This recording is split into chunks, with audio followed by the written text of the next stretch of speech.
Oye, muéstrame tu tierra, mami.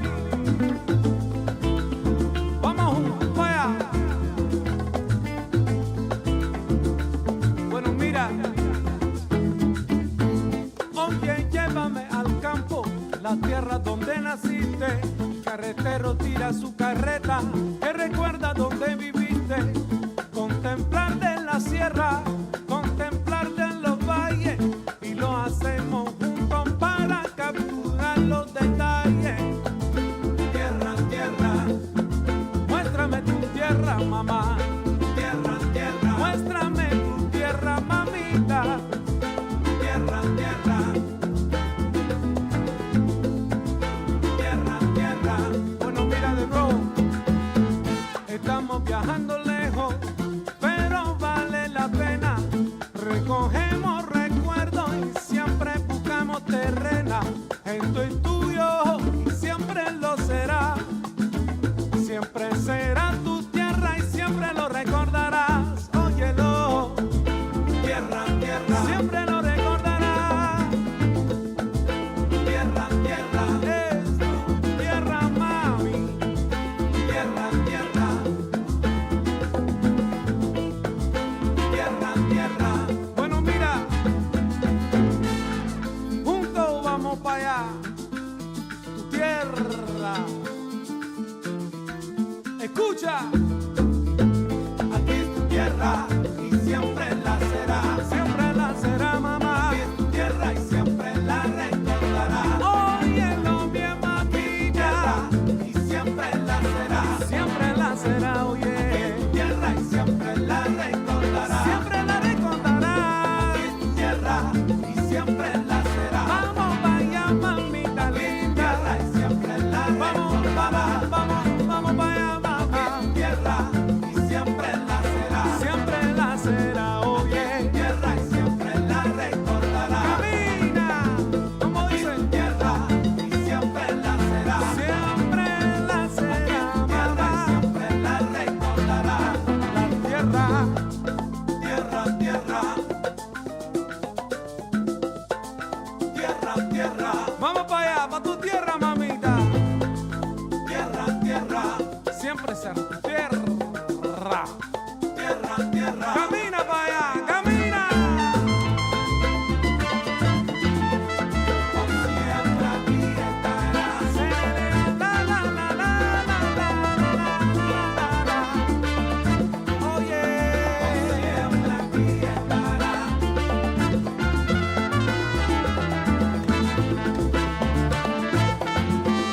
Por siempre aquí estará.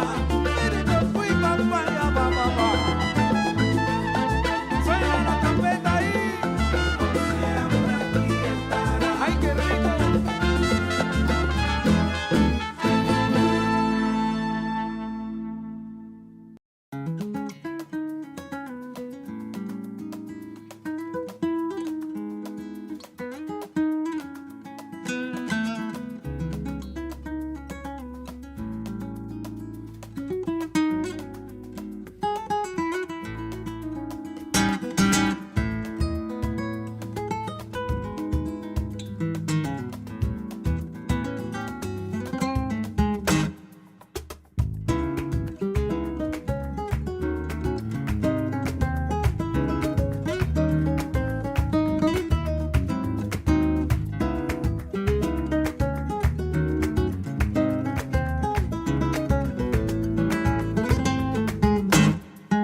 Okay, how about now?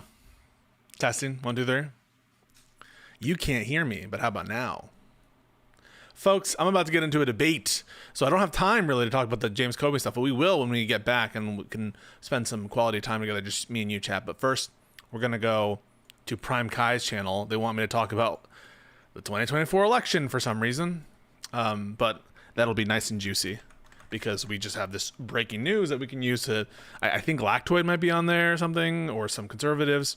Doobie's going to be there, Counterpoint, some other people, I guess. So this will be interesting. I don't know if, I think Prime might be taking Lactoid's side or something. I don't actually know what the hell's going on here. But let me just see if I can get in there. So just give me a second. You shit lib. Okay. Let's go to settings. Let's do full settings. Mic should be testing 1, 2, 3. Okay, that should work. And take off that. Testing 1, 2, 3. Let's not do that. Test 1, 2, 3. Hello, hello, hello. Okay, cool. And enter studio. Why do I have a capital I? All right, cool. And then I'll do this. Boom. Okay. We're getting people to gather. 1 second. All right, right now we're just listening to Prime. Okay. All right. Things are happening in the background. Hey, Pisco. Yo, can you hear me? Yeah, I can hear you. Can you hear me? Oh, yeah, sure can. Say something. Okay, yeah. We'll wait for you. 1 second so my squad can see you.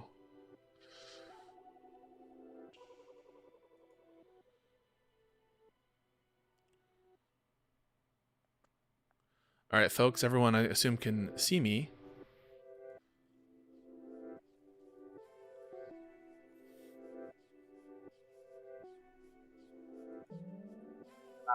Testing. Testing 1, 2, 3. Say something. You're sound a little muted, Primey, but try again. Muted? All right. It's workable. It's doable. Yeah, just if you move a little closer. I can also hear your music. That's intentional, right? Yes, that okay. was intentional. Okay, cool. Yeah. How are we doing? I actually don't know. I mean, what are the sides here? Are you going to be taking Lactoid side? I don't really know. It's all right. Okay. Or your moderator. Your moderator. Well, hold on. Okay. Multiple things are happening. Yeah. One, I screwed up the tweet. Oh. I messed up the tweet. Lactoid, I mean, look at the group DM. Lactoid's not even in it. Lactoid's not. Oh, shit. I really wanted to shit on some conservatives today. You know, I feel bad. I screwed up the tweet. Okay. So, in place, it was actually supposed to be my friend Bam, who you're familiar with. Black American Made. Yeah. Do you remember Maybe. him? Maybe not. Maybe his face. I don't know. Well, you should see him again today. Awesome. But in any case, he was supposed to be one I put in, but I put Lactoid. Lactoid's in like all of my debates, and I just like automatically inserted him in when he's not there. So there's that. Okay. Step 2. Of course I'm in it. No, we're just in it. We're just doing it. This is old school. We're just jumping in, right? This is like the old days, bro. Yeah. So I don't know. Hopefully it'll all work out well. I'm sure it will. Yeah. Just waiting on everyone else to get here. Word. But yeah. But how are you, Pisco? I'm good, man. I mean, just watching my country go a little crazy. Yeah. So what do you think about the James Comey indictment? Oh, it's pretty stupid. I'm yeah. sure you haven't got a chance to look at it. Yeah, no. I'm gonna do it after the debate. We'll take a look at it, but it's a 2-pager and it's pretty dumb. People kind of knew in advance what the theories were gonna be, because there's been, frankly, a lot of reporting that even like the crazed, unhinged lunatics that they've put in the DOJ these days had misgivings about, like they had to specifically fire the U.S. Attorney for the Eastern District of Virginia and put in a crazy person with no experience in order to even file this shit, and it's exactly what we expected. So it's dumb. It's stupid. Trump's personal lawyer. Yeah. Trump's personal lawyer. Well, I mean, his personal lawyer is the deputy AG too. Yeah. So yeah. Mm-hmm. And so like, I just remember sitting through the campaign, and this happened like even afterwards, even after he was elected. But Republicans crying about lawfare. Unbelievable. Literally every accusation is an admission from them. Sure, yeah. Every single accusation. It really is. But I mean, it must be an interesting position for you, as we'll get into. Yeah. This is going to be in a very, I mean, not even a little bit. Yeah. Not a little bit. No matter how bad stuff gets, you're going to be with me. And like in the line, like I said before, at the gulag, and you'll just be like, you should have come out against the genocide. But nothing, no matter how bad it gets, nothing's going to move you. So that's a pretty tough bullet to bite, man. Pretty tough. Not even slightly. No. Okay. No, because if you frame it as it's my responsibility rather than the candidate's responsibility, well, then that makes sense, right? If you give no agency to Kamala Harris, like a sexist, if you give no agency to that woman, well, then, yes, it's my fault. Okay, I guess the man makes all the decisions here, and certainly not her. She's just a dainty woman, and things were just happening to her during the campaign. This isn't real, Prime, because you know I would be saying this if it were Biden. You know I would be saying this if it were Biden. A California AG, then a senator, then a vice president. Totally powerless. And it was up to me, Prime, to get her elected. Oh wow! Yeah, well then, indeed. I just think in that case, I just think that you know that I would have been saying this if it were Biden on the ticket as well. So it's it's not sexist. Oh no, I'm messing with the sexist. Sorry. If that's not clear, I don't think my friend Pisco is sexist. No, it's not sexism, but I think that there's a division of responsibility here. There are multiple people can be at fault for different things. I think that that's true. It could be, but the vast majority. Oh my God! What happened to your mic? What'd you do to it? What did you do to your mic? Is it loud now? You sound like Optimus Prime, which maybe, given your name. Let's try this. Jacob Lance says you are legally incompetent and can't be held accountable for your vote. That's mean. That's rude. Okay. And also not what I think. I think Prime is very competent, and that's why I cry. That's why Prime makes me cry. All right, is it better now? It's certainly better than what it was. Yeah, just be closer to your mic, and this is like. I mean, it's like right here. Yeah, that's good. You're good. You're good. In my pits. Okay. Yeah. Sorry, everyone. We're just waiting for the others to show up. 2 people said they're going to be late. The other 2 just haven't happened. You're good. Not there yet. We don't need anyone else, bro. That's true. The video that I posted of us talking is like one of my better performing videos. Really? People liked it. There are a lot of a lot of comments. I bet. Yeah. Oh, I bet. Be like, you went too soft on this guy. Yeah. No. Okay. No. All right. That's fine. Hey. I assume that your audience. I assume shit lips. They're shit lip audience of shit lips. Yeah. Yes. You've cultivated an audience of shit lips, and shit lips are going to congregate a shit lip decision. So I accept that. And I forgive you, audience, for not having a better take. But okay, yeah. I mean, so audience, we are indeed waiting for the others. But like Pisco said, I mean, it's me and him. Yeah, we've never had a problem having a conversation, so we can just get started. So before they get here, I guess I'm kind of not gonna try to make you bite bullets and just like ask you how you feel about like what you're seeing of the country and map that onto your feelings prior to the 2024 election. Like, is this kind of what you expected? Is this kind of what I expected out of Trump? Out of Trump, yeah, Trump's second term. Okay. But also, you want me to map this one before the election when I didn't know who was going to win, or Uh, does that matter? that like the kinds of stuff that we're seeing were these kind of like things that you internalize as real possibilities that you thought would happen if Trump won prior to the election, or are you like kind of 100%. shocked by what's going on? 100%. No, why would Yeah. I? I mean, No, I follow that's why I asked. politics. Yeah. Yeah. No, no, no. I'm not. That wasn't an aggressive. Why would I? I'm just saying, like, yeah. Why wouldn't I? Know that? What do you think? I'm like a MAGA farmer who's like, who when Trump like promised he was going to end U.S. aid, and he was going to do the trade war, right? He promised that continuously during the campaign, didn't make a secret of it. But then when he actually got into office and then did those things, followed through on his promises, they're shocked. What? Huh? Yeah. How could this happen? My business just evaporated. I sell soybeans or whatever, right? And China has canceled literally all orders. How could this happen? It's amazing. So, but no, I'm not like that. Yeah, I listened to Trump quite closely during the campaign. I listened to Kamala quite closely during the campaign. And what I'm getting from Trump is exactly, well, yeah, it's actually it's what I thought it was. I knew he would go farther. I knew not just what he was saying in the campaign. I remember his first term, and I knew he was going to only like his brand of politics is only going to metastasize and get worse.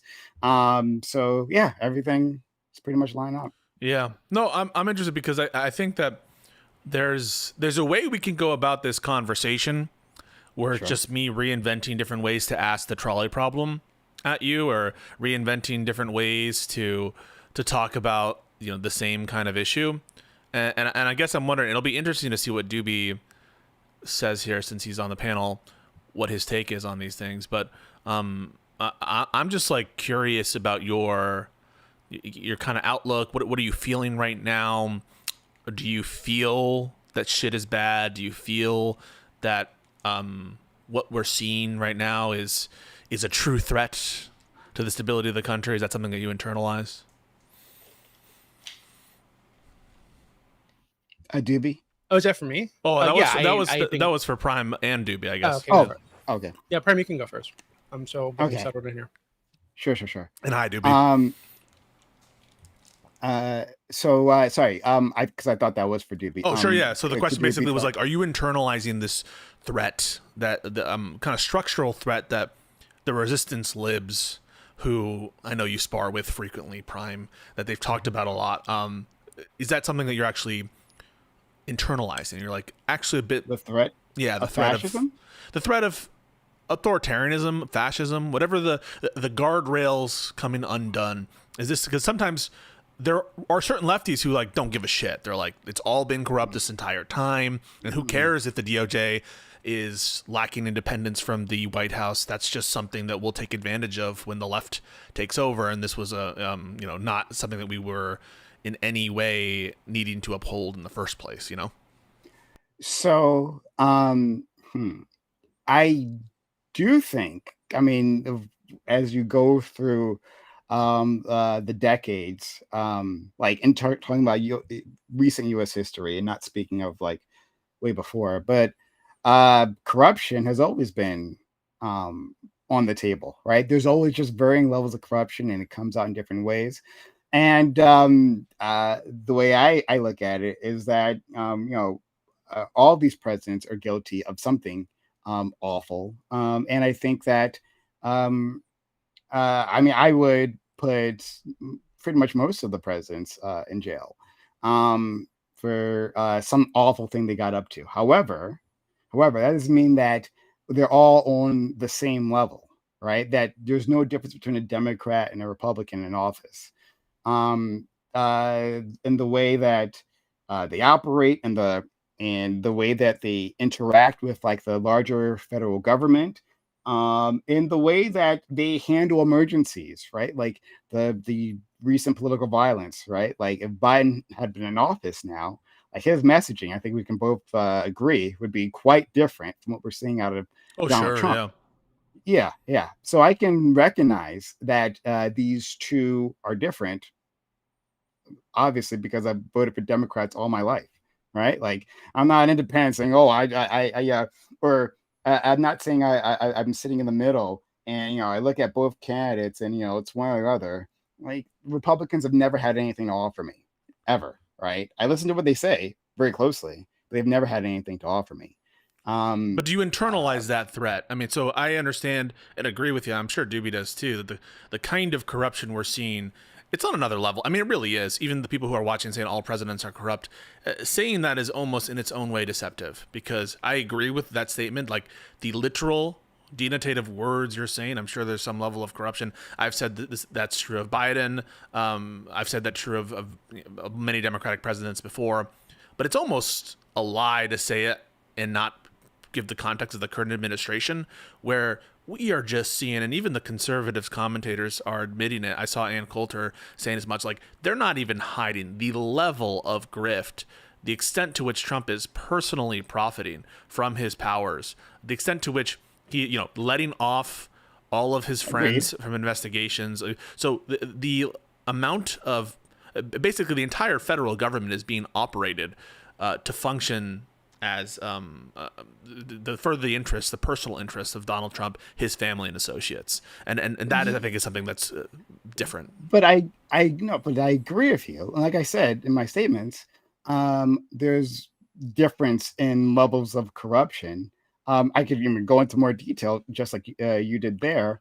But are you But like, internalizing the threat? Are you actually what does that fearful? mean? I don't So, know what that means at so this when point. I say internalize the threat, I mean like people can say every day, like, oh, this is bad. Like, for example, they can say, oh yeah, that genocide is bad. Oh yeah, this is bad. To internalize something is to truly feel, like, have the emotion of fear, of anxiety, of perhaps of I don't know, being pulled emotionally and into one direction or another, of having some kind of mission to stop this, to save your country. Are you actually feeling the feelings of someone who is facing the imminent collapse of the order that has maintained itself in this country?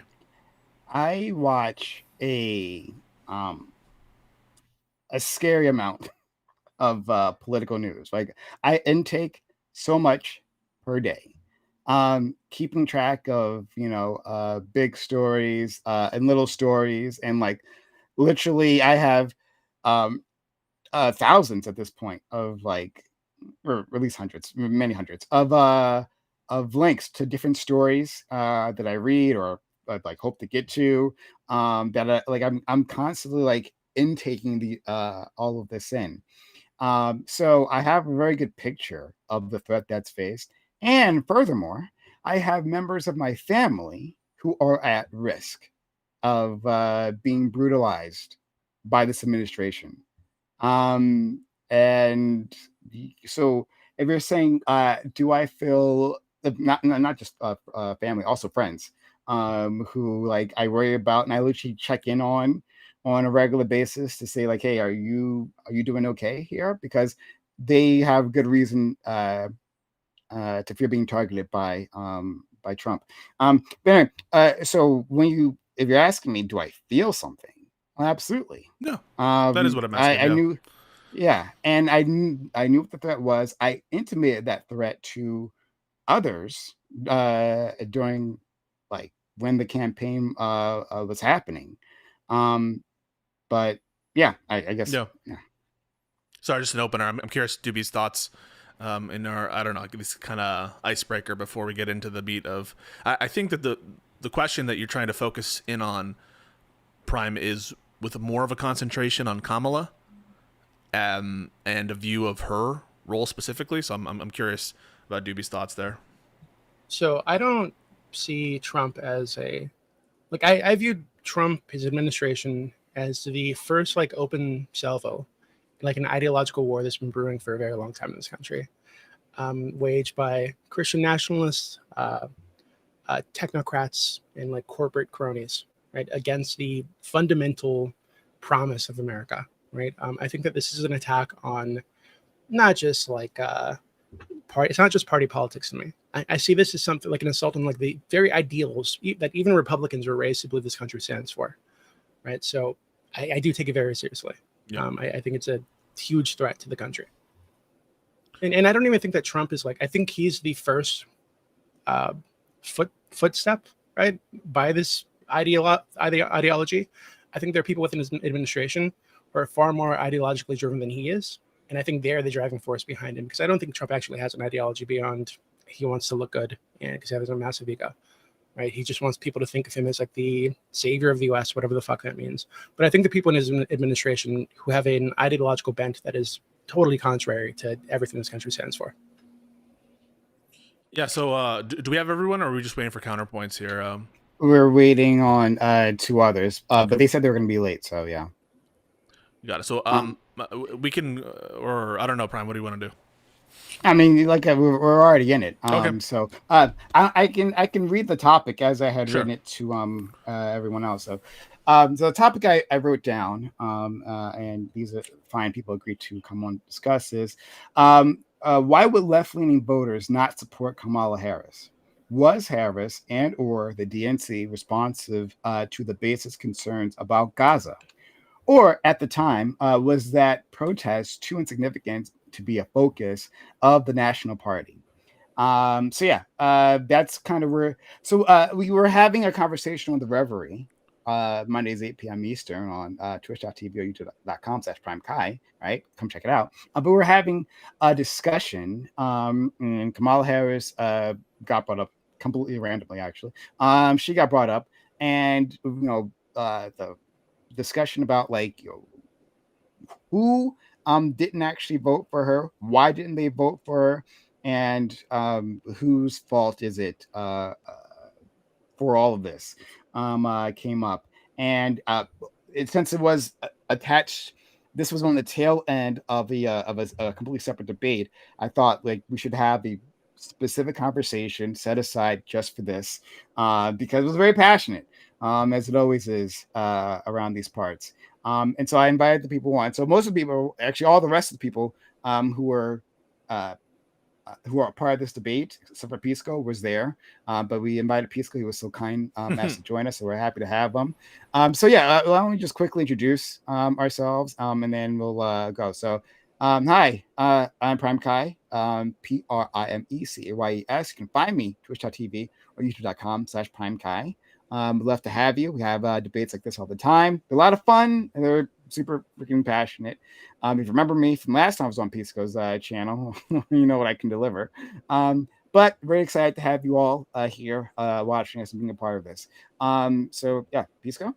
Yeah, I'm Pisco Liddy on Twitter and TikTok now. Also, Pisco's Hour on YouTube. Yeah, we had that conversation, which was kind of about, I guess, the voter's culpability, the hypothetical prime style voter. And yeah, that's available on my channel, but I'm sure that this conversation will, I think, try to be more focused on the candidate specific qualities and things like that. Though I'm not certain that it won't fall into a little bit of questions about voter requirements and voter oughts and what they should have done. Okay. Next is we'll go to our friend Doobie. Doobie, thank you for coming through. A mainstay on the Reverie. I'm always glad to have you. Yeah, thanks for having me. I'm Doobie. I run the politics server on Discord, discord.gg/politics, the best and biggest politics server on the platform. And that's about it. Thanks so much. And last but not least, a person who you wouldn't expect if you saw my tweet. Because I fucked up the tweet. I do apologize. But Black American Me, we're very happy to have him here. That wasn't on purpose. But Bam, thank you for joining us. I mean, like it was really our back and forth that sparked all this, and so I'm happy that you take time out of your day to join us here. Of course, I hate to put all this black on black violence out in the public space, but I'm Bam. I run my life as best I can. That's all I do. I come in and I have conversations with Prime as long as he allows me to do so. Thanks. Thank you. Yeah, thanks for all being here. So we can jump into it. Also, you can come to youtube.com/PrimeKai to like put a super chat. You want us to answer? You want us to respond to something? Super chats are open, so consider supporting the channel that way. Be much appreciated. But all right, let's jump into it. So let me get this perspective of the other side, right? We were answering a few questions from my man Pisco here, but I want to get the perspective of the other side. Why do you think that left-leaning voters didn't support Kamala Harris, right? And I'm using left-leaning extremely loosely here, right? Anyone on like the general left, but you might see it differently. And you can define that as you wish. So You're asking me that, right? Or us people? I'm asking both of you. Got it.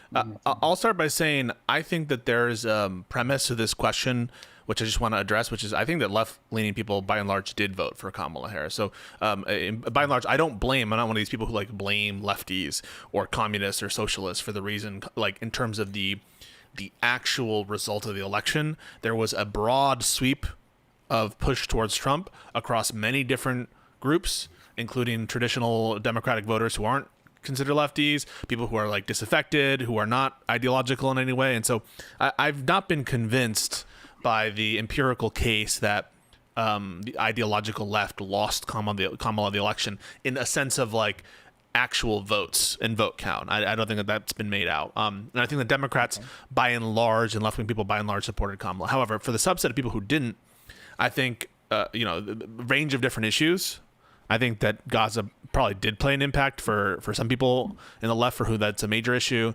And Joe Biden's and the administration's pro-Israel stance, they were very pro-Israel administration. And additionally, I think the left, Biden's kind of economic policies, which I support because they didn't have, I think, immediate effect, and because of lingering inflation, those kinds of economic considerations, and because Trump had been out of eye for a while, I think a lot of left-wing people might just not have voted because they were less enamored by Biden and less threatened by Trump. Okay. Please. Yeah, my perspective, I don't blame specifically leftists. I blame non-voters. And I name non-voters as a category. And I blame specifically, most of all, which ends up overlapping with leftists.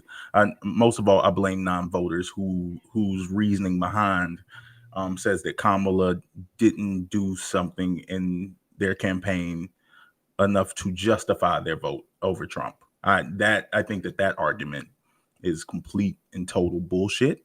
And I think that we're absolutely seeing the ramifications and consequences due to people who would give that justification. The larger issue was probably general voter apathy, and I actually think that it's actually an issue of Biden being too solid of a president. He wasn't in the media every day, and he wasn't doing flips and telling pregnant women what medicine they can take and giving medical advice, but he had gotten the country into a position of general recovery and stability post-COVID. And I think that people had got lulled into a boredom and thought that like, oh, okay, well, it really doesn't matter who's president. My life is kind of whatever. And they leaned into the excitement, or they just said that, oh, well, if Trump wins, everything's probably going to be about the same. And they were horribly, horribly wrong. Okay. Before I say anything there, do you have a response to any of that, Doobie? Yeah, I think he's totally wrong. I think you're wrong about everything. I think the issue, it's not that the Democrats need an Obama-style candidate. I think Obama is, in some ways, a once-in-a-lifetime style candidate, right? The way that he's a great orator, great at like winning over the crowds, great at, I mean, just his image. He looks like a very competent person, prevents himself well. Like he's, I think that kind of candidate is, in some ways, once in a lifetime, at least once in my lifetime, right? But I think that Obama stood for something. He had a message. He had that was like hope and change was the thing that he was selling, right? He stood for something. He advocated for that thing. I think the issue with Biden and Kamala, especially Kamala, was that she didn't seem to stand for anything other than what Biden did, and Biden wasn't that popular, right? So I think she just failed to separated herself from the administration, failed to present herself as a leader and somebody that people could trust, and failed to produce any confidence in people, right? Any excitement to get them out to vote. And I think the Democrat Party itself has been disconnected from its base for a very long time. And I think one of the easiest ways to see this is the Israel-Palestine issue, right? I'm not a single issue voter, right? But if you just look at that issue, right? And to be clear, I'm not a Democrat. I'm a registered independent. I've voted for, the first time I ever voted was for Obama, right? I even voted for Trump in 2016, right? As kind of a troll vote because I'm in California, so it doesn't really matter. Last election, I didn't vote because I'm in California. It doesn't really matter anyway. But also, I didn't really feel comfortable voting for either of these disgusting people, in my opinion. But to be clear, if it did matter, if I was in the swing state, I would have voted for Kamala. I would have swallowed, closed my eyes, and just pushed the Kamala button, okay? Because I think that Trump is that bad. But if you look at the polls on the Gaza 51% of Democrats believe Israel is committing a genocide. 51% of independents think they're committing a genocide. 20% of fucking Republicans think they're committing a genocide. Only 25% support sending more military aid among Democrats. Only 28% of independents support this. And among Republicans, only 56%, which is fucking crazy for the Republicans. Only 6% of Republicans support sending military aid to Israel. So these numbers, I think, are pretty crazy, right? There's been a massive shift in the last few years against Israel. But if you look at the way that the party votes and the way that the leadership and the Democrat Party speaks about the issue, they represent Israel, Palestine, Gaza as like a fringe issue. And when people like Connor or even Erudite or Hutch or any of these like liberal people online, right? Who I like, to be clear, I don't dislike any of these people. When they speak about these things, they speak of that topic as if it's a fringe left issue that only socialists and communists care about. But that's totally disconnected from the reality of the situation, which is that is the mainstream of the party is opposed to this thing. So if you are supporting sending money to Israel, if you don't think it's a genocide, you're the fringe. You are the fringe of the party. And I think these people need to accept that and start behaving that way and reconnect with the base of the party. I think that is the only way that the Democrats are going to win. Doobie, can I ask him something? Yeah, go for it. I was about to say, so Doobie, I just want to real quick. So do you believe that if Kamala Harris, and I'm going to push it to, I guess, the perfect extreme. Do you think if Kamala Harris ran on, I'm cutting off Israel as an ally to the United States if I win, I'm going to cut off all military aid, and I'm completely denouncing them, denouncing Israel as a country. Do you believe that Kamala Harris gets more votes than she had? I don't think that anybody reasonable would ask for that. I don't think it's what anybody wanted. I think what at the time. You don't think anybody wants to denounce Israel? Maybe the fringe, the actual fringe, right? That doesn't want Israel to exist as a nation. Maybe they would want that, right? But that's not what I don't think people expect that from her as a politician. I don't think they would want that. I think they would think, oh, that she's gonna be called an anti-Semite and she's gonna fucking lose, right? I think what they wanted from her is to take a strong, ethical position on this thing. Connect with the base of the party, which is opposed to sending more money to Israel, that believed that Israel was potentially committing a genocide even back then, rather than just saying, "Oh, I want to change anything." Yeah, but what does that look like? But I'm just saying, do you think that she would like? So you're saying if she did that, if she made a too strong of a stance, she would have lost votes. She would have won. Like they would have made that would have been the thing. Yeah, if Trump she would have said, "Oh, now I'm voting for the black woman." Well, I don't think she needs to. I don't think she needs to win over Trump voters. I think she needed to. To ignite some kind of passion in the base, to ignite some kind of passion in the base to vote for her, right? To present herself as a leader, taking a strong position on the thing, someone with backbone, right? I don't think she did that. I'm saying Pisco, that's how it would look, Pisco. Right? No, wait. Before that, because I wanted to take back. Like, I just want to know what is the question we're asking right now? Because I understood Prime's question to be what was the reason why some people on the left or the left didn't vote for Kamala? And so I understand that to be specific to pre-election stuff. So everything Doobie's now citing about polls afterwards, I don't view that to be relevant, right?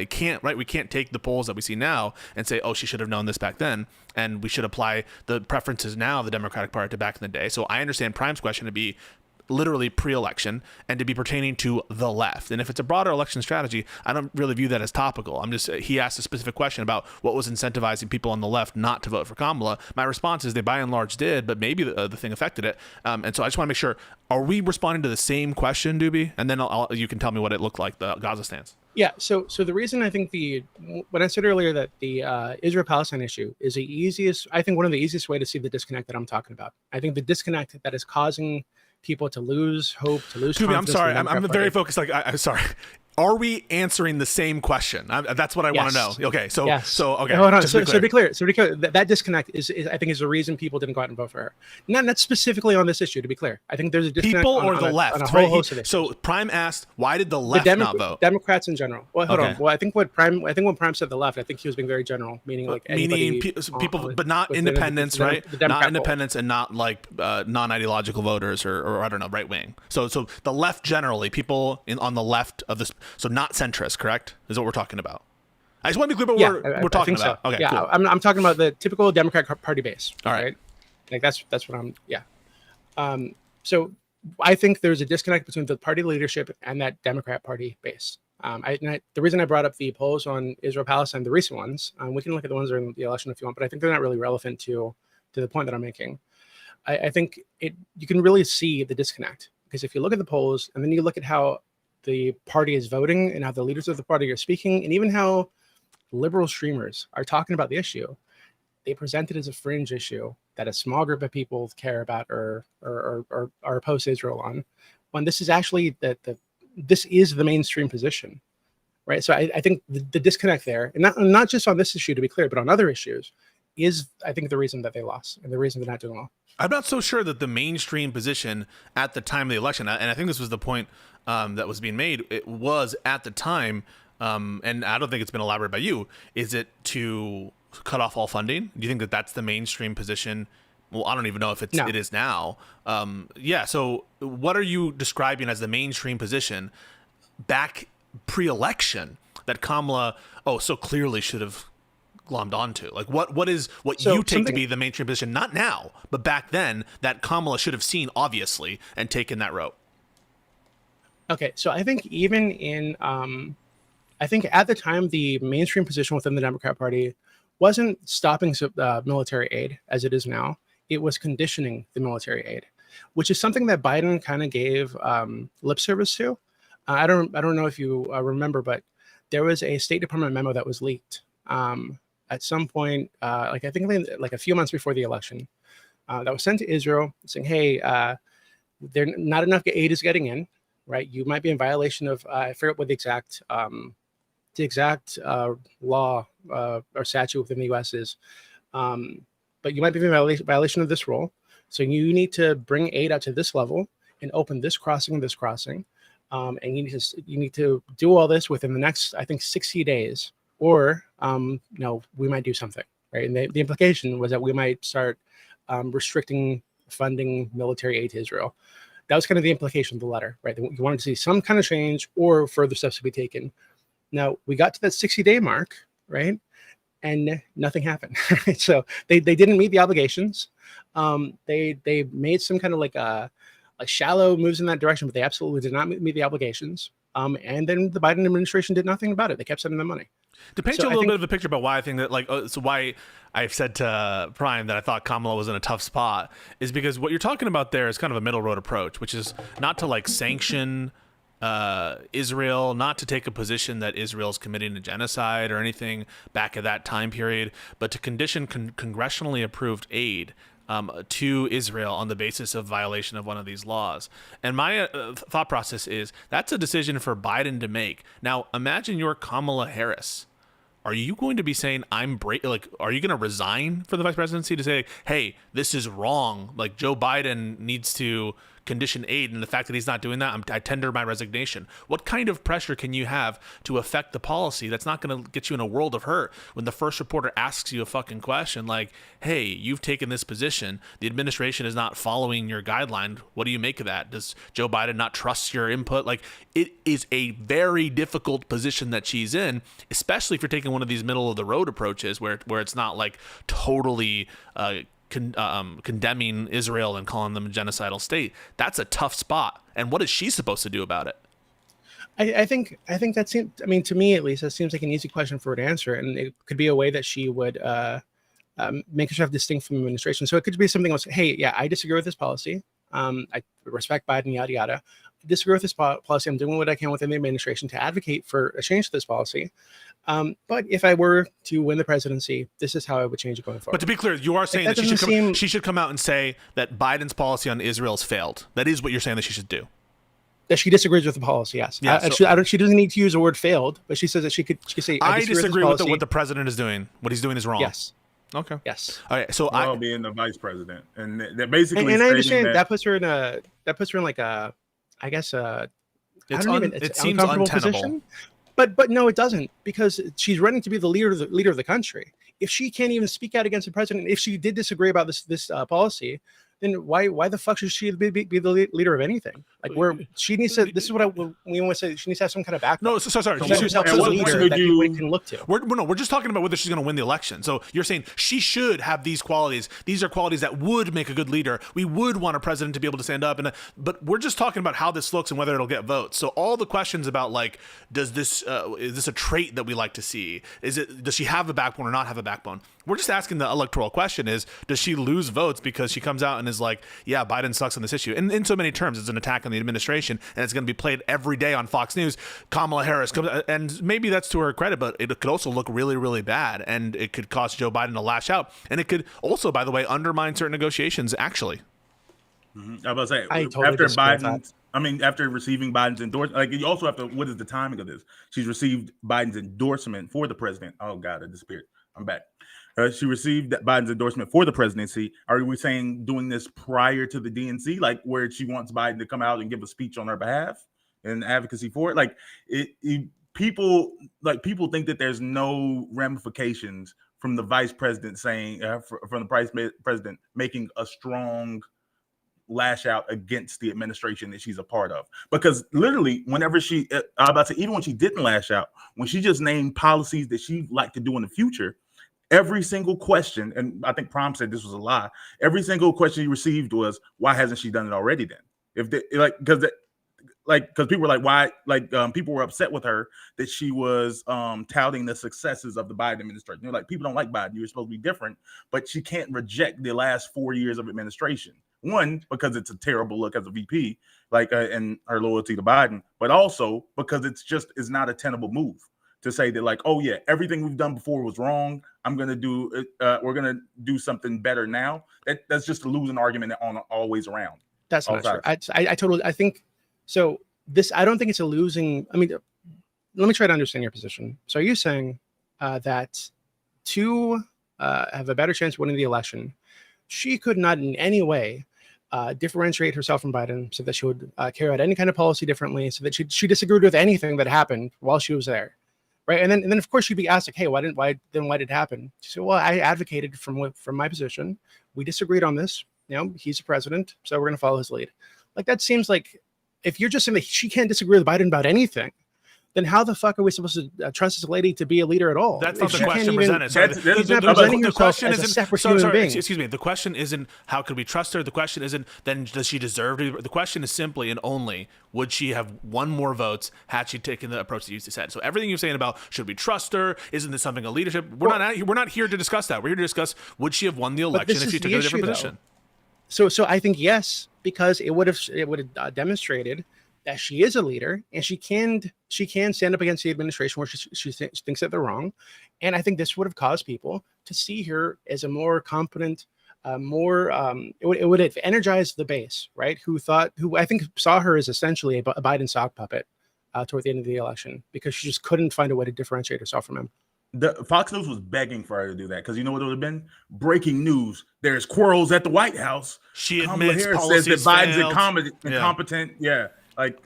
And she's so what? They should talk to her anyway. Who cares what they say? So what? So what? Literally, so what? They say all the crazy shit about her anyway. Like, they'll say this extra crazy thing. Like, who cares? So No, I think it would have looked really bad. It wouldn't have moved enough people to dispositively affect the outcome. And I think that's why what was said at the start. I'm so sorry, I forgot your name again, brother. Bam. Apologies, Bam. What Bam said at the start was Bam really won't hear our names important. up That he because of thinks it levels. has to do with like a general apathy. I have said that it has to do with the economic conditions that were then prevailing where across the like it wasn't because of this ideological reason. I haven't been convinced that moving in this direction would have gained her enough votes, and also it's a huge risk, and I don't think that she has the acumen, the political acumen to maybe a very out there politically gifted orator, a good communicator would be able to walk that line and say something like, listen, I'm the vice president, I love Joe, but I'm going to be honest with you now, I'm going to level with the American people, these are my disagreements on policy and I have to do this because blah blah blah blah blah. Maybe there's someone who could walk that line with that kind of oratory skill, but do you really have the confidence that Kamala can make that work? I don't think that she could, and I think that it looks to an average voter.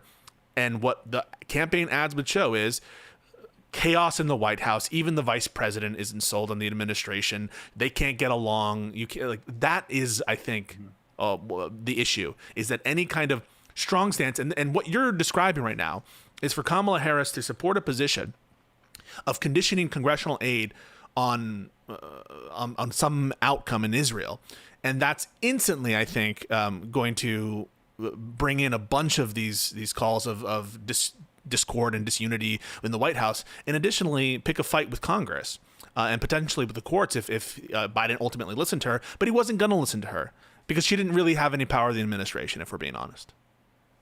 I also think that in response to that, one, I think she made reasonably strong stances. I know people will say they don't, but if we can go quote by quote, line by line, we can find pretty strong, reasonable statements that Kamala Harris made in advocacy for the Palestinian people and issues that she had with the way that Israel was carrying out the conflict. She didn't. I don't think she may have sugarcoated, but I think it was clear that she had issues with Israel, and it was honestly even clear that Biden had issues with how Israel was projecting policy. No, also, there's also like we've had this conversation from an accepted framing of that, like Biden was somehow a failure of a presidency. When I honestly, at right now, I give Biden's presidency like an 8 out of 10. I think if we look at the policy, if we look at how Biden carried on, I think Biden actually did an excellent job at being the president of the United States. Again, he wasn't a celebrity, but he did good policy. He got good things done. I don't think he had a history that she should run from. Go for it, Prime. Sure. Sorry. All right. Lots of things are happening here. For one, I reject, I guess Pisco didn't make a super strong statement on this, but like talking about how like you implied that the support for Palestine, or at least against Israel, the anti-Israel support vote, was like, too soft, or at the very least, you didn't want to deal with any polls happening after the election. Well, we would have to look. I think that's fair, right? To see That how people, yeah, of course, it is, right. But like, yeah, we could just like look at the numbers, because there's plenty of polling done on this, and this, what I'm looking at right now, I believe is a YouGov. Yes, YouGov poll, and specifically on this topic. So conditioning aid to Israel. So this is a larger report, and I'll link it to you guys so you guys can take a look. It's 14 pages, but I can read choice excerpts. Conditioning aid to Israel, right? Which is something I talked about. I'm specifically reading this section because I talked about this a lot, right? Like conditioning aid to Israel would have been a fantastic step, and I think a far more durable step, rather than saying, "Oh, we're done with Israel," like cutting all ties. This would have been something actionable and firmly within the law, firmly with the powers within the power of Joe Biden or Kamala Harris. But This section says an April 2024 poll of likely voters across the U.S. found that 30%. So this section is talking about other polls, but then it also has its own numbers, but it's referencing previous polls. An April 2024 poll of likely voters across the U.S. found that 30% strongly supported withholding military funds to Israel until the attacks on Gaza stop. The 25% someone supported the conditional aid policy. Another poll, specifically of African American voters nationwide, found 59% believed that aid to Israel should be conditioned. Our poll in 5 states find very similar results. Roughly 30% in each state strongly supports conditional aid. 55 to 66% somewhat or strongly support conditions on aid to Israel. The breakdown by states below. And so the states they poll, swing states, Arizona, Michigan, Minnesota, Pennsylvania, and Wisconsin. And yeah, like in terms of the for all the states, for every single one of them, the support for either somewhat support or strong support outweighs the somewhat opposed or strongly opposed. This poll further goes on in other sections. You're talking about specific policies, right? So not just conditioning aid, but other like specific policy sets, right? And how they poll. And you can see again, Biden gains votes, right? There is, or Biden or Harris, the Democratic campaign, they gain votes from taking a anti-Israel stance, right, or a tough on Israel stance. So this was all known beforehand, right? And I feel like there's a bit of rewriting of history saying, oh, it's only after the election that people suddenly realize, oh yeah, there was a genocide. No, they understood there was a genocide. They got that. In fact, others in other parts of this poll, I had to pick them out. I'm sorry. But they talk about specifically, was Israel doing a genocide? Do you believe that? Right? And people were asked, many of these. Can you send the YouGov poll in our Discord chat? Is that okay? Sure. Yeah, I absolutely will. But the point is that there was, like, looking at these poll numbers in the context of swing states, right? There was more than enough support to put it over edge, especially with such small margins, especially these small margins. Yes, there are individuals here, and you'll see that in the poll. Again, I'll send it to you in just a second. That don't care, right? There's that these policies make no difference to their support. But for so many others, yes, this was a big thing. And it also talks about the uncommitted vote. There's something we don't really discuss anymore. If you remember during the primaries, there was a huge uncommitted campaign where there was it was like either they were asking people not to leave their vote blank, but just specifically put uncommitted. And the uncommitted vote, for the most part, like talked about the situation of Gaza. That was the focus of that, and how the people like there was no option available. Like the people weren't didn't feel represented with that. That was a large part of the outcry, but we seem to forget all of that at this point, right? And then we excuse, at least I feel like the other side here is excusing Kamala's responsiveness and the larger DNC's unresponsiveness to this level of voters, right? Like we can understand, just like with gun rights, right? Gun rights, when we're talking about them, like the crazy death cult 2A supporters, we can understand that they're actually a very small minority of voters, but they're motivated. Right? They're motivated to either show up or to donate against you or like whatever. When you're dealing with a motivated cohort, right? Especially with such numbers in swing states, that's something that needs to be addressed, right? Maybe not in the way that I necessarily wanted to be addressed, but it had to be addressed, and they just didn't do it. So I'm gonna send you that information. Yeah, send me that poll because wasn't the income meeting. Oh, you go. I was going to say, whatever the methodology was that you did last time, you didn't include the possibility of people turning against Kamala for being too pro or too anti-Israel in principle. And there are people, there are dedicated pro-Palestinian voters, there are dedicated pro-Israel voters in this country. And I find that oftentimes when we're doing this analysis, and really we should not conflate the question about was it the right policy or wrong policy in terms of the underlying like ethical policy, right? It's a question about, is it going to move votes or not? That's the only question it is. And would she have won if she had taken this position? I'm not convinced by that. Pisco, you can say that it was a weakness in my methodology. That's great. But like the thing is, on the other side, your side, there is no methodology. There's nothing, right? All I'm getting from you guys are straight up vibes.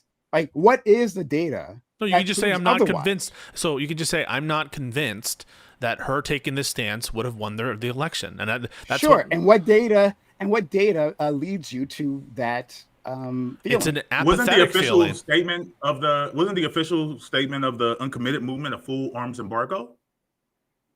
I don't remember that being the like I don't think they, it might have been. I'm not saying that it conditioned. wasn't. I just don't. I literally don't remember if that was like the only condition.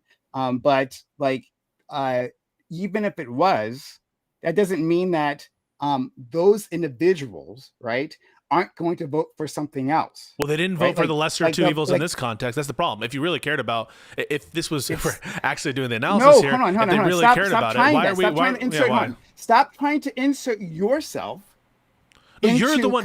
You're the one saying, "Oh, of course, these people who wanted something more would vote for something less," but they didn't show that. Pisco, that you disagree. No, that's not what I'm saying. You didn't haven't shown anything. Pisco, you've literally shown nothing this entire time during this conversation and during the previous. I don't even think you understand what I just said. You don't understand. I'm still waiting. So you were just Bam just presented you. Don't insert yourself. I am not inserting myself. 1 second, hold on. I'm going to finish. Oh my God! Just don't insert your self into this and to say that like, well, I disagree with this policy. This one have moved me, like from your mindset. Like I get that you. Wait, Bam just laid it out. No, I don't think you're understanding what I'm saying. Bam just said, sure. Well, they had a more maximalist policy than what you're presenting here. They have a greater policy. You're like, oh, I'm sure that these people who are ideologically motivated, they would have been satisfied by this lesser policy than the maximalist position. That's what he's saying. That's what you said. You were like, I'm sure that these pro-Palestinian voters, if she had taken this half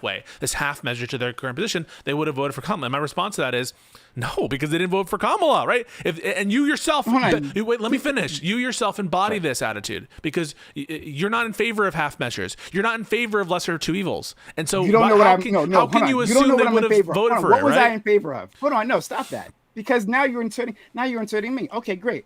What was I in favor of, Pisco? What did I want? I let you know. You wanted to stop to the genocide. I told you. Hold on. No, I wanted to stop the genocide. That's my larger picture. But in terms of the campaign, Pisco, I told you this, right? So I'm assuming, right after hours of discussion, that you have a good handle on it. Pisco, what did I want from Kamala Harris? You wanted her to have an embargo. Didn't you want her to have an embargo on weapons sales to Israel? That's one of the things. Yeah. So anything less than that, you wouldn't have accepted. No, hold on. What I said, like, hey, I understand that. And I said this so many times, especially during the course of that campaign. I understand that Kamala Harris is not me. I understand that Kamala Harris does not share about my concerns. She didn't give a fuck about the genocide. That part was clear.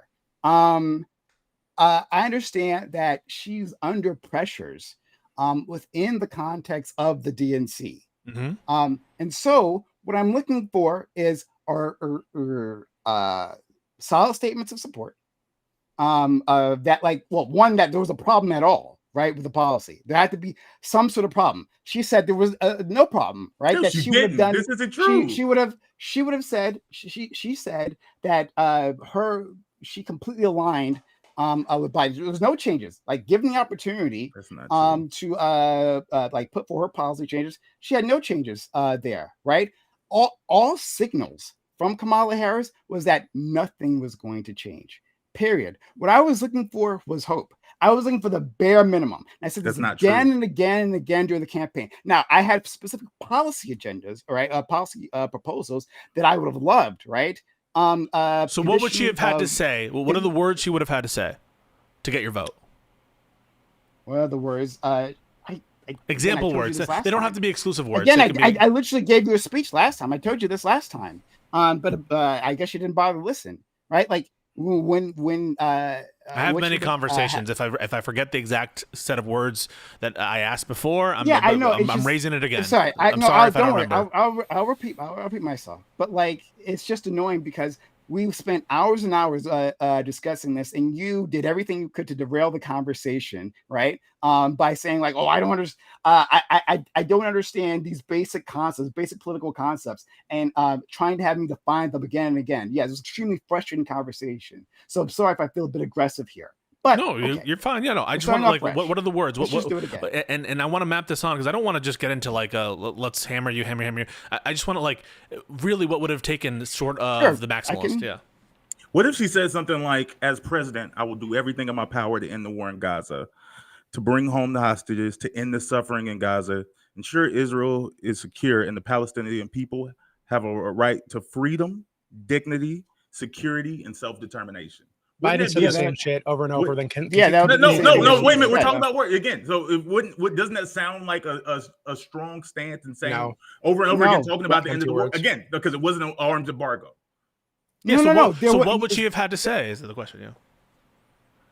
To get your vote, and you and Doobie, because Doobie said he didn't vote. By the way, Doobie's whole thing about I would vote in a swing state but not in a safe state, you're just as astronomically unlikely to affect the outcome, and so that's a delusional perspective that would shift your vote, like whether you're in a swing state or a safe state based on like the instrumental effects of your vote. I've had this conversation multiple times. That doesn't make any sense at all. But like both you and Doobie said you didn't vote for Kamala. I'm asking on Israel in Gaza, what words would she have to say for you to get for her to get your vote?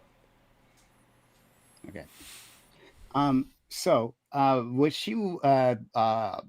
I thought would have been a great thing for her to say, would be that Sufficient to get your vote. That's what I want. Though. I'm sorry to interrupt you, but sufficient to get your vote. Yeah. Hold on, I'm going to answer the question. Yeah. Yes, I didn't forget.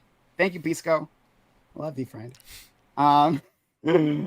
So, what I think when I say what I think would be great for her to say, I mean for me, right? Obviously, not for anyone. For me, what I think would have been great for her to say would be that yes, my predecessor, Joe Biden, was under significant pressure.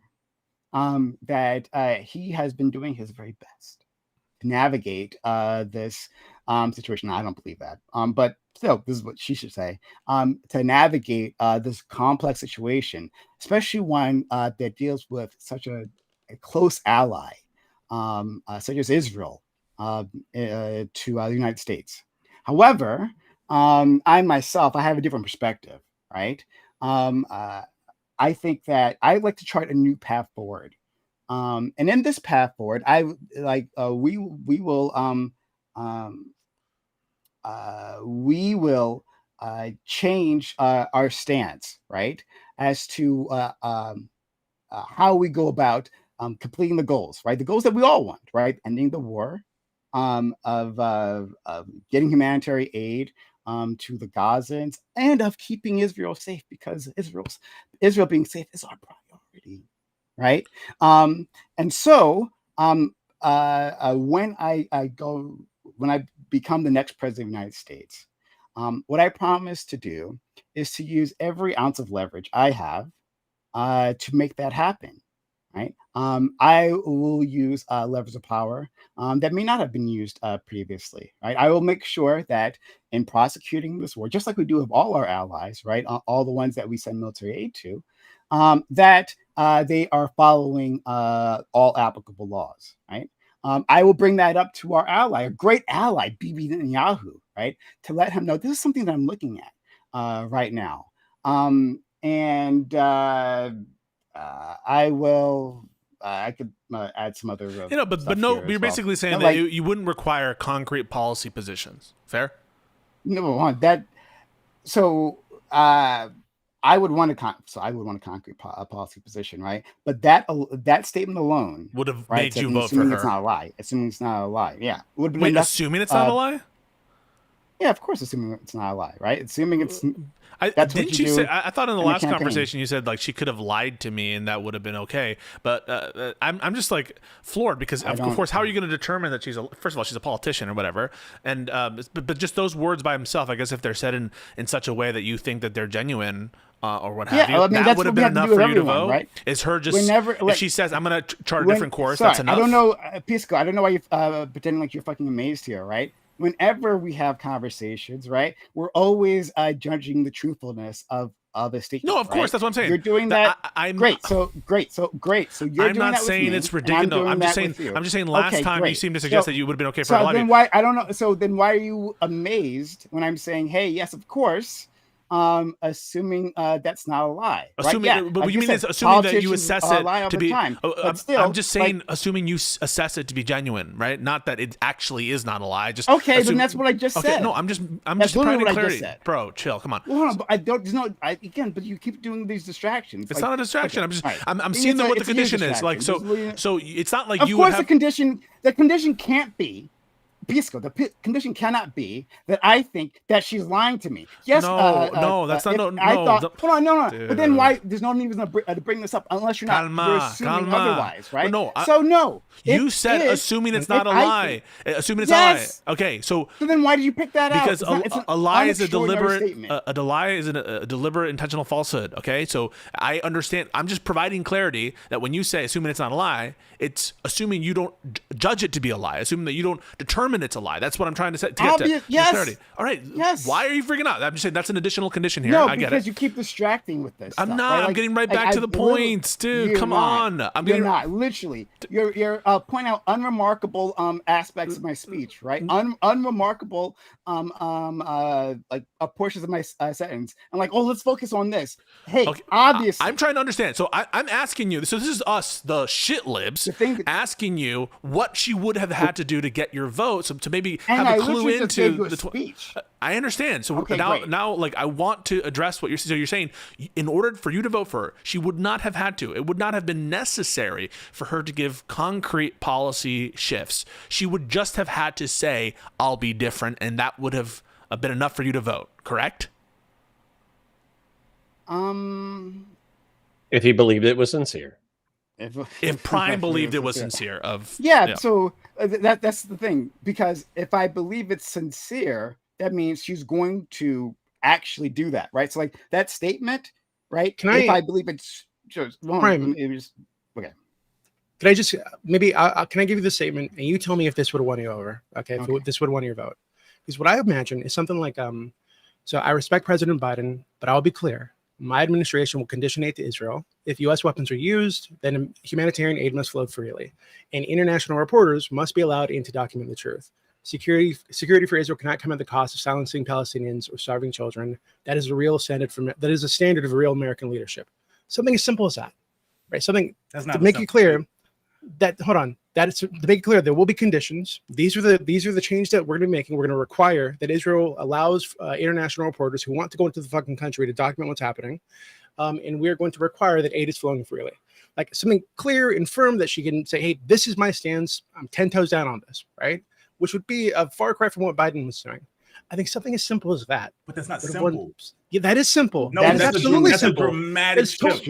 You're saying that Israel, dramatic shift. You might as well say that Israel is evil and deserves to die. That's ridiculous. I mean, what are you saying? That's how this statement. That's how this statement comes on. Again, and she requiring international reporters to be allowed into the country is saying Israel is evil and deserves to die. Like, what are you saying? I'm saying that we've moved mountains from Prime's initial statement. Yeah, it's fun. So it's different, and I want to be clear about something. So just to be clear, what you're saying that it's not radical in the context of your position, Israel Palestine. You agree, don't you, that would be a massive generational shift in American foreign policy and attitude towards Israel, which has never conditioned I mean, like, the closest threats we have are from 40, 50 years ago, and those are, like, not at all on all fours with what we have right now. You agree, don't you, that it's a massive shift from what Prime just said, and B, it's a massive shift in American foreign policy in the last 80 years, correct? Because you said nothing about Hamas and their responsibility or accountability or hostages or any of that. You just put all 100%. So can you agree with those two things? Oh So my I just God. give you two No, I questions. don't. Answer So his it is. Wait. I just want to be clear. It is a massive shift from what Prime said, and it is a massive shift in American foreign policy. That's correct, right? No, it's Hold on. It's different massive. from what It's a massive shift from Biden's policy. It is not generational. I didn't ask that, Bush Doobie. did I this- asked two hold on, things. No, I asked, you is said, it a- you no, I said asked two it'd be things. generational change. It is not. American presidents have conditioned aid to Israel on things much larger than this before, but even smaller than this. Right? American presidents have absolutely demanded policy change within Israel if Israel wants aid from the U.S. That has happened repeatedly. Hang on a second. So I want to be. There's two questions on the floor. The first was about Prime. So do you agree that this is very, very different from what Prime just suggested? Correct. I think it's Why more. is this a hard question? Prime just said that he didn't need a concrete position, and like you can't even give ground Hold on that. on. Wait a minute. I was trying to answer that question, right?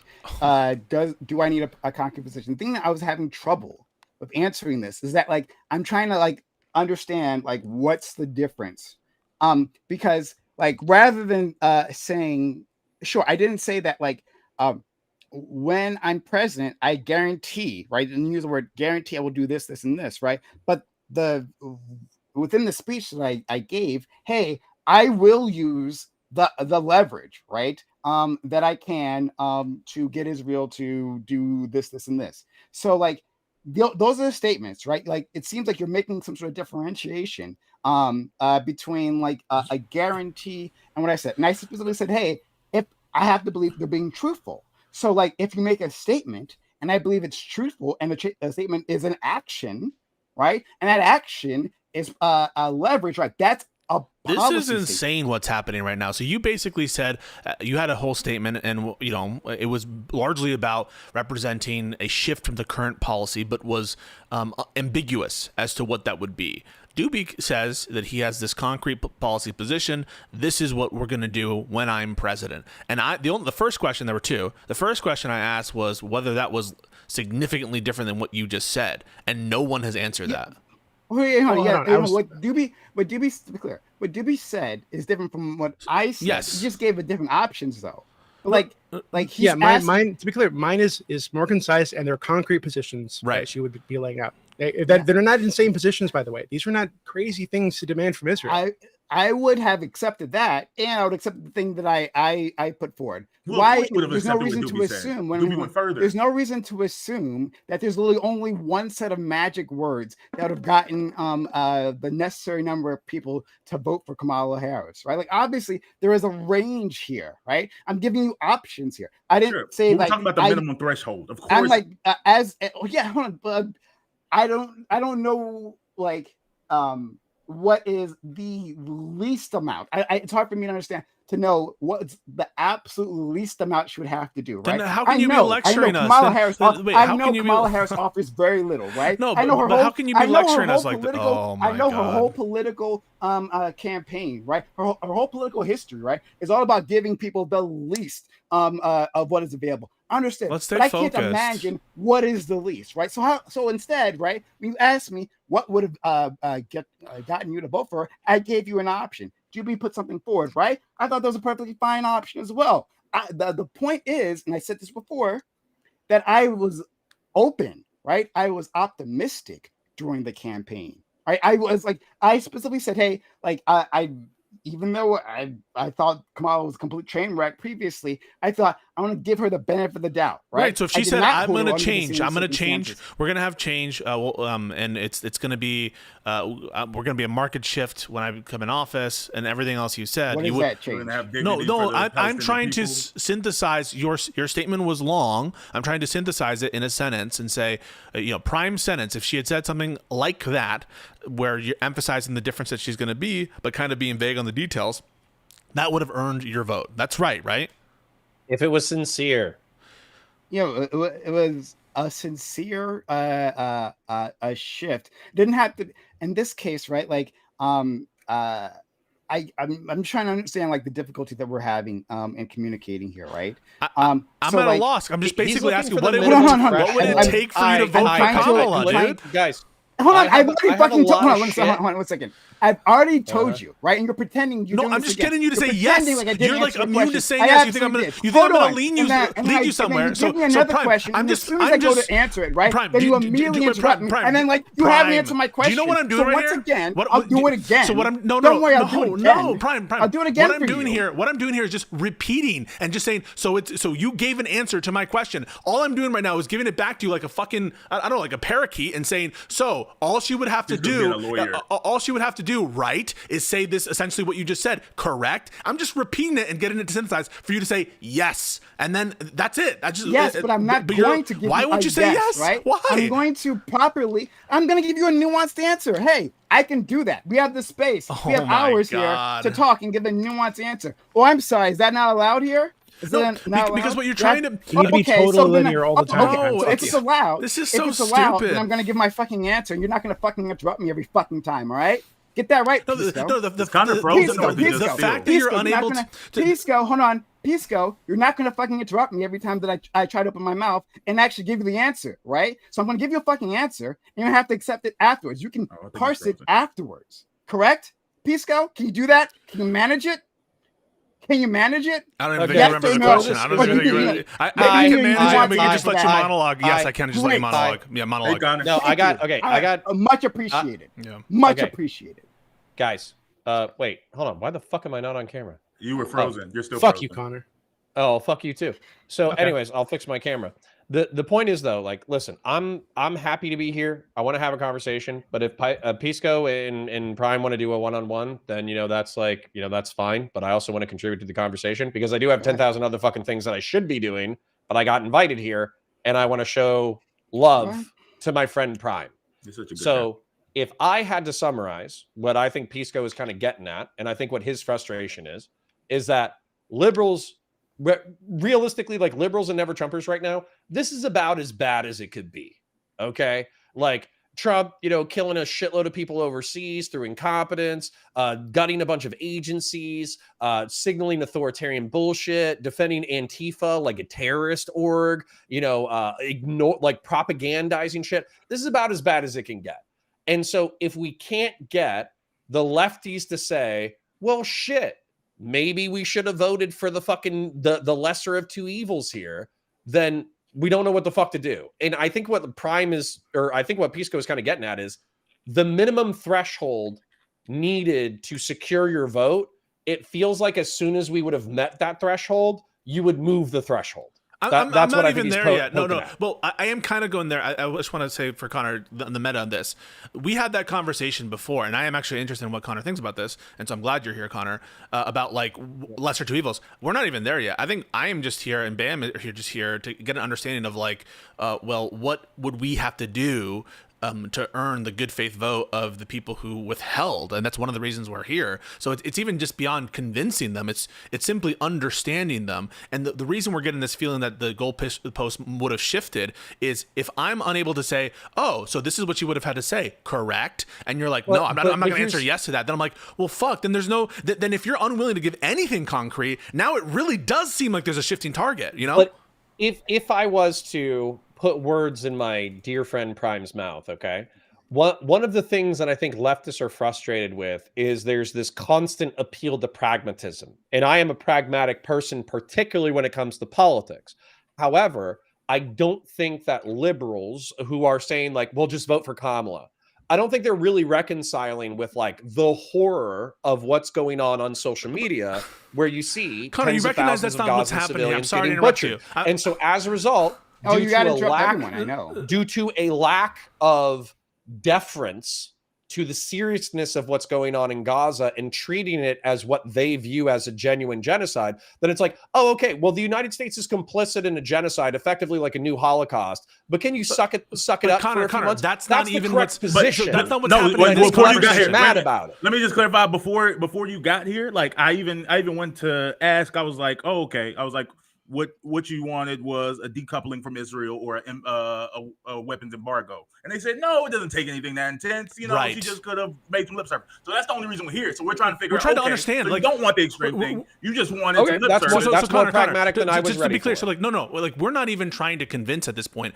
Prime like to do the lesser of two evils. We're way past that, because I know I'm never going to convince him to do the most pragmatic thing. Like, we're not doing, like, what you suggested is not what's happening right now. What's happening right now is a frustration, because we're doing what leftists say they want to do, which is come and ask us what to do. And so BAM just provide, like, what would you want? Would you need this? Would you need that? What are the problems with this? And I'm now having trouble repeating back what Prime told to me and being like, so this is the minimum. This is one of the things that she could have said, correct? And he's saying I'm unwilling to answer that in a fashion that's concrete, where I can be held to, and that is giving me that's sending shivers down my spine. Doobie gave a hard Pisco, answer, but Doobie's answer is dramatic. Pisco, How is that lying? Pisco, you're a fucking liar. How am I lying? One, literally, I said, hey, you've given me a question. I'd like to expand on this and answer in a nuanced fashion. Not that I was not going to answer, right? Or doing it in a way that I couldn't be held down to, right? You put a statement out there. I'm like, okay, let me try to make sure that we're on the same page and modify that, right? And this is what I believe, right? So if you're looking for, I don't want you to modify, right? The reason I don't want you to, but if I say no, right? If Pisco, if you put out a statement, right, a yes or no statement, right, but it's like 80% of what I want, right? And I say no, it's not it, because it's not 100% of what I want, right? What does that leave you of? Oh, I guess I'm completely wrong, or maybe I'm completely off base, right? No, but you say no, hey, because it's missing this, close, right? You but say also, no because it's missing this. So what you say is, you say no, that wouldn't be enough because X, Y, Z. Pisco, you're not going to regulate my language. It's not going to fucking happen. Oh my god! I don't know who the fuck you think you're talking to here. It's not going to fucking happen. I'm going to communicate the way I'm going to communicate, and you're going to fucking listen. That's how it's going to work, dude. Understood? You get it? Just hold on. This is what I was going to say, because you keep interrupting me. Knock it off. Fucking knock that shit off. This is so soy. What it feels like though. So for instance, because I think I heard somebody, I think I heard BAM using like a direct quote from Kamala. Wait, can you guys hear me still? Yeah, we can hear you. We can see, we just my split cam is still fucking up. That sucks. All right, I'll fix it. But the point is that what I'm kind of hearing though is, Pisco likes to linearize his argument. Okay. So it feels like what's going to happen is you're going to hit some like a threshold of what Kamala should have said or should have done. But then BAM brought up evidence where Kamala might have rhetorically approached that threshold. But one of the things that I'll say that I heard consistently through the 24 election is that nobody trusted Kamala because she would waffle back and forth between like catering to the far left, catering to the moderate right, and then also her her policy positions, as stated, were in complete contradiction to her primary run in 2019. So as a result of that, nobody really knew what she was except for maybe like a vague clone of Biden. I think that's fair. She was different from 2019, and I like I said, because I loved her in 2019. I thought her 2024 campaign was as good as it possibly could have been based on the timeline and the circumstances she was put in. But sure. Yeah, she was different from 2019, and that's an argument you can make. Again, I just think that I think that Kamala Harris did. I think it would be crazy, because there's a rewriting of history going on between Doobie and somewhat Prime to say that Kamala Harris was everything but wearing a yarmulke. She didn't offer anything toward Palestinians. She didn't want to have conversations with anybody. We just wanted crumbs. And it's no, she gave quite a bit. And then when you bring quotes, it's well, that's not enough. Well, that's not enough. That's the only reason we're here. And I don't want to get into this. But it's vibes, right? It's vibes. And the vibe was that she was any rhetoric that she did in reference to Israel-Palestine that was pro-Palestinian was just to placate the mob just enough so she could seize power. And I think people smelled that. Yeah. So BAM, the issue with that statement that you read out earlier, right, is one that sounds almost exactly like shit Biden was saying throughout his tenure while funding Israel. And then he got on the debate stage with Trump, and they fought over who loves Israel more, would support Israel more, and send Israel more missiles. It was fucking crazy to see that. And then Kamala comes along, and she's asking, "Hey, is there anything you would do different?" And she says, "No, I can't really think of anything." So her saying that after we just saw Biden do the same kind of lip service while feeding them missiles and money, while after going on the debate stage and fighting over Trump about who loves Israel more. It's just empty, right? So I think she needed to demonstrate that she's a leader, a separate person from the administration, and she failed to do that. I think that's I think you're wrong, Doobie. But I'm about to say that's wrong. I think you're wrong, Doobie. But I think I can disagree with you. Your position seems.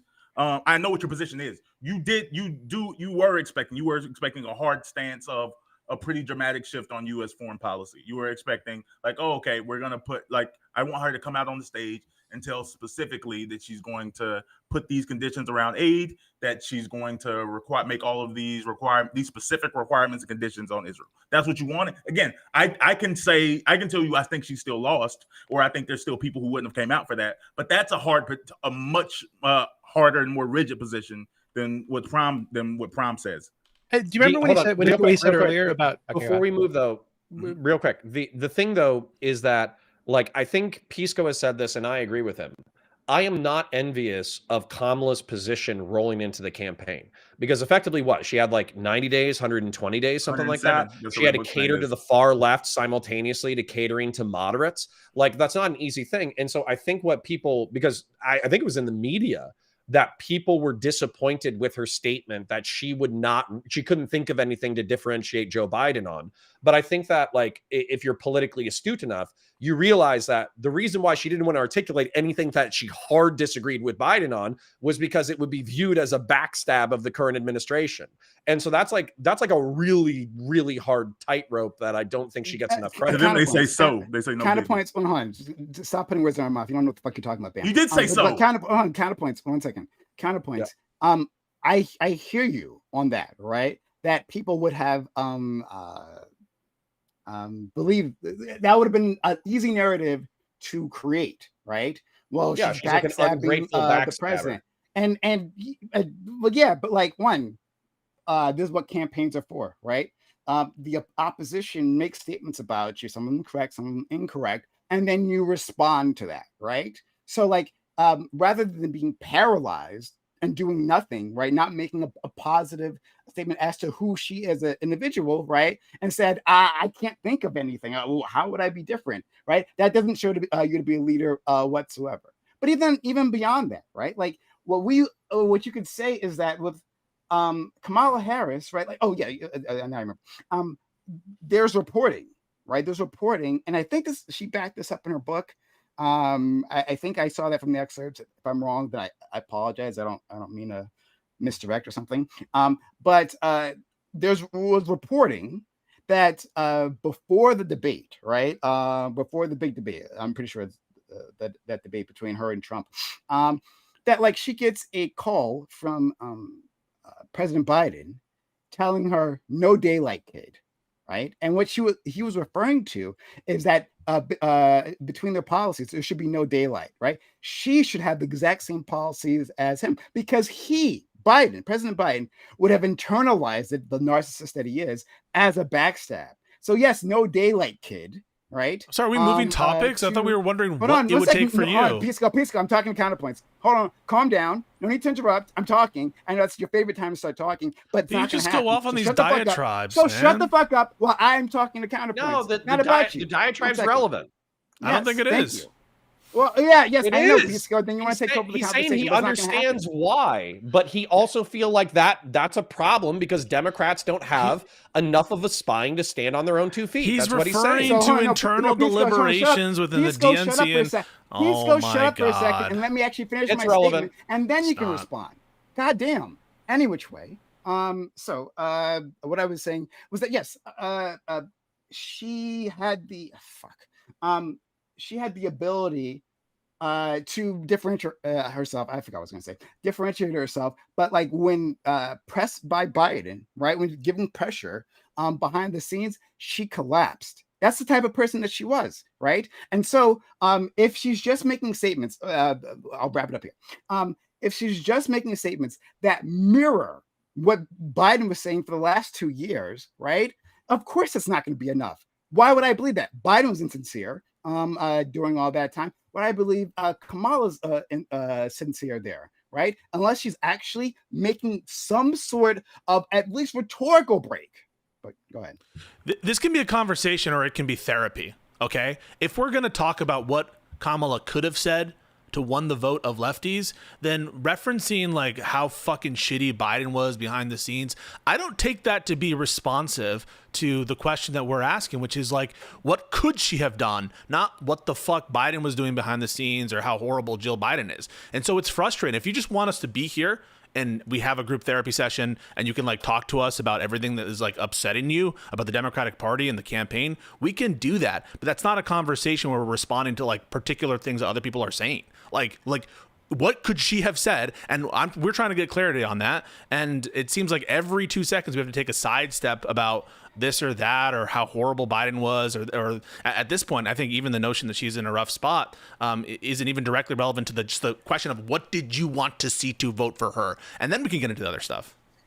Pisco, I don't give a fuck. I don't give a fuck how you feel about this. Not even a little bit. Like not even a little bit. Okay, well, it sounds like you guys are a little bit tense right now. But to be clear, I was responding to counterpoints. Counterpoints made a statement, and I responded to that. Right now, if you want to redirect the conversation, we can. Right, I don't give a fuck about your feelings about this. Right, so the conversation is going to shift back and forth. We're going to respond to different things, and that's okay. Some of them will be tangents, some of them will be direct. Right, but you don't get to decide. No, we're not going to do this or that. Right. So this is the conversation we're having. And by the way, you can infer the steel man here. The steel man, as far as I can tell, if I was to try to steel man Prime's position, it feels like you're saying, okay, the Democrats were responsive and that Kamala's a big girl and she put on her big girl pants, so we shouldn't be criticizing the back end politics that led to her making the statements that she made. I have no idea how you're not tracking, Connor. That's not what's happening.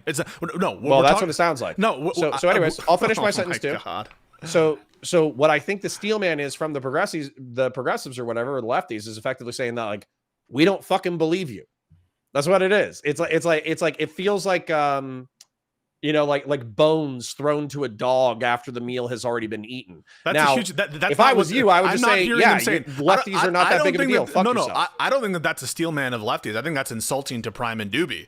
I think what you're saying is... I don't think it is at all. No, I don't believe you. I think you're full of shit. No. I think what you just said is potentially insulting to Prime and Doobie, because what you're suggesting is no matter what Kamala said, it wasn't going to change their minds. And I'm sure that that's not what I'm hearing from Prime and Doobie, that they just didn't believe her no matter what she said. But for me, it's not the statement, because I think Bam could probably go through and you could come up with the word, like Prime and Doobie could come up with the magic words that Kamala could have said in order to get their vote. And I'm sure Bam could do like a quick grok research or whatever and find something close to what they're looking for. But politics is vibes.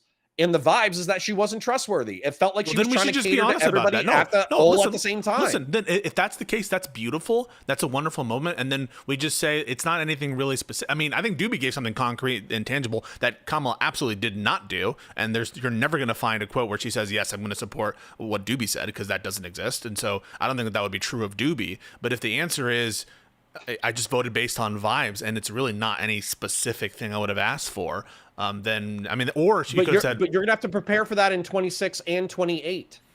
Wait, hold on. I think so Prime and Doobie are capable of articulating. I think it's disrespectful that they care about. I think it's. But I'm telling you, the vibes are off. I'm trying to be respectful of Prime. If Prime, I don't think that it's respectful to say Prime's was a vibes voter.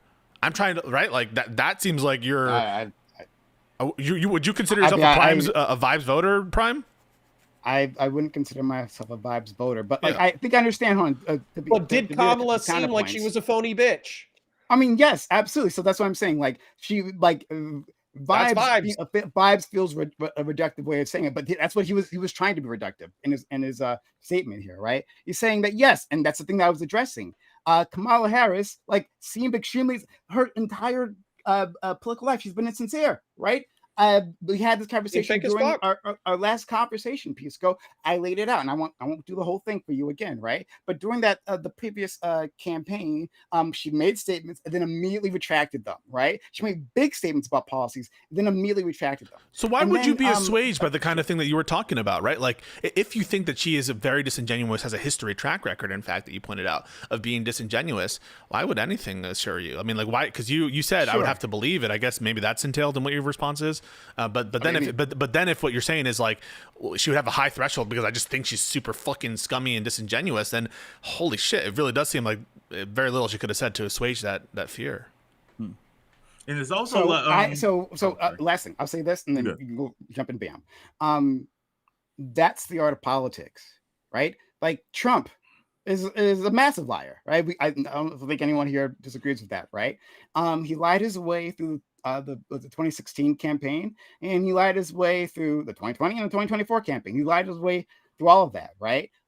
And people, conservatives, like saw that, right? They got that. But politics is the art of convincing people of your sincerity. That's part of it, right? That like the words that you're saying aren't just hot air, but a portion, built in that a portion of it is hot air, right? That there are promises that they literally can't keep, that are impossible to keep, right? And promises that they just don't feel like keeping, and then promises they'll try to keep, the whole spectrum. That this is like the art of politics. So understanding that I had these feelings about him, I didn't like Joe Biden. I never wanted to vote for Joe Biden the first time, right? I didn't want to vote for him the second time, really. But like, especially, let's talk about the first time, but the first time still I did, right? Because I was convinced that still this guy's going to be a good steward, right? That was the art of politics. So yes, I think she's a fake, I won't call her a B word, but a fake individual. But if she could have convinced me on the stuff, she could have tried her best, right? There's a way to do that. Politics has been doing it for centuries. Well, then yeah, I would have voted for her. Sorry, Bam. No, you're fine. I think that's, I'm about to say, there's probably other aspects of the conversation to get into. I think that's probably as honest as close to the truth as you're gonna get, which it feels uncomfortable, but it's really just the art of like, oh, okay, it's not necessarily about what specifically she said, unless she was literally gonna like put on paper a hard platform of conditional aid as Doobie has. Outside of that, it's not really a statement, because like I said, I found another statement of her actually speaking about conditional aid, conditioning aid and things that she's. Can you read that? Does you have it? Yeah, it says that Kamala Harris speaking to the National Association of Black Journalists, she says, "I am entirely supportive of the pause we put on the 2,000-pound bombs," referring to a shipment of heavy payloads frozen during the Biden administration and concerns. He says, this is some leverage we've had and used. And she's talking about the most important thing is the humanitarian crisis, the tens of thousands of civilian casualties, and we need to get this deal done immediately. And then I was about to say, right at the end, the Israeli, the Republican Jewish coalition, as well as Netanyahu, came out and made a response statement that it's no secret that Kamala Harris supports leveraging critical military aid to Israel in its fights as it fights an existential war for its very survival. There you go. Terrorist regime known as Iran. So, like, from the Israel's perspective, from like people's perspective, that statement right there, you would say, "Oh, that's bullshit. That's nothing." That was framed as like, "Oh, okay, yeah, Kamala Harris clearly supports conditional military aid." So bam. All right. So.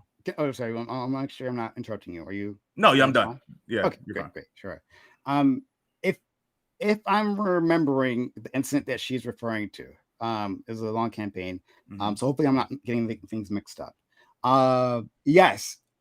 What Biden did, and someone fact check me if I'm getting this wrong. I do apologize. But what Biden did was he stopped like one shipment, maybe more, but like one shipment of 2,000-pound bombs to Israel. And I forget exactly the reason given. I just don't have that at the top of my head. But he did stop one shipment. Something like that. Hey, great. However, like that didn't like do anything. It didn't end that was like a fig leaf, right? It did nothing to interfere with their ability to prosecute that war, like at all, right? Right. So it didn't end the war, but that no. Hold on. I'm not saying end the war, right? Very specific. Their ability to prosecute the war, right? So like it when that 2,000-pound bomb shipment didn't go off, right? Like if I'm remembering correctly, and again, if I'm misremembering something, I'm not trying to lie here, right? But like sandwiched in between, so like here's that event, right? Billions of dollars to Israel, like approved by Congress, and then afterwards, billions of dollars to Israel approved by Congress.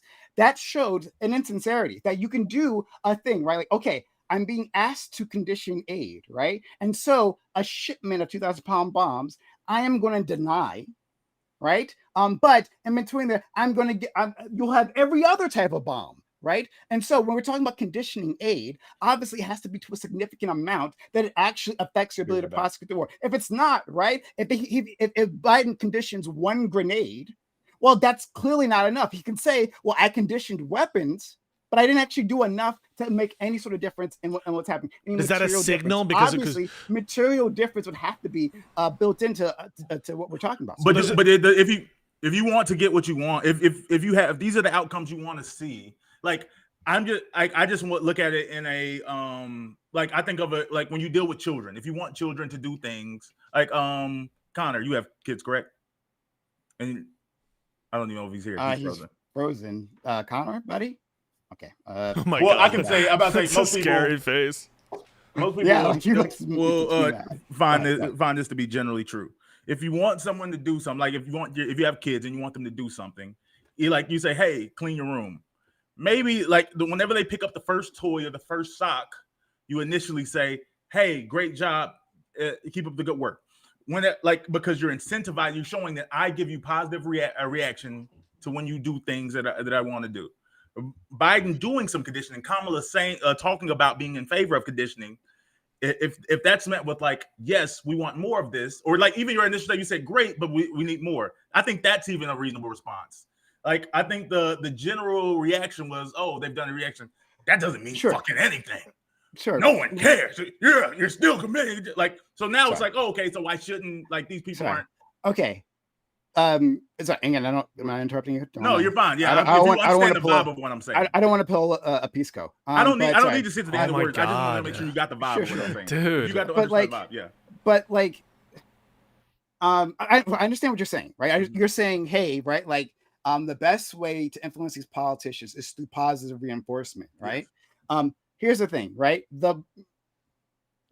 These politicians got a lot of feedback during the campaign, right? That was through the protests, right? Through the college campus sit-ins, through other people on the streets, through the letters, through the like through the negative phone banking campaigns, right? There was no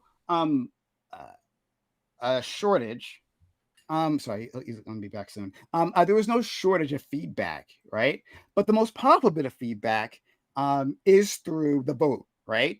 That's in the end the final say of it all. So it's not like they were bereft when they did something good. Like I heard it right through channels that I watch through like the social groups that I'm part of. I heard that positive feedback and it was transmitted. But do you feel like it was publicized? Well, I mean, that could be a media issue. Like I know the media doesn't necessarily report on the right things, but do you feel like the average Palestinian supporter like gave Biden credit or celebrated Biden for when he did pause related to Simmons? Do you honestly believe that, or do you think that they said that's peanuts, it's not enough, fuck Biden? It's hard for me to say what the average person would have done. Like, I'm just like telling you like my experience and what I saw. Like, I don't think you're making an unreasonable ask of me, but like, I'm pretty cloistered, honestly. I don't know what the average person did. Like, it would be disingenuous of me to try to make that statement.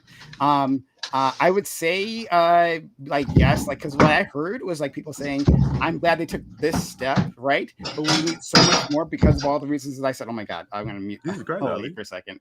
But yeah, like I can't tell you that exactly. Can I respond to the aid thing? So, well, it is true that he did pause 2,000-pound bombs in like mid-2024, but they'd already sent like over 10,000 of them at that point. And the concern was that Israel was using these bombs in heavily populated areas, right? And which is causing massive collateral damage, right? So it's true, he did pause the 2,000-pound bombs after sending like 14,000 of them. But they didn't pause anything, all the other shit they were sending. They still sent thousands of other bombs, other missiles, other like weapons. They still sent 500-pound bombs, right? They started that up again. And the issue with Biden's threats to withhold aid, threats to condition things, is that he never ever followed through. Sounds like he did follow through. No, but he didn't though. So, for example, he said that Rafah was a red line for him, right? That they cannot go into Rafah. They cannot do it. It is a red line. I'm They so did it sorry, anyway. but I know you. But like, Oh, this God. can't be Go a for debate it, go about for it. Israel Palestine, can it? I mean, like, are we It's really? not. No, like, It's not. I'm telling it's you, about God. what Kamala We're talking about could sincerity. have said. I understand, and she's not in well, charge. hold on. Oh God, I understand. So Pisco, I understand what you're saying. The issue is that so Biden says Rafah's a red line. Israel does it anyway, and then lo and behold, aid does not stop. Billions keeps flowing right to Israel. That message from the State Department, that memo was leaked, saying, "Hey, you got to let the aid in, or else they don't do it, and nothing happens." So that was the issue with Biden's threats, right? There's a lot of work. It seemed like optics rather than like an attempt to actually like leverage anything against Israel. So when Biden's doing that, and that's his position, and people are upset about this, and then Kamala comes around and says she won't change anything. Well, then why? Yeah, we've made statement like, after statement of her like saying things. Like we keep going back to this, like saying the same shit Biden said. Changing She said the same shit Biden said, right? So if Biden was saying this shit too, wait, no, hold on, bam, and let me ask you the question. So if Biden was saying this too, but in actuality, he was still sending them billions of dollars in weapons. Like if Kamala's saying the same shit, but then saying that she's not going to change it, she wouldn't have changed anything.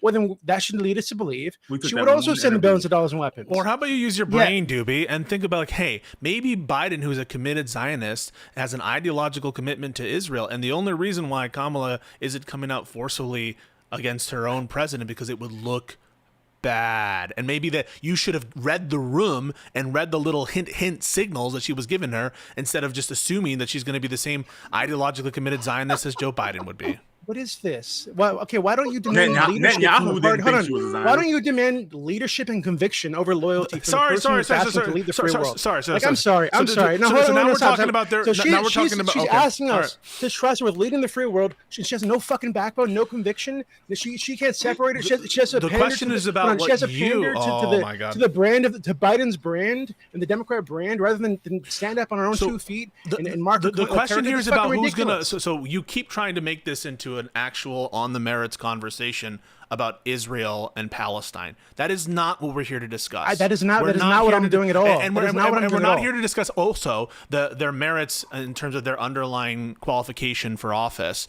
as though they're like actually what? No, we're talking about what would have won them the election and what would have secured and the I'm vote telling you for over and over again. Okay, again, so in that interview, demonstrating that she had the courage of her convictions and that she cared more about doing the right thing or having a conviction over the brand of Biden. Biden's fucking political brand. Than what she would do. Hold on. Protecting Biden's political brand rather than presenting herself as a leader with convictions and a fucking backbone.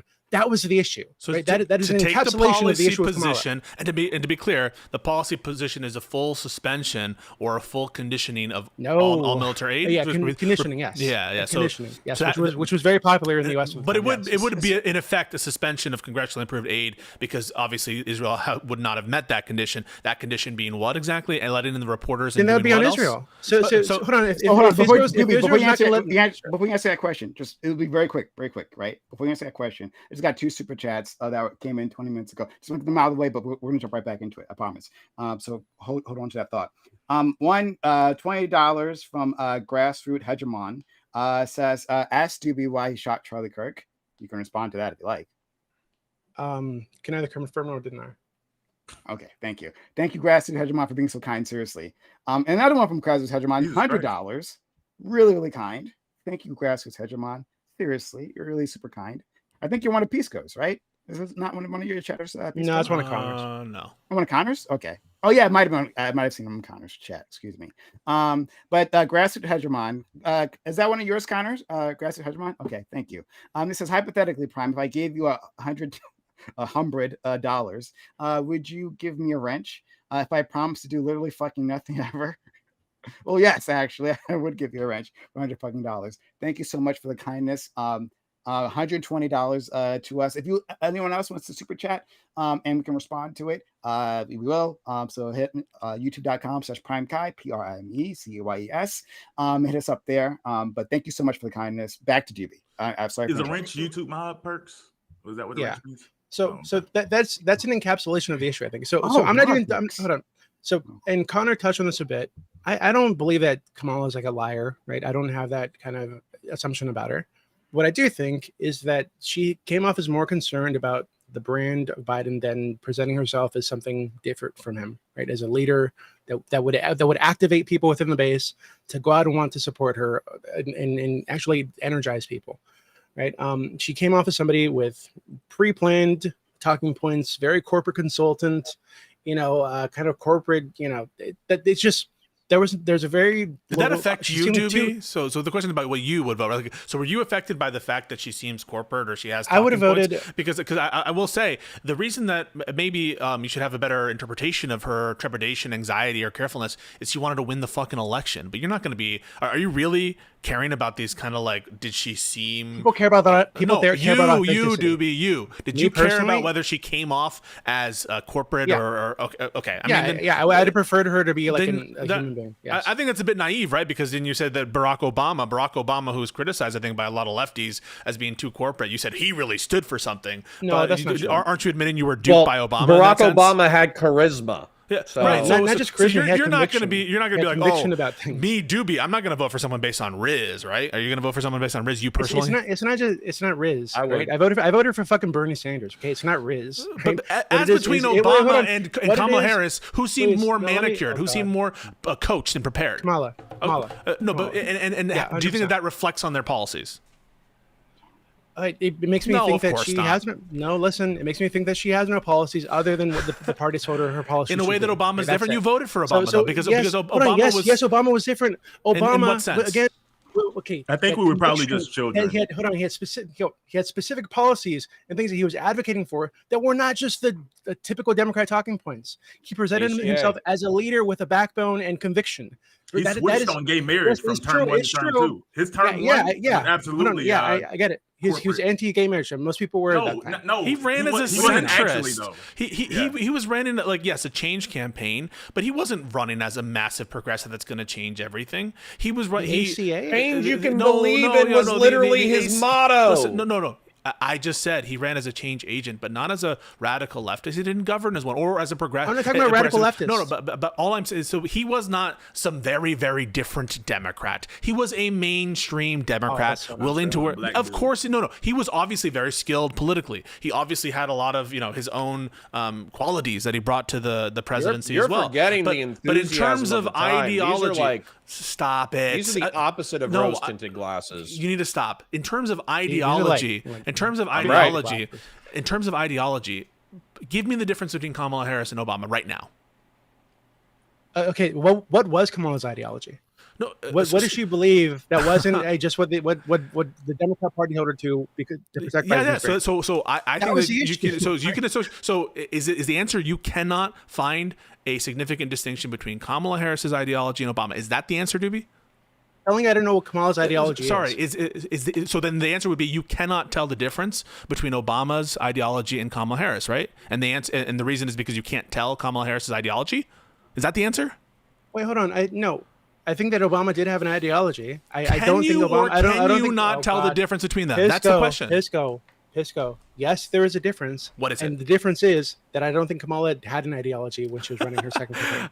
I think when she was running, when she was running for the presidency, she had ideas and conviction and the things that she was advocating for. I think when she was running as Biden's sock puppet, she was just an empty suit that was like parroting Biden talking points because she wanted to protect as between Biden and Obama. Okay, if she's just a clone of Obama, of Biden, what's the daylight on Obama and Biden then for you, right? I think that you voted for Obama, so let's see, what's the daylight between Obama and Biden? Okay, I think that Obama again presented himself as not just a change candidate, but he had specific policies that he was advocating for and pushing for that weren't just popular within the Democrat Party. So, i.e., universal health care. Right, that was a brave policy position to take at the time. This is not something that the majority of people supported, but he supported it and he advocated for it and he made the arguments. Right, so for Biden, and Biden didn't. Biden supports universal health care. Biden ran as the anti-Trump. That's what Biden was. Right, so that was literally he was the Democrat answer to it was let's go back to normalcy was Biden, right? I think the uncomfortness that you're feeling, Doobie, is that there's not a ton of daylight. Uncomfortable. There's not a ton of daylight in this respect. I mean, maybe the largest amount of daylight between Biden and Obama is Biden's opposition to Afghanistan when it comes to foreign policy. I mean, that's the biggest difference between those two people. Well, and I think Doobie's doing vibes, and you're talking. Yeah. So, but I'm not the thing is, doing he Obama had a vibe. But here's what I take to be the mic drop: you are willing to vote for Obama, and you're not willing to vote for Kamala. But really, we all know in terms of how That's they're not going to, true. in terms of how That they're isn't going to, in terms of how they're going to run the country, Kamala and Obama, they're going to run the country in a very similar fashion. And you No. can't, yes, There's no reason to think that. yes, there is. Come on, Kamala probably you're the more one progressive. saying that Kamala is just not distinguishing herself enough from a Democratic consensus. That Democratic consensus was built by who? By Obama era Democrats. That's the era of Democrats that we're living in and living through. And so the hard thing that you're having to justify right now is why you would treat Obama so different than Kamala. And the truth is, the biggest thing that distinguishes them is Obama had good optics and good vibes. That's the difference. And Kamala's a woman. Okay, no. So first off, it's not true that I wouldn't vote for Kamala. I would vote for Kamala. I told you earlier that if I mattered, if I was in a swing state, I would have voted for her over Trump because I fucking hate Trump and I want him to get ball cancer. Okay, I hate Trump more than any politician in my lifetime. Right. So I would have voted for her or a fucking dog, But or you an held actual your nose, animal though. You over said you were Trump. Okay? uncomfortable voting for her. Yeah, so because I live in California, I have the luxury of my vote not mattering so much in the presidential campaign. So I didn't vote. Right? So I chose not to participate. So that's it. But I felt like it would matter. I would have advocated for people around me to vote for her. I would have pushed my family to vote for her because I fucking hate Trump. Okay. But Outside of Israel Palestine, is there any other like policy positions? I'm not a single issue voter. So that's what I'm saying. So like, is there any policy positions you held that you was like, ooh, I just don't like I don't like where she stands on that? I think that she was too she leaned too much into like identity politics with the She the didn't trans mention shit. identity politics. Yes, she did. No, you talking about? Not in this campaign, really, She no. didn't say anything about being a Yeah, woman, well, being hold on. black. Like she did the opposite of that. She like, if you want to talk about empty suit, when it comes to the identity stuff, she didn't lean into that at all. Not in this campaign, no. That's just not true. I don't even think she said I'm anything about sorry. trans I feel like you're not rewriting. I feel like you're just not remembering history. She absolutely leaned into her black and Indian identity. Absolutely, and her woman, She her leaned womanhood. into her black and Indian. Yes, In I interviews, heard you people hear it asked all the her fucking about- time. Maybe not directly, but from her fucking from her pundits, right? From her spokespeople. Like this was the message being put out by the campaign. Oh, she's a black woman, she's an Indian woman, and she's a woman. So and she's inclusive of everybody. Oh, there's no Very- way you got very- that from this vibe. Well, That's hold exactly on, what we hon. got from her. I think I think there's a middle ground here. We'll touch on that just a little bit. But one, Ali, thanks for being here. Sorry, I had to mute you before because we're getting a lot of background noise. But like you're back on, so just Okay, sorry. FYI.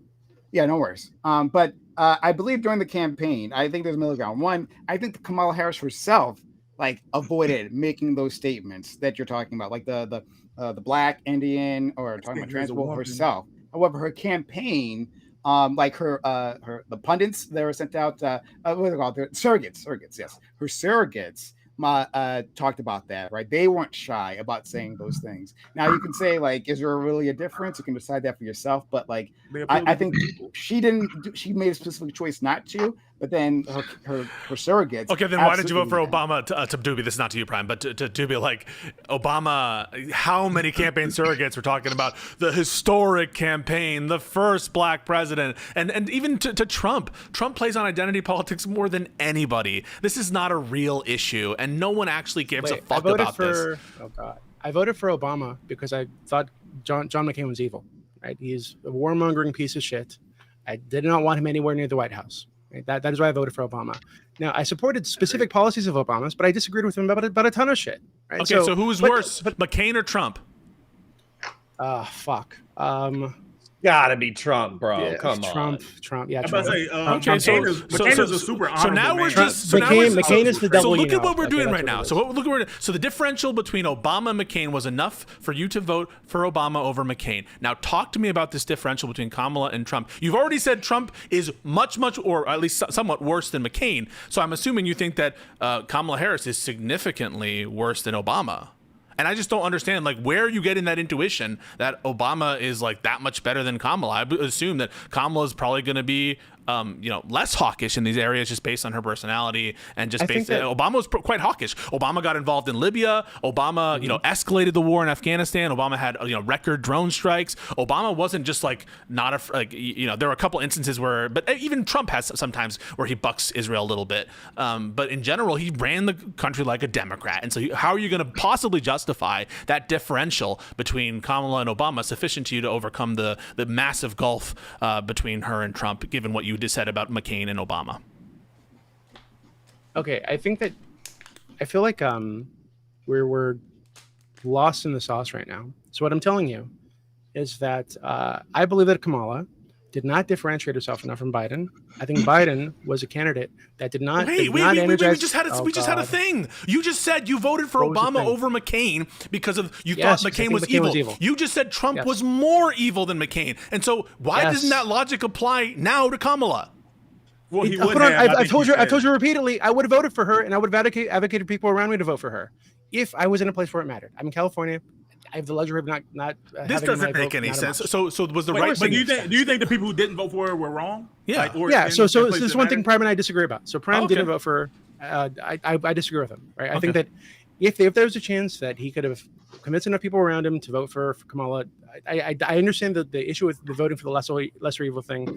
I feel like when people do the lesser evil calculation, sometimes they forget that they're still voting for evil. Right? But I understand. But I totally understand Prime's position. Wait. This is a little sneaky. What you just said is a little sneaky because you did vote for Obama. So just talking about you got up to vote. You got up. You moved your ass to vote for Obama in 2008 but it didn't. This differential didn't move you this time, and the answer is because she was too close to Biden. That's the answer for why it didn't move your ass. He had probably never voted before. I think it was. Obama was the first time I ever voted. Right, it was the first presidential campaign I ever voted in. Right, so I wasn't thinking about politics deeply enough to be like, oh well, my vote's not really going to matter because I'm in California. Though I did vote for Obama in the Democrat primary. Right, to be clear. But okay. Now we have to address it because you said it multiple times.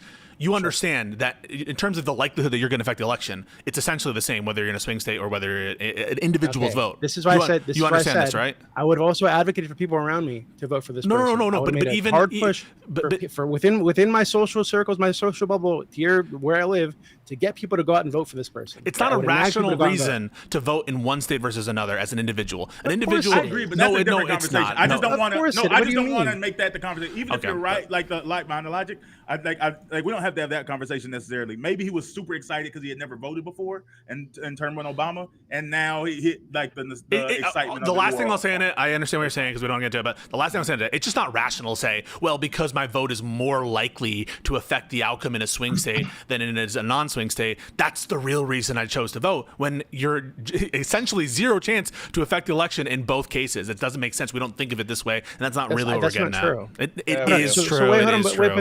But it's not true, right? So the way that I think you should think about this is right.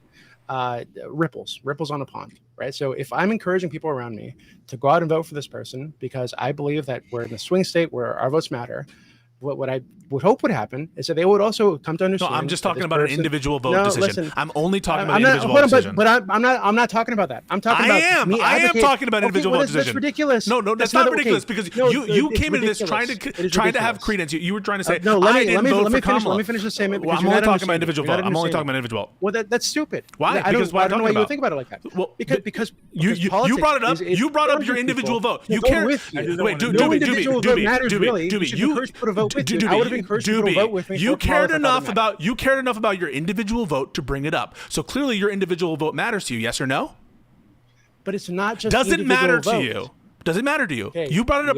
Yes. Okay. It's not just individual vote I'm talking about. I'm talking about more than the individual vote. I'm talking about my ability to impact the voting decisions of people around me. When I'm cornering you on this issue, I'm only talking about your individual vote. I'm only talking about your individual vote. And what I'm telling you is, if you think I don't think about politics that way. Oh. I think if there's a serious issue or an important issue, I advocate for people around me to vote for that issue. People who don't typically vote to get off their fucking ass and go vote. And I nag the fuck out of them. But you didn't do it. But you didn't do it. You didn't do it because I'm in California. No, but that's and again. If you're an advocate, oh my god, this is crazy. And again, I don't understand why this is like. I don't understand why this is this confusing to you. It's no.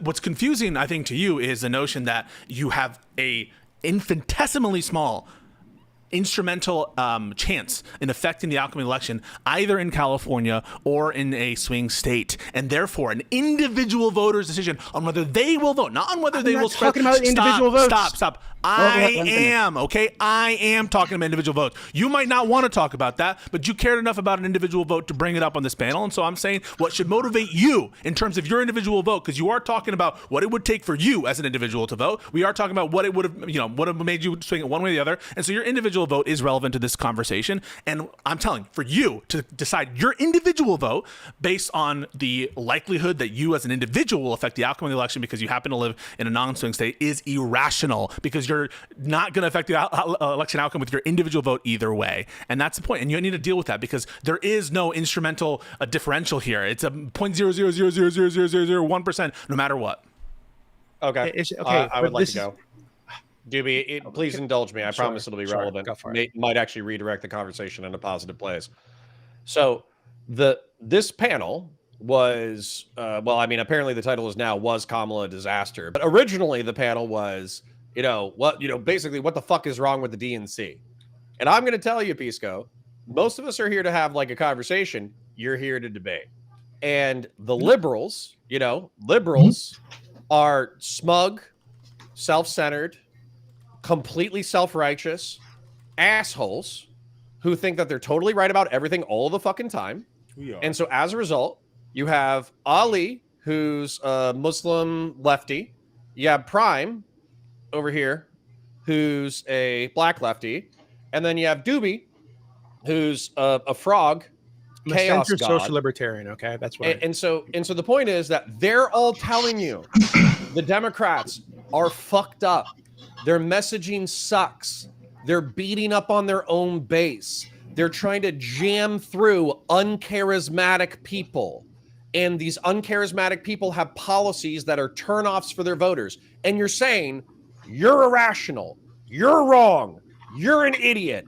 You don't know how voting works, et Connor, cetera, et cetera. you're half listening. And by the way, You're half and by the way, listening. and by the way, and by the way, and by the way, that's part of the fucking problem. Connor, you're doing the Wick thing where you're trying to be like, I'm the enlightened No, I'm not. centrist. I know everything. No. I mean, you're half listening. We're here, like, You're listening right. to lefties who. You're right morally, dude. but your tactics suck dick. No, Didn't the Dems win in 2018, 2020, 2022, and probably going to win in 2026?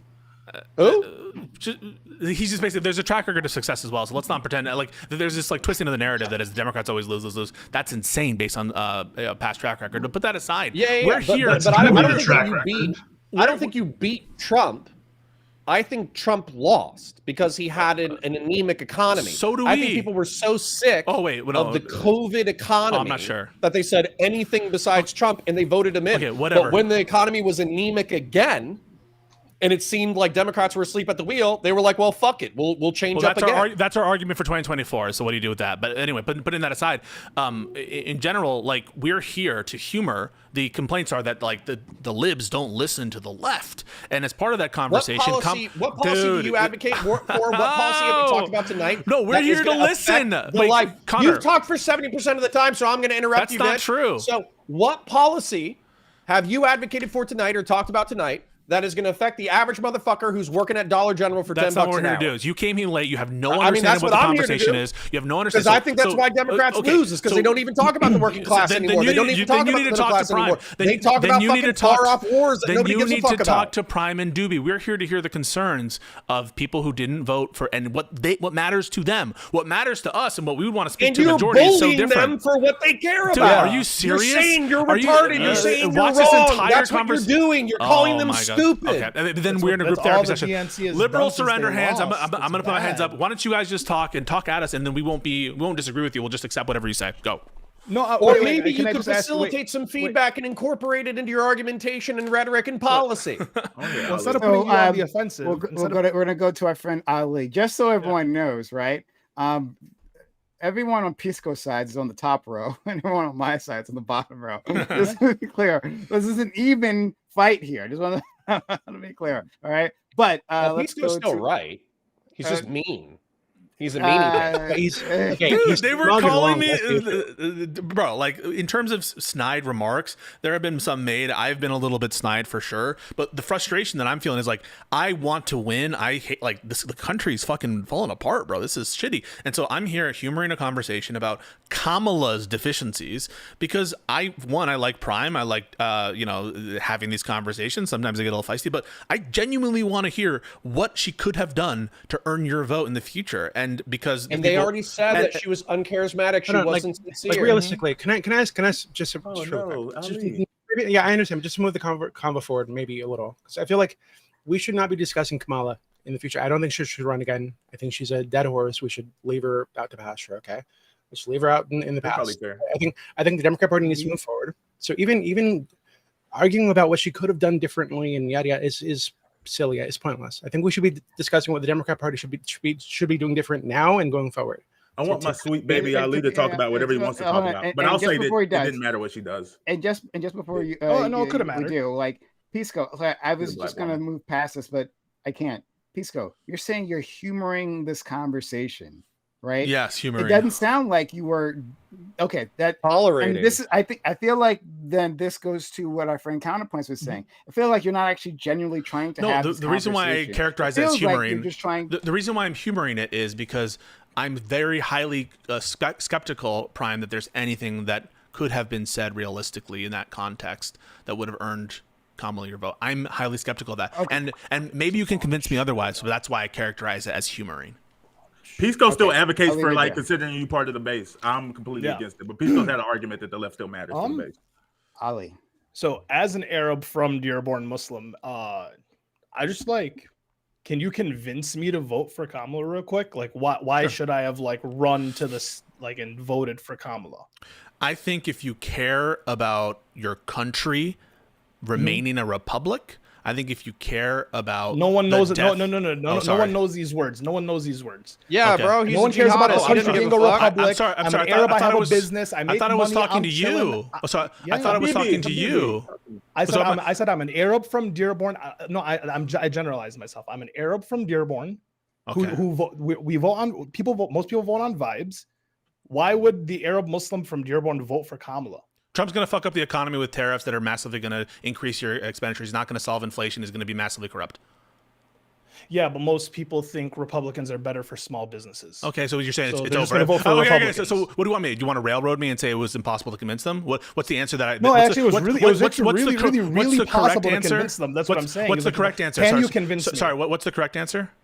Why don't you give the correct answer? You're supposed to come up with the correct answer. I asked you to convince me. Yeah, so you come up with the correct answer. But you just said, but Republicans poll better on economy. That's what you just said, so right? Convince me otherwise. So who am I? You're saying that my line of saying that Trump's going to increase all your costs, and he's going to be corrupt as fuck, and he's going to fuck up the economy, that wouldn't work because Republicans poll better. That one statement, wouldn't work. Okay, so would any one statement work? What is this exercise that we're doing here? A few statements would work. Can you convince me to vote for Kamala? Who are you? You, the individual in Dearborn, Michigan. So I can't talk about the economy, right? Just Dearborn Arabs, people who make a little bit of money. Dearborn Arabs, they're concerned don't care about the economy. Israel, Gaza. Like, can you convince me to vote for Kamala? So here's a question, right? Do Dearborn Muslims care about the economy? Yeah. Okay, Trump is going to fuck up the economy by raising all of your prices. Trump is going to fuck up the economy by still making money right now, so they don't care. So okay, so once again, so they don't care about inflation. Can you convince me to vote for Kamala without just shitting on Trump, please? Can you do that? Can you convince me to vote for Kamala? This is an insane. What we're doing right now. This is insane. This is not a real conversation. You're saying the Dearborn, the Muslims in Dearborn, they're not suffering economically. They're doing fine. Mm-hmm. Okay, so the GDP just grew 3.8% in the past quarter, so at least rich people are doing okay. Okay, so the small. There's a lot of small business owners in Dearborn and doctors, and yes, there's a lot of. So how about this? If Trump is in office, he is going to escalate and worsen the plight and death of thousands of. So Gazans. You say, but Trump has convinced them otherwise. Can you convince me to vote for Kamala?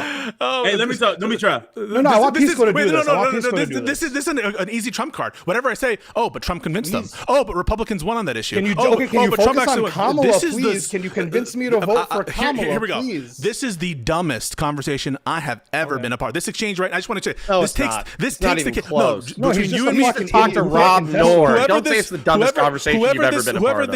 Whoever this person is, right? Anything I say, I'm just, the voter you lost. Just to be clear, anything I say, his response was, "Oh, but Trump won that voter. So what do you do now?" Oh, but Trump won. Okay, hold on. Oh, but No, Republicans, wait, have the polling. counter. This is insanity. No, Ali, you are my love. You are my little Habibi. I'm going to defend your honor, okay? No. I don't need you to defend your honor. Give me a second. Let me have the conversation with the guy. He fucking got aggressive off of one question. Couldn't even answer the question. What he asked you two or three times was articulate Kamala's policy. That's better. Wait, hang on a second. No. He No, didn't. He didn't say that. Connor, do you agree he did not say that? He said, stop talking about Trump. Tell me about Kamala. He didn't. He said, convince me He to said vote that for Kamala. twice. The policy almost doesn't actually matter. Right? No one reads or knows the policy. Can you convince me to vote for Kamala as a Dearborn voter? Right? Do you know what Trump did for Dearborn? Whether or not he was actually going to benefit the people, he went to a cafe in Dearborn one-on-one in front of a crowd of Arabs during the height of the Israel-Gaza conflict. I'm sorry. So wait. So that's enough to show for people to have. It's a show of faith. People that's going to convince people look at to how vote. What did Kamala do when she came to Detroit? What did Kamala do when she came to Detroit? So this guy comes Did in. I hear Judea and Samaria on stage? This guy comes. That Bill, you're referencing Bill Clinton's.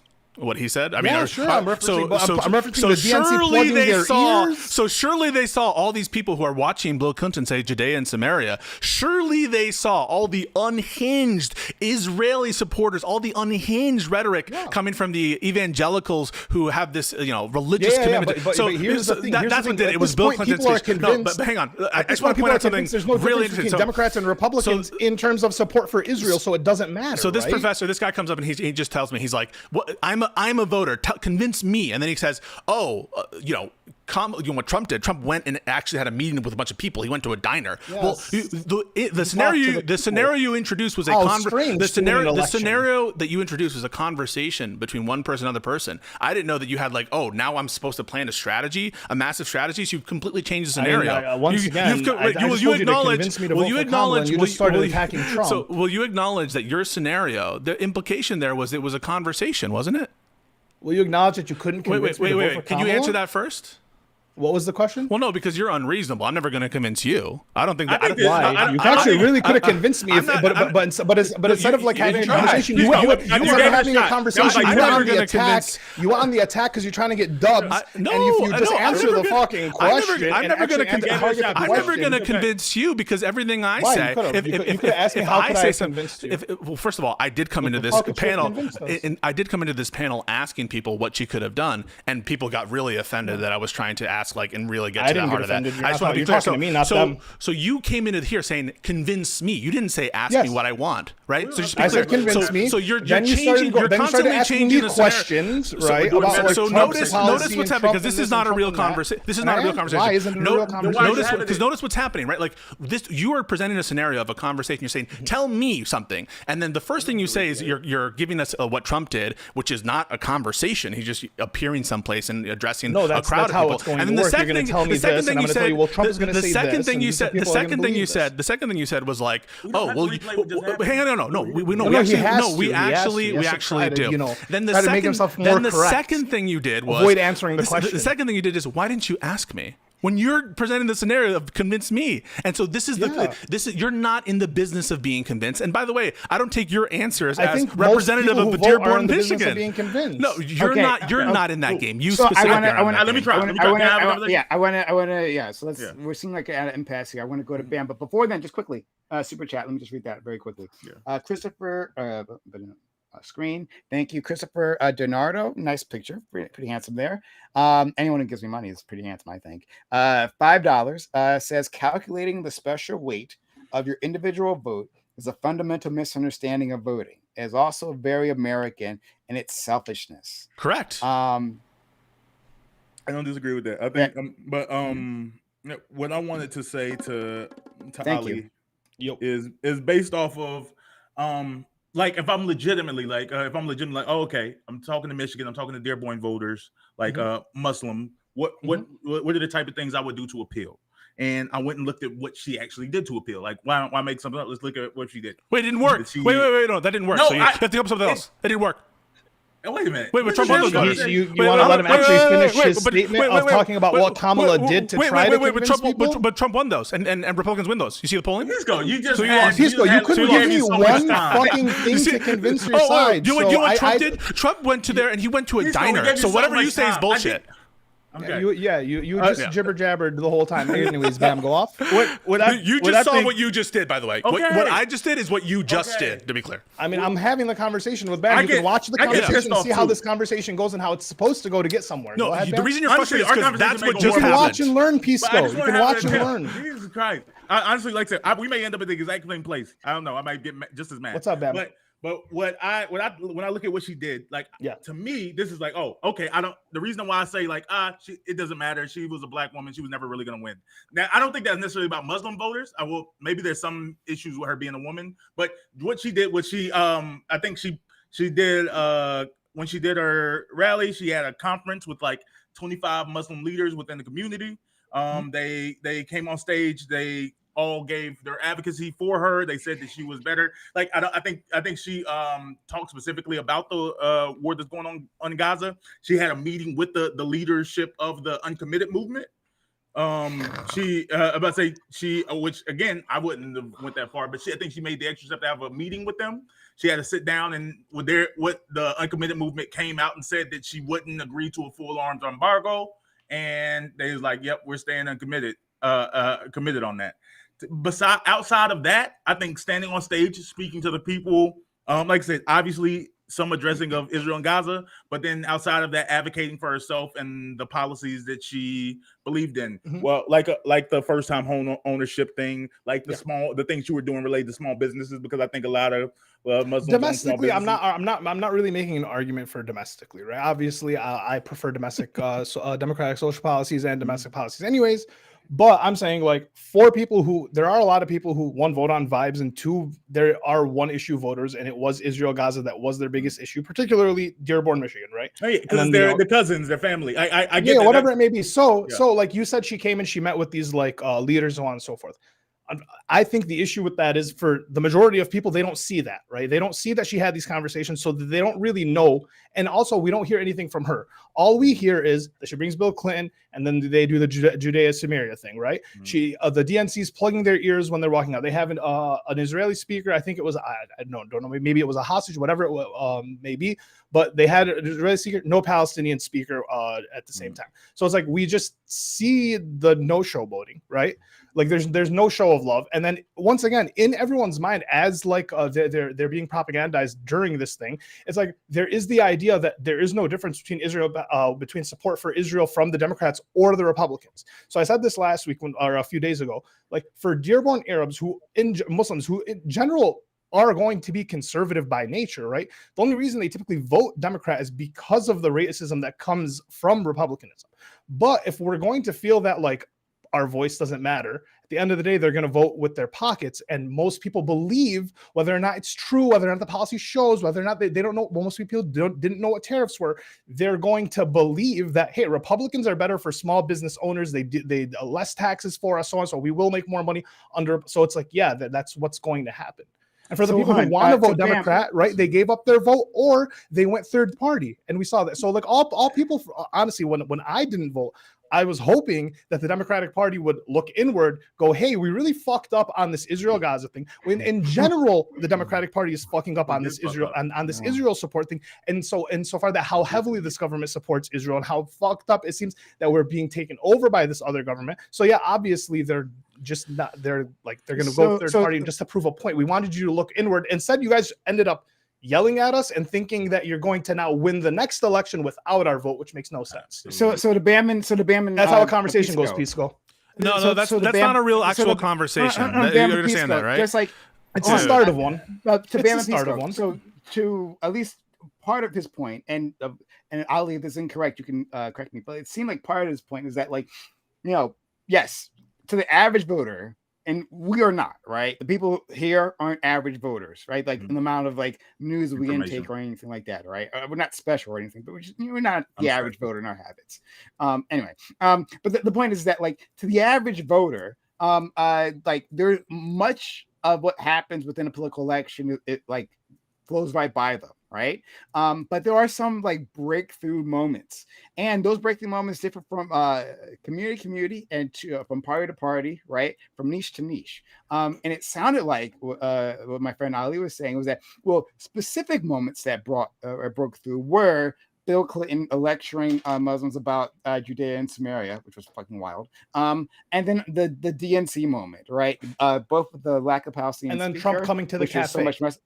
And yeah, Trump coming to the Mind cafe. you, even before all this bullshit, a lot of people wanted to vote for Trump. A lot of Arabs in Dearborn were already primed to vote for Trump pre-Gaza, pre the whole war. Like they just don't like. So he's just saying that like for like the medium voter, like these are the breakout moments in this culture in this area in Dearborn, Michigan. These are the things that mattered, and so. With that in the background, with those events having happened, how can you convince a voter, right, who's witnessed those things? So with those what are we things here in to do? mind, What are we here to do? Are we here to actually contest the like underlying premises of what he's saying? So, for example, he said, "Oh, this thing in the cafe, this really struck to the heart of the Muslim community there." That's conjecture, right? Is there any case for that? No, it didn't straight to the heart. He says things like, we don't have to do lawyer thing right now. He says pretentious asshole. Didn't strike to the heart of the Muslim community. He just talked to people, and he's a likable guy. So he was actually able to convince people to be vote clear, for him. so to be clear, right? Like we can have a conversation. So we're having a conversation right now. Are we supposed to have a conversation with what he's saying, or as though he were the average voter in Dearborn? I don't understand. Are we doing some kind of like dramatic performance where we're meant to like talk to him you seem and not contest understand a and, lot, and like where I'm pretend where like I'm someone who's a lawyer, just to you be don't clear, just to be clear, understand anything. am I pretending that I'm the candidate, or are we here to have a conversation as between us as equals, or are we? You're representing the candidacy, and I'm representing the average Let me voter. finish. Did that simplify it enough for you? So we can do. Let Pisco finish. I just want to have clarity on what it is we're doing. Are we having a conversation, or are we doing some sort of dramatic performance where you're going to critique us on how we're doing as though we were the candidates? I'm not the candidate. I'm not saying I'm the most likable guy. That's not what I'm doing. I'm here to have a debate. So we need to decide. We need to do one of two things. We need to A, decide to have a conversation, or B, we can have this pantomime dramatic performance where you can critique us as the candidates. Smug dick. Let's do. Okay, I want to keep doing the pantomime. No, we just need to agree on what we're doing. I agreed on it. We just need to agree on what. Listen, no one's talking. I'm just saying we need to have clarity on what everyone here is doing. I got like, clarity. what are we doing right now? Yeah. Well, okay, Pisco, if you would take a breather, stop trying to win the conversation. What are we doing, Connor? What are we doing? I'll answer that question. Hey, Dad, what are we doing? Everybody shut the fuck up. You're here to represent the DNC and the Democrats. No, the DNC? Are you fucking shitting me? Do you think I'm paid by the fucking Democrats? Dude, you're so stupid. The white guy's talking. Ali, know your place. Okay. So, Pisco, if you stopped being a smug dickhead what are we here for, Connor? I will answer your question, and you can shut the fuck up while I'm talking. I've listened to you for a very long time. You can wait 30 seconds. You can be a little patient, okay?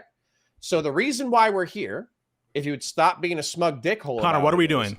Is very clearly shut the fuck up and listen. What are we doing? You're actually articulating the point. You are filibustering. What are we doing? Stop. It's my turn. I have the talking stick. Everybody shut the fuck up. It's my turn. Listen to me. Stop waiting for your time to interject. You are with 5 of your friends who care about politics. They're trying to tell you there is something wrong with the Democratic Party at this juncture in politics. And so we need to discuss what 26 and 28 are going to look like. And they're bringing their problems to you for what they think is wrong with the Democratic Party. And you're calling them stupid. You're saying that they're wrong. You're saying that they don't know what they're talking about. You're saying that they're not emblematic of real people. And therefore they should be dismissed. Which, by the way, is part of the problem. It's so enriching. By the way, it's so funny that Connor is saying this. Connor, who's saying that we need to fucking forget about everyone on the left. So just be clear where Connor was 4 weeks ago, whenever we were having that new round of Red Scare and going after me for having conversation with the Vanguard. By the way, you know what side Connor was on? Connor was on like, why the fuck? Well, you guys should not be including this part, or we should be excluding people. And now he's coming as the ultimate bridge builder. I wonder why that is. But well, hold on, because I don't think Ali. I don't think Ali is as bad as the Vanguard. I don't think Ali is as bad as your co-host. I don't think Ali is as bad as a lot of the other people that you speak for. I think he's worse. But to be clear, I'm not. No. I'm just wanting to know what Ali's we're doing. a fucking normie. What you described, socialist or something? What you described, Connor, is not the topic of the conversation, which was backwards looking. You might think, all right, we're looking at 26, the 28. Topic is quickly becoming you being a smug bitch who's incapable of listening to anybody else besides yourself. In order to have a conversation, like, we need to know what we're doing, and I want to know: are we talking about the future? Are we talking about the past? Or are we doing this little dramatic performance where we're pretending to be the candidates to convince some average voter? Even now, you're being a smug bitch instead of how stopping. Is it being smug? Okay, guys, how is it being smug? After this earlier, I think the conversation should be, when it settled on a topic, what should the party do going forward? Perfect. In 26 and 28, right? Because I think I agreed with you, Pisco, about the push away the left thing. I think it's fucking ridiculous. I think that is what the moderates in the party tend to do. Whenever they lose, they go, oh God, it's the left. It's the left's fault, right? And they try to push them away. I think it's a ridiculous strategy. It doesn't work. I think the party should be moving more to the left, because what tends to happen with the Democrat Party, I think this happened since like Clinton, if I remember correctly, probably before, but I'm not really aware of the campaign before. It's just like a ratcheting effect, right, where the party moves to the middle, and then it gets locked in there, and then the next election comes around, they move a little bit more to the middle, and it's just over time you just have a center right party and a far right party. I think the party should be pushing to the left. I don't think we have to do anything. Like, whenever I talk about the left, I think people think that, like, oh, AOC is a far right dictator. Like, if you think that AOC is like isn't a good leftist, then I'm like, oh, okay. Like, these are people that, like, probably don't need to take. It's a very tiny group of people, right? Yeah, exactly. And tiny group of people. That's not what Connor was talking about. Connor was talking about democratic socialists. I don't think that Connor people would who vote Democrat, by the way. All these people vote Democrat and advocate for people to vote for Democrats. Are very dramatically different from AOC. I don't think that Connor was looking like, oh, okay, someone who likes AOC is like too far gone. They have to be cut off. And be clear about what you're saying with that. Like, the topic is not just about Dearborn's and Michigan. It says the left, and so I think it's totally fair to talk about broader left issues and how to win a next election. If that's what you want to talk about, I think that's great. To me that Kamala did sufficiently convince people to vote, and I don't think can I Pisco, honestly, I love you. We're on the same side, but I feel like I know that you have a conversation you want to have, but I feel like no. That's where you're wrong. I'm happy to have any of these conversations. I just think that we need to be clear on what we're talking about. If part of us is talking about what happened in 2024 and like that's the nature of the conversation is what Kamala did wrong, I'm happy to have that conversation. We can stay there. But the shifting back and forth about, to me, that makes it impossible, right? It's just really hard because we're just not talking about the same thing. That's all I'm saying. So if we're the only reason I say that's relevant is because, like, let's say, like, oh, in 2026 we need to do more of this because we were doing bad on X. And then someone says, when were we doing bad on X? You might pull from an example that happened in the past. Sure, no. In that way, it can be relevant, but in that way, it's relevant, but it's oriented toward a specific thing. Where, like, in another case, like, we could be looking at the past and saying, well, in this, look at the polling data from Dearborn, Michigan, and this shows if Kamala had done X, Y, Z, then she would have won actually in 2024. Well, the situation has changed now, and so now I think there's justification if you're purely pragmatic, purely cynical, looking at a strategy to say, yeah, as a Democrat running in the future, you should condition all aid to Gaza. But that's a different conversation, or to Israel, sorry. That's a different conversation than what would have won the election in 2024 for Kamala. You understand? Yeah. Okay. Because the reason why I don't care about that necessarily, and again, this is just my personal opinion on it. I don't believe that America was ready for a black woman to be president, regardless of who. I don't think Michelle Obama. I don't insert Oprah Winfrey. Like, I think that there's still some things that America feels uncomfortable about with that, and I don't believe that she didn't lose by that much, did she? I was about to say not in raw yeah. numbers, but in like in Like- scale of electoralism. Yes, she lost significantly. Well, I mean, it was the close, technically the closest in raw it was overall numbers. electorally she was close, but then she did lose the popular vote as well. But so I am willing Like, none of to the swing states were do close. what Doobie asked, right, Yeah. and orient the What is conversation wrong with to the this future. But before we do that, right, and I promise we can do that. I promise, right? Before we do that, there's something that like has bothered me about these conversations in general, and like. And it bothered me specifically about the conversation Pisco and I had a few weeks ago. I'm going to ask this question. I'm going to ask it to the top row here, who are on the other side. So it's two questions really. First, right? Do you believe, right? And however you managed to get there, right? I don't know what your calculations look like, but do you believe that the issue of Gaza lost Kamala the election? No from Pisco, no from Bam. Connor? And by that you mean by no, but lost, no. you mean if By she would have not won. by Like not, if she would have had a different issue, she would have won. That's what you mean. Okay, so no, I don't think it was outcome determinative. I absolutely do not think it helped. Like it hurt. It hurt. Okay. Well, thank you for that. But so to what you were saying, Bam? Yeah, basically, yeah. I was talking about, yeah. I guess the word I was looking for was outcome determinative. I was saying like, oh, if she had a different position stance on this issue, it wasn't did she not win the dispositive. election? Yeah. And I'm like, no, I don't think she would have won the election. Or but I'm not convinced. When the elections I'm not convinced that it was dispositive. When the elections are this close, though, everything counts. Yes, but that doesn't change my mind that I've not been convinced that had she taken a different position, she would have won the election. Right. Okay, so I'm not going to debate you on that. I'm the only one here with evidence to say that it was, but that's okay, right? I'm the only one who has numbers. Your evidence is that she would have won, like in every. I have, state? yeah. I went through a whole thing. You went there when I had Pisco. I literally like brought numbers and showed that this could have made the difference. This particular topic. Did you take it state by state, or did you look at national polling? I looked at all the swing states. I looked at I poll numbers, I had calculations, I have the whole thing. But I'm not here. Sorry, I'm not trying to get a dig in here. Okay. We can discuss that, Bam. You and I. We can discuss that some other time. We'll do that. Yeah.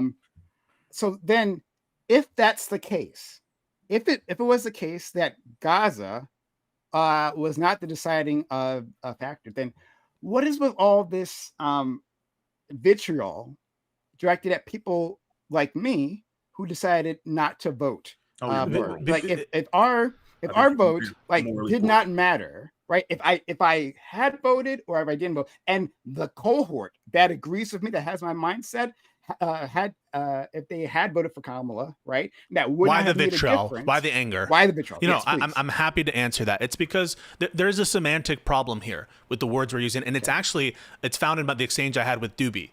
That when people say, you know, who should I vote for, or was it good that you voted one way or the other, what they're talking about is separate from your actual chance as an individual to affect the outcome of a particular vote. Because every individual, right, has a negligible possibility to affect the outcome of a vote. When people speak about whether a vote was done wrongly or correctly, they're not talking about it in relation to the probability that that single vote affect the determination of the outcome.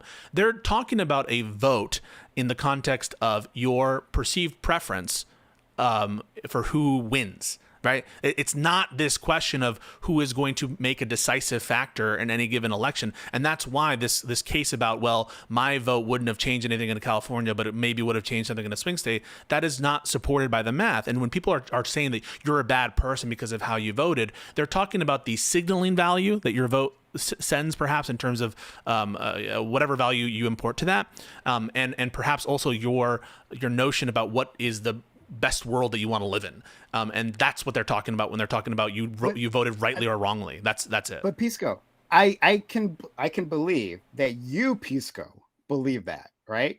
And I won't question that's how you feel. However, right, and you do this as well. You talk about an assignment of blame, right? And the blame is for Trump winning. And that would imply that, like, because of an action that I did or did not take, right, we had a certain unfortunate outcome. And so that's where the blame is involved.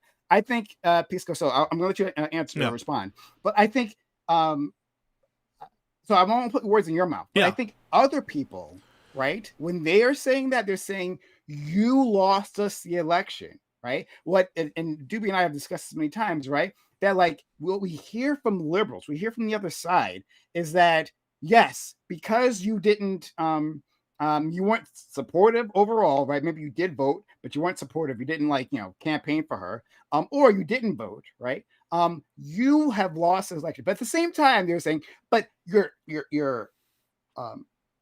focus, right? Your priority, your policy priority was actually not determinative, right? Like, it actually didn't matter. The reason why she didn't bother with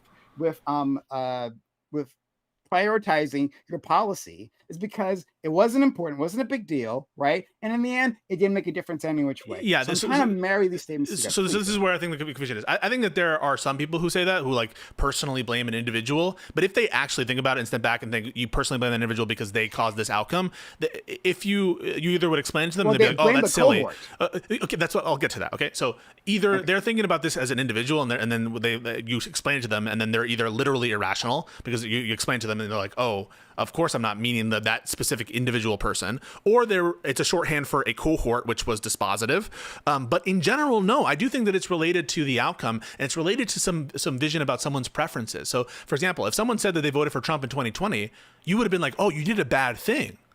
And the guy would be like, wait a second, Trump lost in 2020, right? But it wouldn't matter, right? It's not the literal outcome itself, and if you stop and think about it, anyone who is exposed to this and is like, hey, rationally, any individual person isn't having an effect on the outcome here. It has to do with either a shorthand for a cohort, a dispositive group, or what I think in most cases it's about a signal of preferences and what the preferred world you want is. So yes, if you told me in 2016 you voted for Trump, I would be like, holy shit, that was the wrong thing to do. Not because I think that you had a dispositive effect, but because it signals something about your values and what you wanted the world to look like back then. Similar to, by the way, if you would talk to me, Prime, and you said the day before Charlie Kirk got shot, I really fucking hope that Charlie Kirk, gets shot or whatever, and then he does, and then I go back to you, be like, what do you think about that? What do you like that? Like, in that case, I'm not literally blaming you, right? Or if the witches had done the hex that they remember, there's like these witches that apparently hexed Charlie Kirk, and now they deny saying that they wanted any like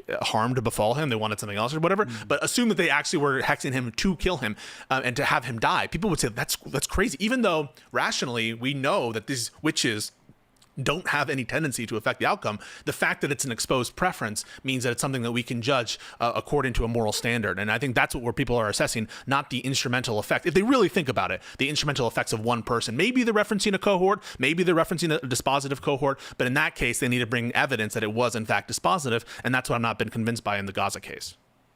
Can we, the other two think? Nah, I mean, it's something that we should fight about a different day. The whole thing, the reason why I don't like this, but it's being repeated, so I guess I should address it. Yes, we all know that like a single person's vote is likely not our individual vote is going to be what determines the outcome. However, we are acting as a group, and like you said, we're expressing a preference.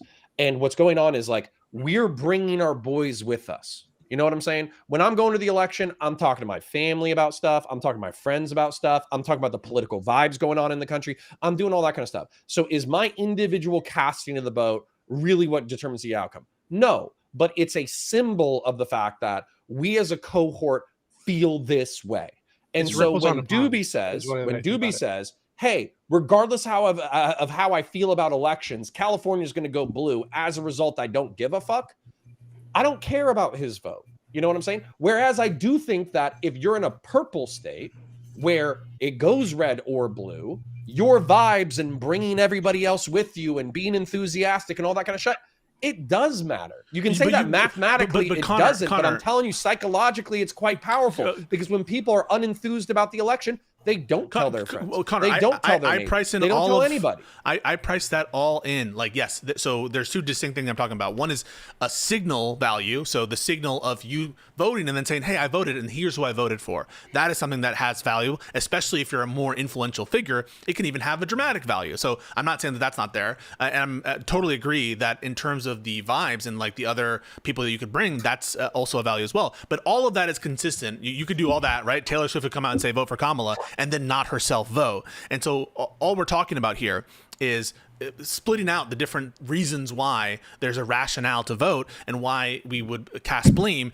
And it doesn't have to do with the determined outcomes of one's individual vote. But the thing is, people like Prime, this is not a dig at Prime, and because I think it is a statement, he's saying, I didn't vote for Kamala, right? And that when he says that, he's not basically, it's a signal, right? It's not about, oh, I affected the outcome. And so when people are mad at Prime, they're not mad with him on the level of, well, he changed the outcome. It's Prime's fault we didn't have Kamala. They're saying we don't like the world you wanted, right? Like, and your signal is a bad signal. I agree with you, but I want to affirm this is and maybe this is parallel to what you're saying, so you're not going to disagree with it. Yeah, I think this was my frustration with Adam Friended. Adam Friended said, well, I'm in California. These are the reasons why I didn't want to vote for Kamala, blah, blah, blah, blah, blah, blah, blah. Who gives a fuck about my vote?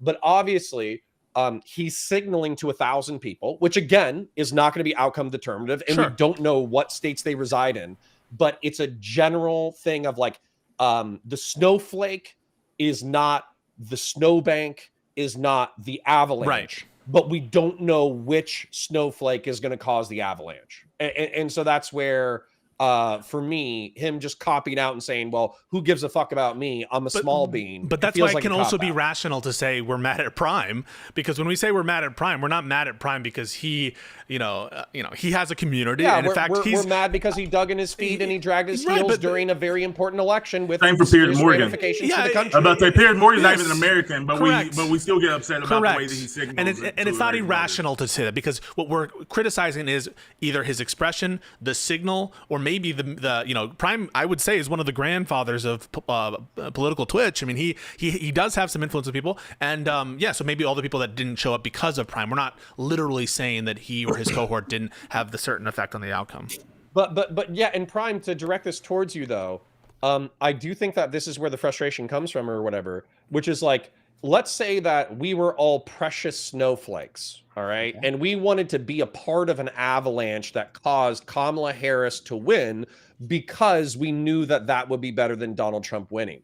When we started sliding over the side of the snowbank and sliding down the mountain, you were like, I'm not feeling it, guys. I'm gonna hang back.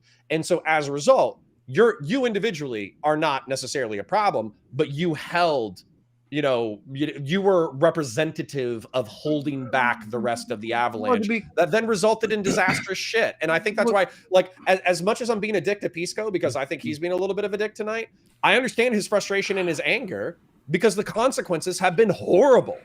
Yeah, this is one of the worst administrations in American, recent American history. But this isn't on the voter, right?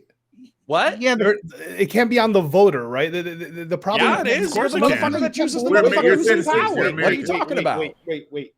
An election literally is like a fucking popularity concert. You're literally trying to convince people to get out and earn, like you're trying to earn people's vote. People aren't just going to vote for you for the sake of, people are sick of doing like the lesser of two evils shit. On top of that, you had a perceived genocide, right?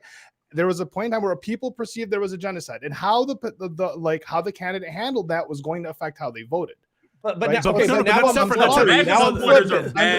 wait, guys. So when the people who didn't vote, I can understand that you want to blame them. Like, look, you guys didn't vote. There was a slippery slope, and you didn't reach out your hand. Sure, that's fine. But also, like, it seems like this thing, and I hate using like liberals and leftists or whatever it may be, but it seems like liberals are like performative pragmatic, where they're like, we want these things, we side with you, but if you don't get them, they're fine. You guys are content not getting these things. Whereas leftists are just kind of sick of like looking at these people in power, feeling like, hey, the president can do whatever the fuck he wants, it seems like, when he's a Republican. But when it's a Democrat or someone on the left, they can't get any of the things that we actually want done. That's what it feels like. I'm not saying so when you say that's fine, when you say that's fine, do you mean you agree with Connor that voters do have some culpability? Of course they do, right? No, voters have no call. So when the So voters what voted in, about when the MAGA voters voters? voted in, Voters when the are literally voters voted idiots in, who are meant to be convinced to vote. So when the voters Like, voted in for like- George Bush in 2000 and 2004, you didn't think that the people of America didn't have some culpability for their decision? No. I mean, don't think we don't individual- choose. I don't, we I don't- don't think you hold can on. blame. I don't What- think. can I- you can- I don't What think about you the can blame voters in Israel? individuals. Can I ask the voters in Israel? The voters in Israel, do they have culpability for electing a genocidal crazed man to be leader of the country? Do they have culpability? Yes or no? No. No. Yeah, That's I don't think wild. voters That's are culpable. wild. Wait. I mean, Yeah. Hold up. Real think- quick can I- before we can I, move though, Ali. So Yeah. I wanna change teams real quick, okay? So when earlier, I think you are correctly pointing out that the average voter is not like the most politically savvy person, Yeah. and that the Democrats need to think about They're how convinced they're by communicating propaganda. to people who basically were turned off by the Democratic message in 24, right? And I agree with you. However, I think that I'm with Pisco. They That do Subway if you Surfers? if you wake up and you're aware of what's happened in this country within the past year, like, I don't know how the fuck you just shrug that off. And You don't- then, you by don't the way, this shrug is it why off. I'm not I'm a not saying- Democrat wait, here, I philosophically, can because tell I you. think the average voter is dumb as fuck. The average person is just like, once again, the average person who was a Democrat who didn't vote. Personally, I'll just speak for me, right? One issue voter, Israel, Palestine, it kind of fucking left a bad taste in my mouth, right? It's not so much that I shrug off like, oh, the year is bad, but like what happened was, instead of once again looking within and being like, hey, shit, how did we actually lose you guys? It became an attack on the people who didn't vote. And I'm sorry, but once again, when there's a perceived genocide of people, like, I'm Lebanese personally, my aunt's houses got hit. You and made they the have nothing to genocide do with worse, this shit. bro. Once again, You made it worse, bro. no. I want what, rhetorically? Literally. No, not literally. Netanyahu came out and said that there's like Trump gave a green light to think that Biden never. Yeah. What green light wasn't there already?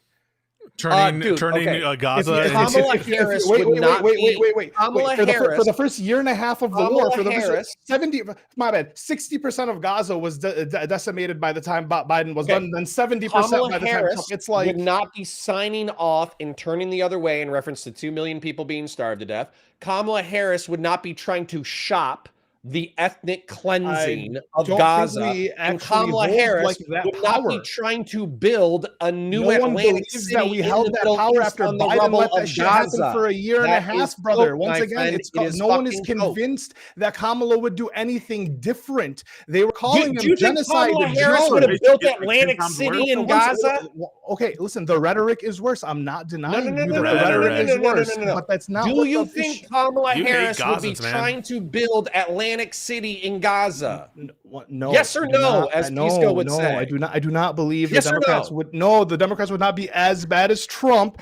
Okay, there you go. You made the genocide worse. If we're talking about like 90% versus 80%, to the perception of the people, 70% of Gaza was already gone by the time Joe Biden was gone. So like that doesn't matter. I'm like yes. So you I want to hear you understand. say You the understand, lives but of for the Gazans. So you just said it. You said it. That doesn't matter. The lives of Gazans. That differential doesn't matter. That doesn't matter. There is no differential, Doesn't matter? right? There is no differential. You There's just no said there perceived was difference. No. There's perceived No, difference. the actual I difference. said a rhetorical Wait, difference. Is there an actual difference? Does that matter? Nah, That there's a actual substantive difference. And difference. right now, no. On the ground, no. There is no So- difference oh, between I think that's 6 bullshit. months ago and now. No, I there's think no you difference hate on the ground to Palestinians, Gaza. bro. I think I it's think you hate them. So Wait a minute, don't do that. I want That's to a go great to tactic, but don't work over Bam. there. I wanted to Doobie. Later on, Virtue Pisco, I signal. want to talk to you about like the blame and like the yeah. I have something to talk to you to say to you there, but Bam's been waiting, and then Doobie wanted to interject as well. We still haven't technically moved on to 2026, but I'll say kind of wrapping up the Pennsylvania people. Like I said, I think that again within our campaign time, I think she did almost everything I could reasonably expect from a campaign. Like I said, some people may have, and I guess we have different definitions of what we consider reasonable. I think that Doobie's ask would have been pretty significantly dramatic. I won't even go as far as say it's completely impossible, but it just would have been a dramatic shift. And I don't think that she ran on a dramatic shift. Now, I think that what Doobie's campaign would have worked on is in a legitimate blank primary where she's not the acting vice president. Like I think a Democratic candidate that comes out of a primary can absolutely like have pros and cons and differences from the current administration. But if you exist in the current administration, that's tough. Yeah, I want to say to Doobie's, I agree with what you just said, Bam. But I just want to say, like, Doobie's policy, it's actually the policy I agree with. I think that's what Democrats should do, for sure. I just am not convinced. Anyone who tells you that had Kamala taken that stance in the lead up of 2024, that would have changed the result, you're not certain about that. That is a highly uncertain claim. And I know that Prime has it. We're not doing the actual discussion about the numbers there, but I have not been convinced by what I've been seeing there. And it's a risky maneuver for sure. Now, we know that Kamala lost, but Kamala also stopped the bleeding in a lot of different, with respect to the Senate. But I want to be clear. I think that Doobie's position is the right policy prescription. It's the right thing to do. But we're having a more narrow conversation about what would have won her the election. That's the only reason that I'm contesting. You can do it in 2028. I think that Gavin Newsom can run on that, and I don't think 100%. Like some people would flinch, but I don't think a lot of people would. They'd be like, okay, he's his own man. What I take an issue with, though, is the notion that voters don't have responsibility. We would all say that like voters have culpability. The voters in Israel for voting for parties that want to ethnically cleanse or treat the Palestinians as second-class citizens or kill them all, they have culpability. So let's stop with this game of like, yes, obviously it always looks. Go for it. So I agree with you, but I feel like you need to be careful with the way that you express that because it's not a terrorist. It's the way that Osama bin Laden, for example. Oh, you know what I mean. I'm not saying that they. I know. No. Therefore, listen, they deserve to be killed or finish. anything. Come on. No, let me finish. I think you know where I'm going, right? It's the way that Osama bin Laden, Hamas. It's the way that like civilian casualties are justified by these people. Right? Like, hey, you voted for this government that's doing this terrible shit, so therefore you're culpable, so therefore you deserve this. Ethical culpability does not mean that something is justified in response to them. That is not what I or anyone should take my statement to be. Just because someone is ethically culpable for something doesn't mean they should be killed. You know, it could be the case that you do something horrible, like you're a little bit irresponsible and you let like something happen to your kid or to some people's kids, or you leave the door unlocked, you let a fire go off. But I don't think that necessarily that implies some kind of punishment. The punishment is not coextensive with moral guilt all the time. It's a reason we call voting a civic duty. Like American citizens have a responsibility. Yeah, but not if you're going to blame them for their vote, right? If they're going to vote the wrong way, it's only a civic duty and a correct civic duty if you vote the correct way. All MAGA voters. Tell him to grant it. So if the people who voted for Likud or these other, we can keep it America. I think that MAGA voters I want to go right to Israel. The voters who are voting for pro-Kahanist parties or Likud parties in Israel, they have a moral culpability for their vote, don't they? No, they don't. Okay. They have a reality. They have a reality on the ground. I'm sorry. There's a huge portion of people living in Israel who are convinced that there's just terrorists living on all of their borders that are trying to attack them and kill them and genocide them at any chance they get. That people want the fucking that they want Israel gone. They're fully. So why do you blame Israel for anything? So obviously they're going to support extreme. Then why do you blame Israel for? Then why do you blame Israel for anything? Who are pandering to their fears. So why do you blame Israel? What happened in America, right? That's how we got Trump twice, right? Why do you blame Israel for anything? If Israel is just accurately reflecting the goals and desires of their people, then they're functioning as intended. Why would you blame Israel? The goals and desires of the actual people. I think once again, a lot of people are propagandized or convinced into something. Right? We have two Trump presidency, and honestly, I'm at this point. If the guy is healthy, I'm convinced he's going to go for a third and could potentially fucking get it, which is disgusting. But the fact of the matter is, like, if he convinces the people to vote for him, he struck something within. Like, if someone convinces people to vote for them, they struck something within like the people. Like, right? I think what at least unless we want to sit here and say like half the country is culpable for like all the things that happened through Trump. Like, I'm sorry, I don't think that's how it works. That's not. Guys, I think what I voted for. Wait, hold on. I think what Ali is saying, right, is that it's the responsibility is on the Democrat Party in this case to win for not connecting with the voters and not getting them excited to vote for the Democrats, because Trump should. Wait, I agree with that too. Wait, but hold on. They're not mutually exclusive. Because Trump. Trump is like I think in insane times he'd be a dream candidate to run against. No, right? but Like, it's he's not. a But fucking it's not mutually exclusive, is what I'm saying. Yes, Democrats have I responsibility, understand. and Kamala I made understand. huge I mistakes. understand But the voters have some responsibility, Yes. but I think what I at That- least but he's focus not on granting is, that. is a He's not granting responsibility. that.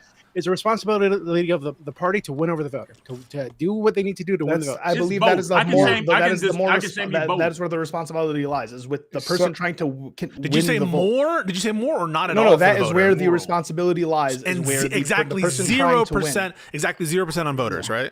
No, Actually, the Connor- voters are to be convinced. Okay. They are going I to mean, be I- swayed. Once that's the whole point of that's the whole point of running a campaign. I mean, I think if you Connor. don't believe voters have Connor. a duty. Like if you believe, Yeah. I think it's like I think if you believe in like the a dereliction of duty. If you believe that, like, okay, Okay, part so of if being 100 people a voted for government Trump- for the people is like I said, because if we had monarchs, maybe you can feel differently. But you have a duty to if we have vote. You don't have a duty to vote for one side. but people don't need to. So Let's- again, when I put my blame on non. So I never want to hear you guys Let's- criticizing any voter for any vote. That's what I hear. Oh, hold I on, never hold on. want to hear any criticism. Don't put it from- to you guys Okay, because but I on feel this guy- differently. on whatever this To guy's be name clear, is. I feel This is differently, and I'll get to that in a I hope I second. don't go to your Let- Twitter let- and find any criticisms of any voter in any context, because that's wild. Okay, so let's go to Doopy. Why don't you finish your thoughts? And I have I some just had super a- chats I got to read. But go ahead. So I just had a question for Connor because I'm curious.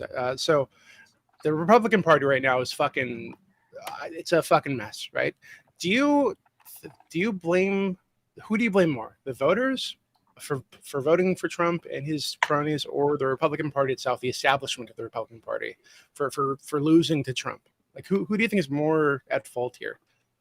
My answer is yes, but if you had to ask me, like, who do I blame? Who do I think is like more capable of responsibility?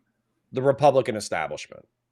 Okay, so you're so I leaning don't even toward think that's true. Lee, I think. Because Well, I think it is true. If you'll indulge me, I there think were this is actually absolutely people important. that came back and pushed that back against Trump, and then they got removed. Like the voters decided, Sure. shut the fuck up No, and no. kick him out of Let the me party. articulate it because I think you guys will find this relatively inoffensive.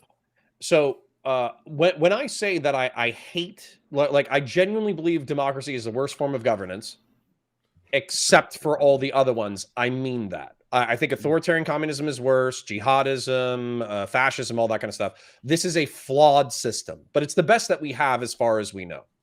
The reason why I'm philosophically a Republican is because within the definition of republicanism is representative democracy, typically a constitution, and typically rule of law. It's actually rooted in the fucking word. And so we had an opportunity, in my opinion, during the primary to do what Joe Biden did to Bernie Sanders, and we didn't do it. There was at one point that Donald Trump was polling at 37%, and we were coming up on the primary, and all of the moderates could have dropped out and they could have strangled Donald Trump in the crib. They didn't do that. And so as a result, he won the primary, I think with 47% of the vote. And then it's been a fucking nightmare since then. You talking about And then not 2016 or just time that. one or time two? And part of that is because it avalanched, right? You're talking about 2016? 2016. It did. Yeah. Yeah. It did. And then sorry, I just was real like quick, I can wrap it up. 2020. I know I like the sound of my own voice too. But specifically, Marco Rubio and JD Vance, I view them as currently having sold their souls for power. They know better. They know better, and they actively choose to serve the Trump administration because they know it's good for their own power. In my opinion, they have sold out the Republic of the United States. I think in 2018, there's a version of you that would have like voted for that version of JD Vance, the way he talked at the time. I think that he was kind of never Trump Yeah, JD before. Vance He's a and different never person. Trump Marco Rubio are no shit. Some of Yeah, my they're completely fucking, different. Yeah. they're my Oh, boys. I hate both of those people. What the fuck?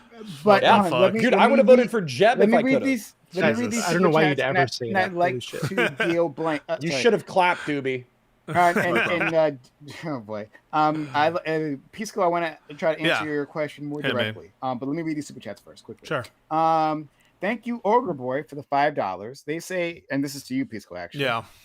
If voters have culpability, does Pisco empathize with Hassan Piker's America deserve 9/11 statement, which is what Doobie was trying Not to get to. in the slightest. Like I said, just because someone has moral culpability for an action doesn't entail any kind of response. So no, just because someone has done something for which they deserve X level of moral culpability doesn't entail that they deserve some kind of blowback or something.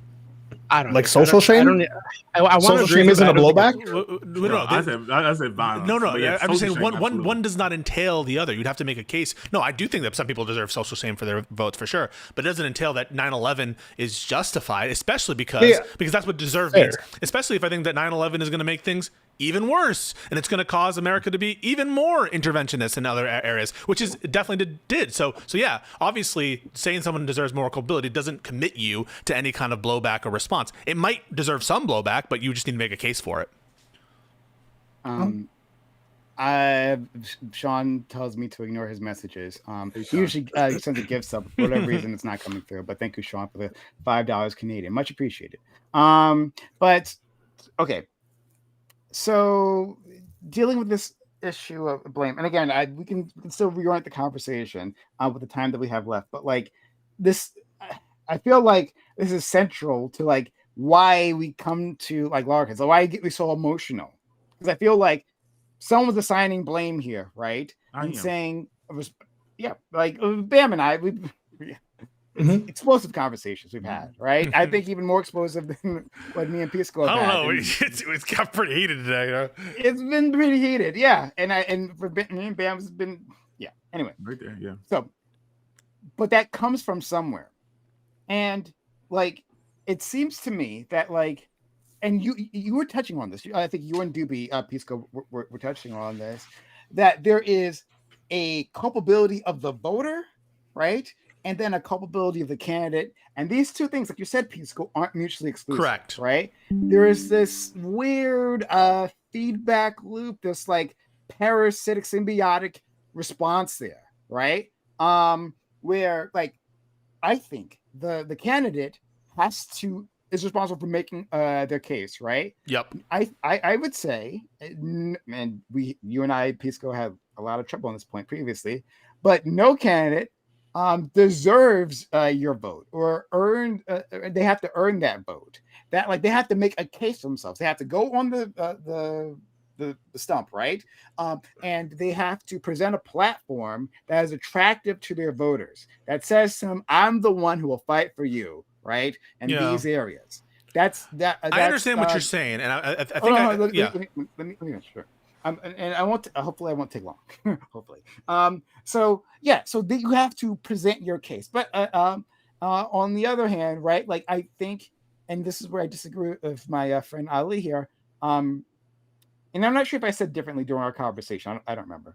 Pisco. But like, yes, there is some level of culpability of the voters. Like of course, like you have a responsibility. This is a civic duty. Like I say, and I said this before. Democracy is not all a spectator sport, right? I understand that my non-vote in itself is statement interacting with the system, right? Yeah, no, I would agree with that as well. Yep. Great. So there's level of culpability. The problem, as I see it, right, is that when I'm talking to liberals or people on your side, right? Our friend Connor's not a liberal, but for people on your side, it seems that Kamala has no blame. Yeah, no let me give you. Now, let me give you what you want. I'll give you what you want. Okay. So first off, I'll leave the frustration to the side. In terms of the people who I think have relative blame, I blame Joe Biden way more than I blame you or Ali, even though I think that Ali's statements on here have been totally indefensible and annoying to me in a way that, Joe Biden sometimes doesn't annoy me as much. But Joe Biden has... Leaving the frustrations aside. Putting that aside, Joe Biden bears more culpability for not dropping out. I think that he was weak with respect to Bibi in a way that he got played by Bibi clearly, when Bibi had no intention, and Israel in general had no intention of holding true to he made Biden look like a jackass while he was going around, touting the potential for these ceasefires, which Israel had no intention ever of abiding. And so you look like an asshole, and I do think it negatively affects your chances. I think Joe Biden made a lot of mistakes, and all that being said, I think he was the most effective president in my lifetime, just to be clear about where I stand there. But no, I put Joe Biden's his decision to run again was completely irresponsible and fucked over Kamala Harris and the really 100%. Democratic Party in a way that it's what we're still feeling the effects of. So all of that is shit I agree with 100%. I just view that as a separate question from your culpability or someone else's culpability. And to be clear, you said something else I want to respond to directly. You and Ali appear to have this notion, and maybe it's an actual coherent notion. I just don't have a grasp of it, which is like X people deserved a vote, didn't deserve a vote, or like you didn't deserve our vote, or she didn't do enough to earn our vote. Yes. Those are concepts that are not like. So I understand someone should vote for. I have an idea of what they should vote for, but this self-standing concept of deserve is something that's elusive to me. I don't really get it. If what you're saying is you shouldn't vote for her or you should vote for her, I get that, but I don't get this independent self-standing concept that's separate from should you vote for her or should you not vote for her, which is like this deserving to vote. In what sense is someone deserve to vote separate from you should vote for them, right? Like that Can just I is answer not that? understanding. Yeah. So like when you're saying you should vote for her, Yep. right? It's on you to tell me and convince me why I should vote for her. Mm-hmm. Versus you saying I should vote for her regardless of my like being convinced, and that her vote is deserved by me. I should vote for her regardless of being convinced by her to vote for her. Is essentially what I'm saying. When a deserved vote is me going in and regardless of my belief that she's going to do with the thing I think she's going to do or why I'm going to vote, right? I'm having convinced. trouble here because I'm not trying to be frustrated. I just don't understand what you mean by the term deserve. The term once again, deserve. Okay, so like deserved as in, once again, if I'm not convinced as a voter to vote for Kamala, I don't think she's going to do the Israel-Palestine thing in the way I believe it should be done, right? This is my issue. I'm not voting on this. I'm not convinced that, what's it called? Now you're saying I should vote for her anyways. Right, so I understand that as it's not your preference to vote for her. But in what sense is it different from deserve? I know. Okay, so in this matter, are you saying I should vote for her regardless of my belief? No, I'm just she's going to do, I'm trying to understand what you mean by the term deserve. I know, and I'm trying to clarify by asking you a question. If I don't believe she's going, if I don't believe I think she needs to decouple from Israel at very minimum, no more weapons being sent over there, right? Okay. And I'd like a concession of like, hey, Palestine deserves to be free, and also like just without saying Israel has to defend itself. These are a few things, right? She doesn't do these things. Are you saying that like I, as a voter, should still vote for her if this is my one issue and she's not meeting I would say it's my preference that you vote for her. Right. And I think it should be your preference, but I don't understand. So when I would answer it, yes, you should vote for her. And when I say you should, it means it would be my preference if you would vote for this person. That's what I mean by should. But I don't understand what deserve. I'm saying is she's not meeting his threshold. She's not meeting my standards for your own preference. And so what I'm saying is, and so then my rebuttal to you would be in this matter is, I'm not going to vote for her. She hasn't earned my vote. And just because you believe I should vote for her doesn't mean she deserves my vote, as in she doesn't deserve me getting up and voting for her. Right. Can I try to bridge the gap? Try to bridge the gap. So if I say she deserves your vote, I'm just saying you should vote for her. But do you understand? Like, so when I say deserves, I'm using an equivalent. But when you say deserves, I think you're also expressing a preference. And I don't think that there's any difference between saying you should vote for her and she deserves your vote. I think they're the same exact thing. Let me give it a try. So can I just like bridge the? So I think what people mean by deserve, right? Because I also don't believe that Kamala deserved my vote, though I would have voted for her if I thought it mattered. Don't do the thing again because I'll go into the Ripple thing. Yeah. But it's that, does this person have the moral? Has she earned it? Does she have the moral consistency, the values, the vision, etc. that I want to see in the leader? That makes me want to say, according to your this preferences. person, yes, hold on, yes, right. Yeah, this person has earned my support for the presidency, right? And whether or not you should vote for them is just a pragmatic thing, right? Is it this person 0.1% less shit than the other person? Yes, okay, then you should vote for them. Like it's just a pragmatic calculation versus some kind of like a merits vibe check, a merit based thing. But it's all according to one thing, which is your preferences. Like deserve isn't the self-standing like objective thing, which people try to claim it out to be. Deserve is just another way of reflecting one's preferences, right? That's what I mean. So people will often say like, okay, you might say I should have voted for her, but she didn't deserve my vote, as though they were saying something other than I just didn't want to vote for her. I think it's the same thing. No, okay, guys. I think plenty of people voted for Kamala that I was at it. I sat for 20 minutes silently working on a side project and listen to all you twats.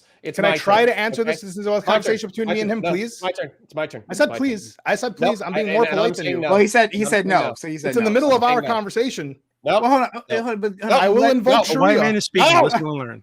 I will no. invoke Sharia. I want Okay. to ignore Let- the count- Muslim in my counterpoints country. in. Thank you. Counterpoints. So, anyways, I back white the people. point is, okay, we all have this ideal of democracy within our minds, which is that we, the people, are choosing our elected representatives. Now, it's infinitely more complicated than that, but the pragmatic appeals to, well, this person sucks less than the other person, actually kind of sucks, don't you think? And so I think that people are still trapped in the ideal of democracy, where what our representatives are supposed to do is they're supposed to say, I see you, I hear you, I understand your problems, I understand your criticisms, and I am going to work hard to work for you. Because the whole point of this is that they're supposed to be servant leaders. They're supposed to be accountable to the people. And so when you have representatives who stand up and they say, well, I'm not as bad as the other guy, and you might care about this, but fuck you, you're a peasant. Then at that point, you can make a pragmatic appeal to, okay, well, this guy actually is less shitty than the other guy, but they don't deserve it. They're not servants. They're not representative of what's best about republicanism or democracy. According to someone's And by the subjective way, preference, and that's what I think is stands for happening. Kamala. Yeah, we I all, think yes, we Kamala- need subjective preference. That's I think clear. Kamala is representative of kind of like the blight of the career politician. I think that's why a lot of people don't like her. Well, I think that the reason people are using the phrases like deserve or she didn't earn is to kind of put some distance between themselves and their choice. In that, yes, we all agree that at bottom, Because deserve they're being and blamed for their choice. And right. I think it's what I no, said. No, yes. No, I think I agree with Ali that they're being blamed, and so when they say deserve and earn, they're trying to put some linguistic distance between their subjective preferences and their decision, as though there were this objective standard of deserve and earn. But I they're think that putting we all responsibility on the candidate who is supposed to run a campaign and convince people to vote for them versus the people who are supposed to be convinced to vote. So once again, like Kamala probably would have ran a fine campaign. It would probably would have been all right. Personally, in my opinion, if the Israel-Palestine thing wasn't going on. So you would have voted her about that, right? Yeah. So Yeah. Actually, 100%. Yeah. So for the people who this is once again a one-issue thing, which I think affected a large vote, right? They don't feel like, once again, they're already under the propaganda. Well, hey, these people are all bought off by AIPAC. The left and the right seem to only agree on one thing, which is defense of Israel and support of Israel. So fuck it. If they're both not going to concede, then fuck it. Why even vote? So okay, I'm going to go to Bam. I'm going to go to because I want to have. You go. Okay, well, I have a question for you. But quick super chat from Grassroots Hegemon, right? $20 from my brand new mod. It says, how does the panel feel about putting literally every living person in prison? Universal basic prison, zero crime, zero homelessness. Think it over. No, to be clear, I'm in support of it, right? Complete housing, right? Everyone gets fed, at least in American prisons. Everyone gets access to medical care, right? Where am I missing? Like, if everyone's in jail, right? We can get laid. Good communities. Oh, that one's a problem. All right, first, but like you have a community there, right? People are also lonely, right? That solves the male loneliness problem. To be playing males around, right? And we get like exercise time, right? We have people actually have to go out into the yard. I don't think it's too bad. But thank you, Grassroots Hegemon, for the very kind $20. Thank you so much. But to direct at Bam. So our friends Pisco and Counterpoints said their piece about blame, right? But you can correct me if I'm wrong, and I won't harp on this if you say the answer is no. No, you're fine. But Bam. Don't worry, I'll harp on you on other things later on. But specifically on this, Bam, on Monday, right, during the reverie, you said 10 toes down. This is what you're saying now. 10 toes down with my chest out. Fuck you. I blame Prime. Yep. Right?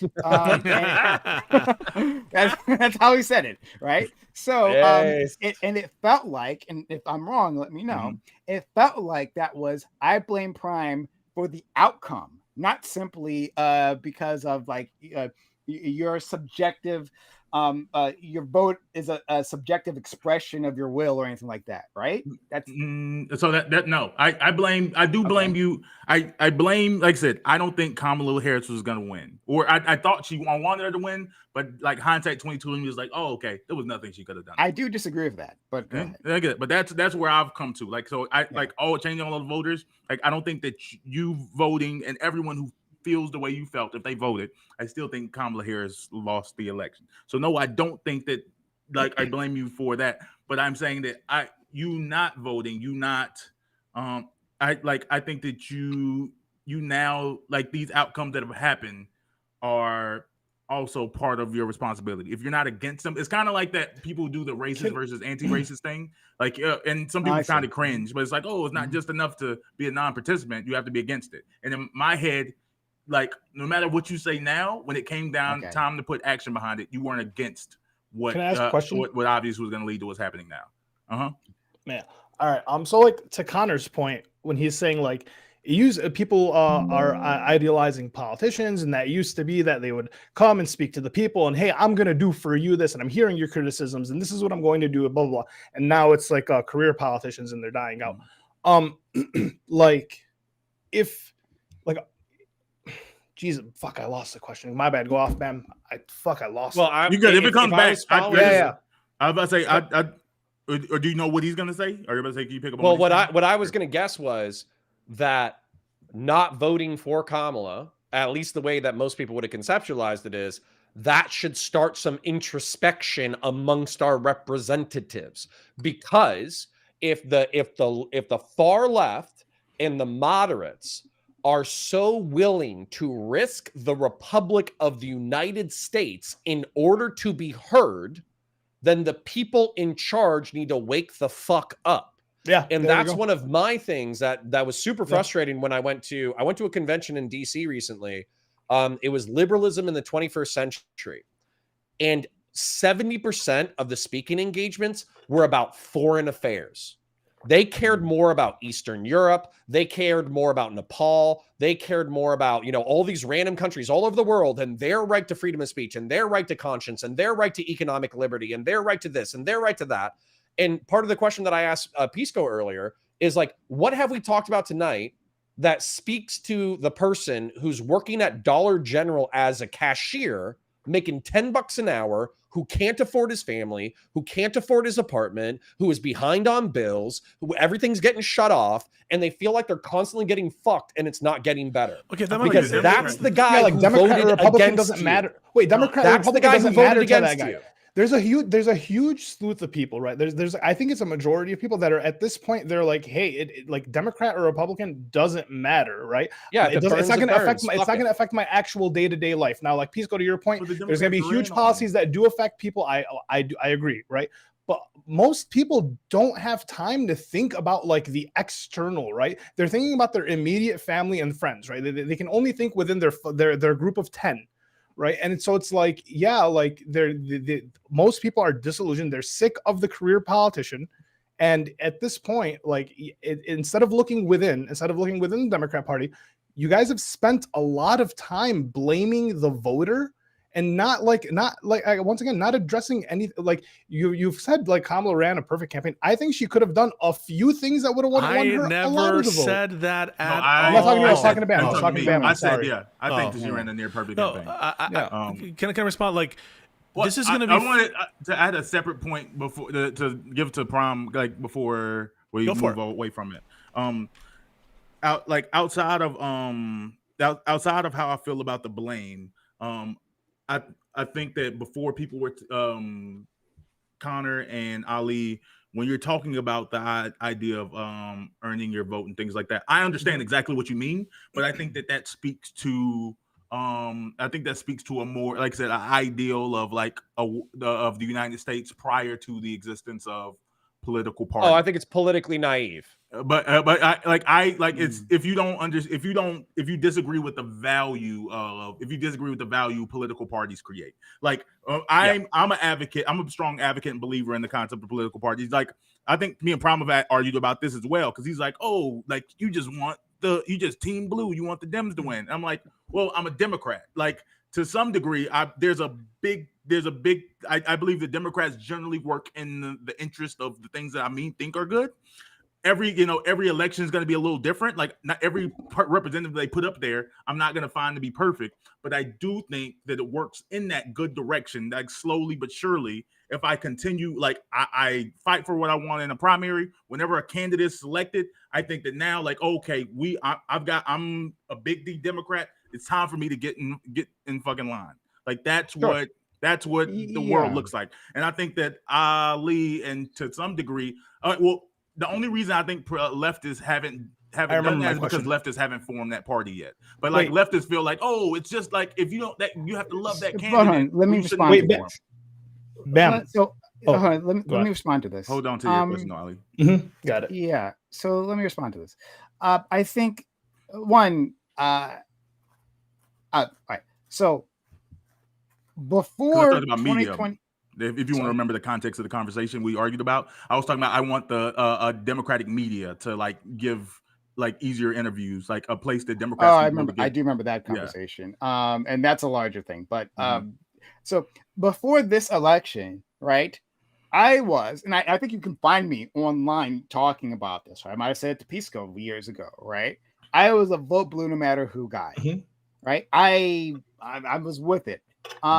Now, in terms of my party affiliation, like I'm like a registered Democrat, but that's just only at this point. That's only for primary purposes. But like the Democrats is the party that I align the most with among the two that I have to pick. And at this point, I'm not like really convinced about third party. So when I'm talking to people and I'm like, hey, like when you're considering your choices, right? I'm mostly talking about voting for Democrats, right? Every so often, maybe a third party candidate, but mostly I'm talking about voting for Democrats.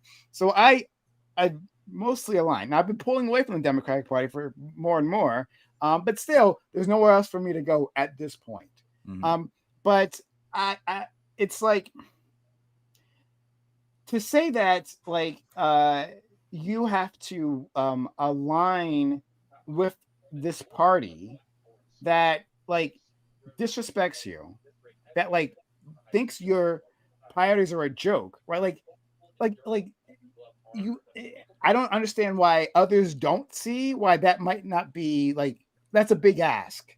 When we talk about earning votes, yeah, of course it this feels like what happened with Hillary Clinton, right? Where the media said, absolutely, this is the person that you guys hearing background noise? Sorry.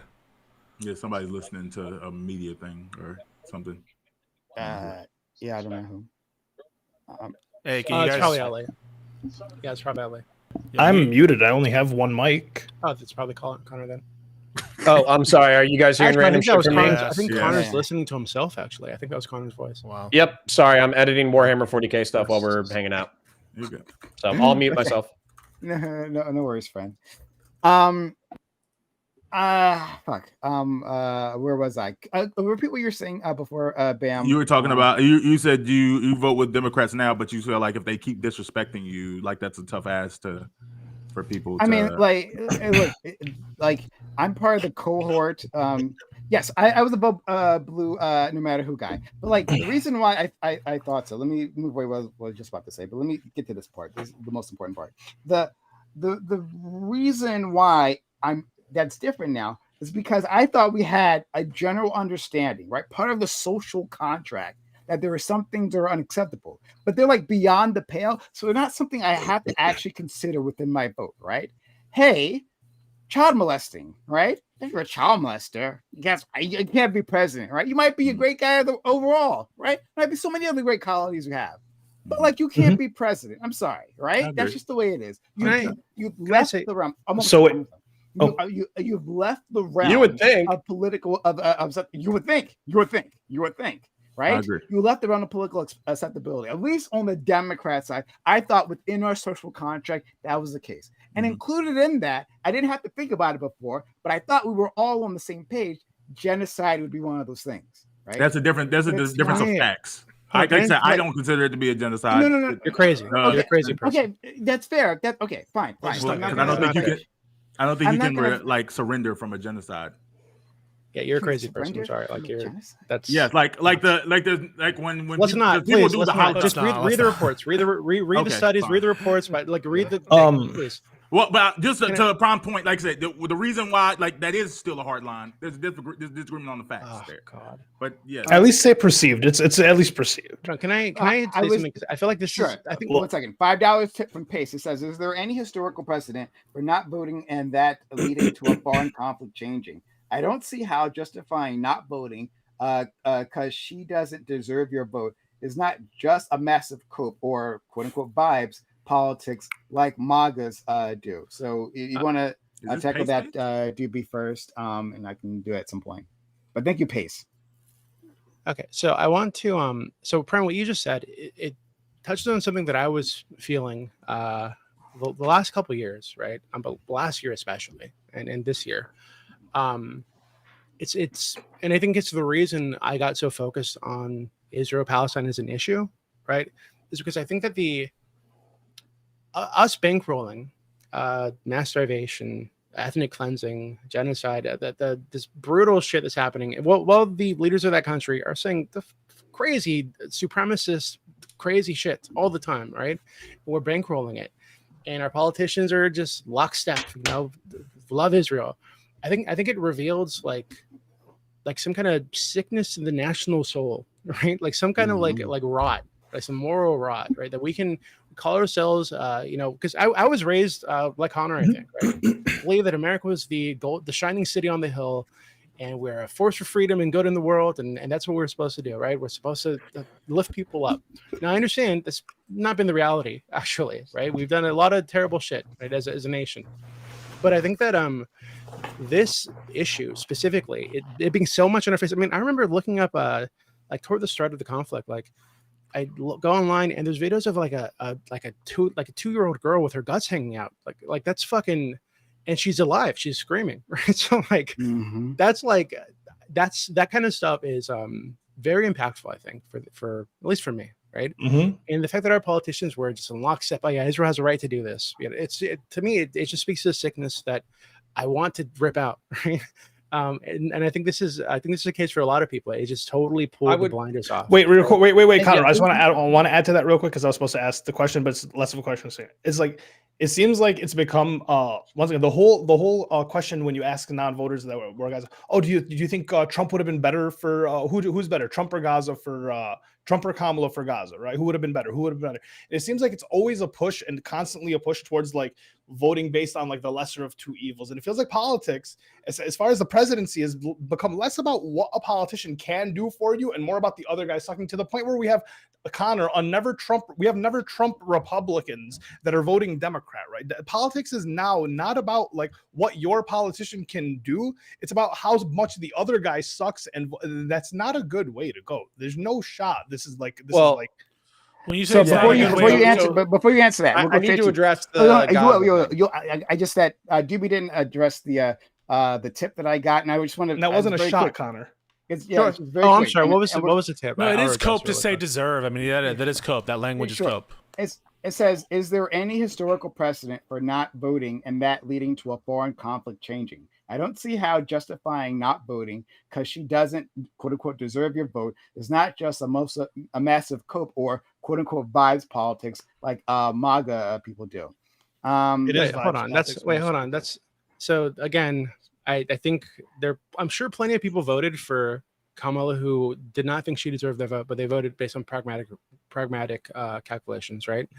I'm sure this was the case for many people, right? I don't have an issue with that. I think if we have one person who's promising to kick 2 puppies a day, and he's running against somebody who's promising to only kick 1 puppy a day, and everything else is the same, yeah, you vote for the guy who kicks one puppy less a day, right? Sure, it's still a bad choice, right? And now it's so that guy doesn't deserve my vote. He's a piece of shit. But because I want 1 less puppy a day to be kicked, I'll vote for that guy. Hang on a second. That's all people are saying. But dude, really get push some in there. If you could have snapped your fingers and made Kamala the president on January 20th, 2025, would you have done it? Yeah, absolutely. Okay, so what actually is the differential here that you would be willing, if you had the power, to make someone who kicks one puppy, here whatever the comparison is, whatever conduct you expect from Kamala on genocide, you're willing to snap your fingers, and if you had the power, you would in fact make Kamala president, but you're not willing to vote for her, and the answer is why? I've already. Well, the question is why. I've already Sorry. expressed this. So I agree with you that she was like, listen, wait 1 second. Because he lives I in agree with you. California. I agree with you that she would have been less bad than Trump on this issue. I agree. 100%. That's sorry. That's No, not let me what I finish. Let me said. finish. No, let me I'm finish. not going to let you be scared. So I'm not asking would it be better or worse. Reframe it again. No. That's the same exact way I'm framing it. You said, given the power, you would make Kamala the president. In what sense would? Yes. So you've said that now. You've said that you have a preference for her, but nonetheless, she doesn't deserve your vote. Explain, like, in what sense are you seeing those things? I've Oh, already I can expressed explain this. that. I don't know how many more times we get. So again, the guy who only kicks one puppy a day versus the guy who kicks 2 puppies a day. He's still a the guy piece who's of shit. kicking one, yeah, he's still a piece of shit. I still don't want to vote for the guy. He doesn't deserve it, but I'm going to do it anyway because it's He pragmatic. doesn't think That's all it Kamala is. deserves to be president. That's all. Yeah, It's not- it's more- but- it's but- more- But what is deserve and- doing for you? Explain what my- deserve is. She didn't earn. Like they should stop kicking. What does that mean? My- This shit doesn't make any sense. Yes, it makes total sense. You I don't can't know- even I don't describe know- what it is. What are you saying? What I does just did deserve multiple mean? times. No, Guys, define I don't wanna get lost. define I in don't your wanna mind go what down this the word rabbit means. You believe this can't. argument. So- Pisco doesn't believe this okay, argument. no, is stop. spot I want on. to go to counterpoints. And just to Yes. answer that question quickly, hey Pace, I didn't do it to change the foreign war. That wasn't the point of my vote. The point was that she didn't meet my minimum threshold. That's why I didn't vote for her. Right? That's different from saying not voting will affect the outcome of the war. All right, go ahead. But hang on, So- Doobie. Pisco, I don't wanna go down your tangent. I wanna go down my tangent. Thank you. Wait, Thank you. Doobie, Oh, Doobie, would she cut off the white guy, Doobie, Connor. Doobie, Don't only cut off the Doobie, Muslim, cut off the white guy, Connor. Doobie, would she deserve? Would she No deserve? white on white violence. Would she deserve you installing her in He's office? Latin. He's what? Technically No. brown. I'm Hispanic. No, but I'm blind. anyway Me and because Pisco are both white passing enough. That's pragmatic. fine. Stop it. I know. Stop it. No, I mean, like you say Okay, that, but you have no my idea about her turn, history. You don't. Pisco. I don't want to go down your autistic rabbit hole. I don't want to do it. So My turn. He says I'm a white guy. He's, My turn. You won. Apparently doesn't care about You're identity. chat can applaud you. I hope they Fuck give you lots of you. super Fuck chats. You. You won. Fuck you. You did it. You linearized the argument and Doobie, you won. Wait, who Connor, said you're a shut white the fuck guy? up. Well, go back to editing, bitch. Doobie, answer the question. No. What? Yes, sir. All right, you've been making it impossible. But- Now Connor can be the most gracious No, person. I want Connor to can get be your the Pisco. I enlightened want to get center. your Pisco, please. No. I mean, You Connor, still please honor stop, with- right? Let me talk to my friend Pisco, please, So for a second. Okay? would Kamala Please. deserve you to install her as office if you had the power? Would she deserve that? No. But you would. So you do. James But you would. Tamarico. But hang on. So you would do things for people who don't deserve it, correct? Yes, because So it's why better- wouldn't you okay, vote for someone who didn't deserve again- your vote? Again, I don't know why this is complicated to you, right? So for my, again, subjective, this is me different based on the person. There's no objective standard for who deserves what, right? So to me, she did not have the qualities that I think are deserving of my vote, like morally, the integrity. She didn't have the leadership qualities. However, because she's less bad than the other person, Oh, I you would have would voted for her. install- Wait, no, listen. Yes, I would have You- installed you her. know where this is going, that's why you're stopping me. Well, no, I'm not stopping you. Yeah. I'm trying to finish my sentence. You're interrupting me. So I would have installed her for pragmatic reasons, not because she deserved to be the fucking leader, but because she's the only other option, and she's less bad than the other guy. Okay, so you've answered. You said, given the fact, notwithstanding the fact that she doesn't deserve to be installed, I would install her. However, similarly, right? She doesn't deserve your vote. Why wouldn't you vote for her? Is it because you couldn't affect the outcome? Okay. That's so, the question. Again, That's a Pisco, question. Is it because Pisco. you couldn't affect the outcome?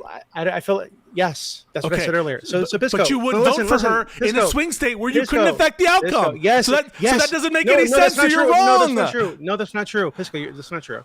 So one, she wouldn't have deserved my vote in the swing state either. To be clear, I would do it anyway for pragmatic Even reasons. though it would. However, no, wait, how wait, pragmatically listen for you a make no second, sense and listen you for a know second. it. I'm not finishing. You're interrupting me before I can get to the sense. Okay.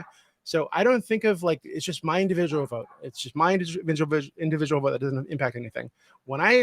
It's like Connor was saying earlier, right? It's like I use the analogy of like ripples on a pond, right? So my advocacy for this person is a ripple. It interacts with other things in the pond. Those create more ripples, No. and eventually, Don't try it. You know it's not going to work. Stop. this is what it is. It's not going to The work. high because ground, I have Doobie. Don't you try it. Doobie, Listen, Don't you try it. I have the high ground, Doobie. I've linearized my arguments. Doobie, do you not it advocate doesn't work. No, but because my it does work. axioms are grounded. You can hold that. Exactly what You Lito can. believes What voting is.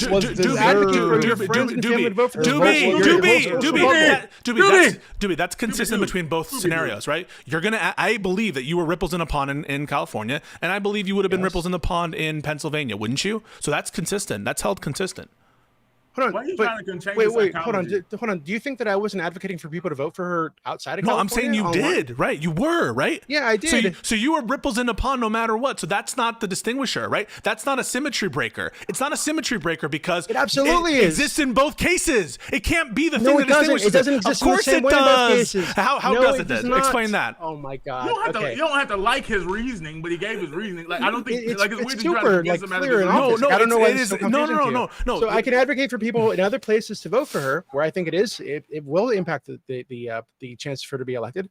But because I'm in California, I have the luxury of not voting for the pro-genocide candidate. Okay, like that's it. No, that doesn't make any sense. So you could do the Just ripples. add it- Hang on. Whoa. Last effort. This is my last effort for Doobie. So you could do all the ripples in your pond. Go to Pennsylvania in that private booth and not vote for Kamala. So why would you vote for Kamala? I don't think my ripples will go that far. Okay, I don't think. Unfortunately, I don't have that much influence. No. However, We're keeping this I did try to consistent. impact. No, we're keeping this consistent. Keep Listen for a everything second. consistent. All your Listen ripples for in the a pond. second. No, you know you're no. Let me get it out. You could get do it out. everything. The ripples in the pond. Keep it exactly the same. You go into that booth in Pennsylvania. Would you check off her name? It's private. No one's gonna know you didn't vote for her. You've already done your ripples in the pond. Would you vote for Kamala? Yes or no? I've already said yes multiple times. So I don't know why this is so there's confusing to you. something else going on besides the ripples in a then pond. let something else go on. Stop. You No, don't have to wait, say wait, it. wait, no. in a swing state. You guys are cocking me. He disagrees with you about swing states, Pisco. He disagrees with you. Let me get it out. You linearized your arguments. No, you've got it out. So the high ground. No. So you I just even got agree with you you. just got Don't to do it, Doobie. You Don't just you got dare to the do vote in it. the booth. You just did all the ripples in the pond, I'm in and the now voting booth. and Okay. you are voting for Kamala in Pennsylvania, but you wouldn't do the Okay. same thing in California. That's the fact. The fact is, there's no rational explanation, and the truth is, the final point is the final point, and we can move on. The deserved language In Pennsylvania, is my vote is not just the deserved I'm sorry, language go for it. the deserved language is purely to try to evade and push off responsibility. It doesn't mean anything, and it's to hide moral cowardice in my mind.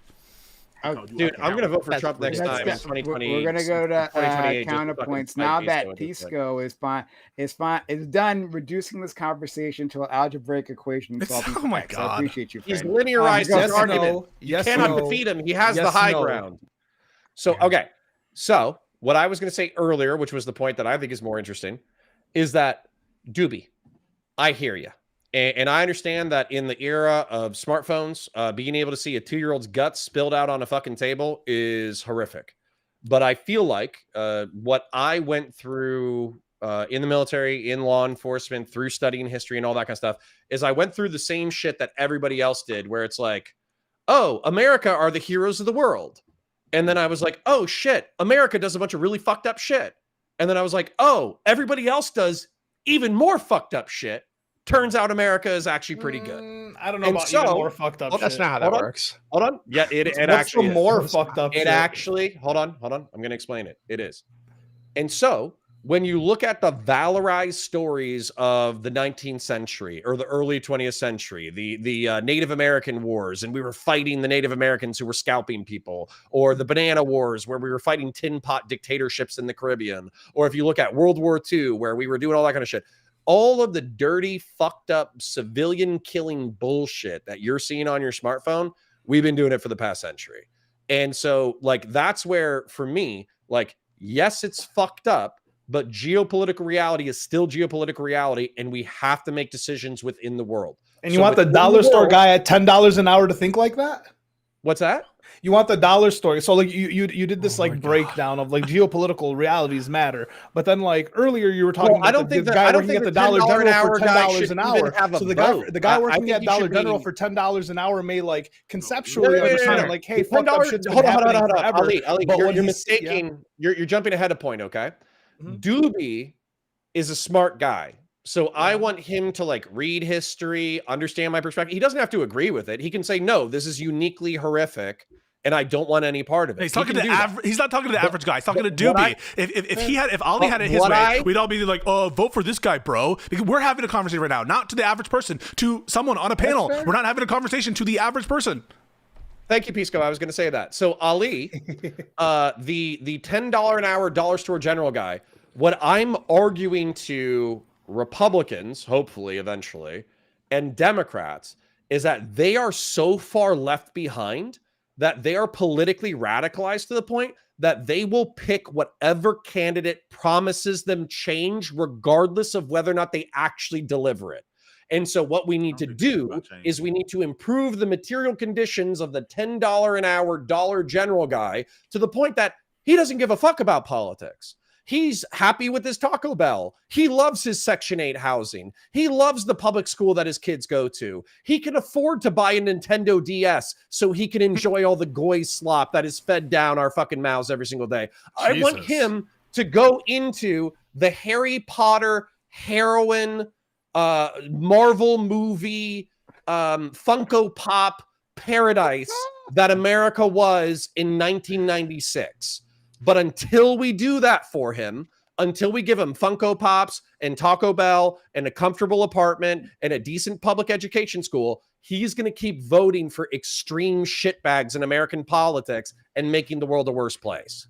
I disagree. Yeah, my bad for distracting. I work a long day. I know we're getting close to the end, but I disagree. Like, I think your framing sounds good, but I think we're coming to realize that the truth is much sadder. I don't think that what these people wish for is change. I think that we're at a point. What these people wish for is retribution. The Republicans have everything right now. They have the House, they have the Senate, they have the presidency, they have the Supreme Court, more or less, and they are unhappy because what they want is blood. The Comey indictment today is more important to them than any policy change or how it's affecting them, any tariff, anything like that.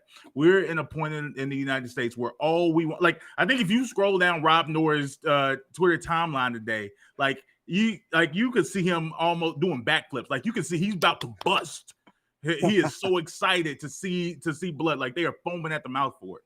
So, like, it's, I don't know. Like, I think they're generally deeply unhappy people, but yeah, I think that there is something going on specifically within the MAGA movement, the Republican Party, that absolutely wants retribution right now. And honestly, I wouldn't be shocked if, based on honestly what some of the violence going on, like if I pray it's not a trend going forward, but on the pace that Trump's going in 2028.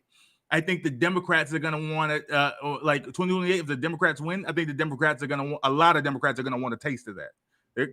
And I say that because, and I say that as someone who I don't think has a taste for retribution necessarily, but if after this Trump term, if people don't go to jail, like, I don't know what our country looks like anymore. Like, we can't just, I don't think we can play like, oh, okay, I know you tried authoritarian, I know you tried to do a dictatorship for a little while, but like, oopsie, everybody goes home, takes your ball and go home. I think that people actually need to go to jail for the decisions that have been made and will continue to be made over the next 3.5 years. Comey just got indicted, and he's saying that he's willing to go to trial in order to prove his innocence. So realistically, like, MAGA has consistently impressed me with their inability to absorb relevant information. And so if Comey is indicted and then acquitted, I think that should be like something that you take as like, Donald Trump is full of shit. He's been lying to you about the corruption within the deep state. He doesn't understand any of this shit. He took a shot at James Comey. I'm sure that will happen. Failed. I'm sure that will happen. You are following a charlatan. Bro, hold on. Don't blame the courts. The courts have already respond to what Connor said. blame the judges. No, I mean, you guys are right. Like, MAGA consistently impresses me with how little they update their worldview based off of new information. How are you surprised at this point? Holy fuck. Even you, Connor, you're surprised? It's a cult. There's no basis for surprise anymore. They're going to warp reality. No. See, even with a cult, though, like, you would think that, like, by the way, I think 55% of the Republican Party is trapped in this cult, and I think 35% of them cope about it, okay? But Like, you would think that the Epstein 2003 letter from his estate, I just got the would biggest. have been I enough. can't believe you're saying this about like this is the most. No, like, dude, I'm not depressed I've arguing been, for and it. I'm saying no, that no, their no, no, no, delusions no, no. are borderline impressive. I'm just saying this is the biggest, worst black pill, the most depressed I've been in Trump term 2. That you say that you are surprised by the depths of depravity in the ways that they're going to warp reality to match their cultish ideology. That. No, I'm in a it's bad like, it's spot almost right now impressive that how you're fucking surprised by stupid and that. That's delusional they crazy to are. me. That's crazy. Let's let Stu be the only one of us, I think, who's ever grown up in a cult. Doobie, go ahead, please. Okay, so Connor, I agree with you, right? So sort of. I think yes, other countries do things that are worse. So that's not controversial, I think, but not all countries, but other countries do things that are worse. That doesn't make what America does good. It doesn't make America good, right? What it means is that we're just less bad than the other people sometimes. Not even all the time, just sometimes, right? So this is why I wanted to talk about what I think the Democrat Party should be doing going forward, because I think there's an opportunity in recognizing the spiritual rot currently existing in the country. Right? I think Trump provides an opportunity, a very rare opportunity, for the Democrats to reestablish, redefine what it means to be an American, not just here at home, but on the world stage, right? To try to reignite that dream that we grew up with, Connor, of America being the city on the hill, shining light to the rest of the world. I think the Democrats have an opportunity to do this. But to do that, they need to let go of this idea that they can just be 5% less bad than Trump, and that's enough. Right? They need a leader with conviction, with like some kind of like with integrity, who can go out there and make the arguments to the population, not just for policy, but for something deeper than that, right? So something I think it is like borderline spiritual, right? It is like a kind of like something at the core of our country that is broken. Right. And I think the Democrats have the opportunity to fix it. But Democrats broke it, right? Like not just not just them, but I agree they helped, right? But Democrats are sure. I'll be about it. Democrats didn't break it, but they did a lot to get us to this point. I mean, Obama didn't send anyone from the financial world to jail once he got into office, right? Well, for the recession. No one went to jail except for like a low level of man. I'm not trying to relegate the whole thing. I'm just saying that, but hold on. No, but actually, no. I think we do need to blame. It's important, right? Because when that happened, Barack Obama said, we look forwards, not backwards, right? Also, again, with Bush and torture, right? Him torturing individuals, none of that was punished, right? And then Biden Obama not closing Guantanamo. He nominates the ultimate Fed senator, Merrick Garland, to be attorney general, who doesn't do shit about Trump, right? The first chance we had to deal with Trump, he doesn't do shit about Trump until after Trump declares, right? And then he starts the process, and then he runs out of time. And so now here we are, right? Like if we're looking at individuals who did a lot to get us to this point where we don't believe in justice for the powerful, for the wealthy, right? Well, the Democrats had a lot to do with it. You're just talking about populism, like I said, and I think populism is destroying. You are. You're saying that you're talking about that the wealthy should have paid for what they did. I'm talking about the guilty should have paid. That's what I'm talking about. And the guilty talking about is the wealthy. If Obama would have ran on tough on crime policy for poor people, you wouldn't have been talking about that. To be clear, I am a populist. You know I am, right? But I'm not talking about populism here. I'm talking about the guilty. Bush tortured. Right? He put people in secret prisons, and he ran a massive torture enhanced campaign. interrogation. You don't care about enhanced. He ran a massive torture campaign, and so and he was never punished for that. Bush and during the financial crisis, right? There are people who brought down the economy, and they knew they were doing it, and no one was punished. Yes, and then wealthy. Trump gets out of office, Biden gets into office, and what does he do? He puts Merrick Garland in place, and Merrick Garland does fuck all for 2 years, and then he runs out of time. It's not that Trump was acquitted of these crimes. We literally ran out of time, and then that was it, right? And we didn't. And Merrick Garland didn't move until either just before or just after. No, Trump I heard you say you said all that again. But what I'm saying is, like, whether you categorize it as that or not, You're not a tough on crime guy. You don't care about. Who cares? Crime, okay, you guys are missing the point. Okay, no, I'm not missing the point. I'm talking about the entire point. The entire Oh my God! what you're talking about is the rich, like the rich need to pay. Like, no, that's not what I'm saying. That is not what I'm saying at all. The rich and powerful are the problem, and no, it's not just the rich and powerful. What I want the Democrats to do. Okay, Trump is in power because the average person voted for him. Average people, normalized people voted for Trump. It's not just the rich and powerful. There's a rot at the core of our country that Trump was able to latch onto. Right, so. Drain the swamp. Look, imagine America. Wait, imagine America as I'm gonna relate it to Hillary Clinton. Okay, we're not just another nation anymore. We're the kind of a nation that the world is the kind of power that the world calls a super predator. Okay, no conscience, no empathy. We can talk about how we got this way, but first we need to fix it. We need to fix the problem, right? It doesn't blaming Obama or Bush or Clinton. Who gives a fuck? It is what it is now. I don't think we gain anything by relitigating all the shit in the past, right? I think we need to say, hey, this is the issue. How the fuck do we bring people together to fix this issue? And I think the Democrat Party right now has a real chance to do it. They just need to have some fucking courage.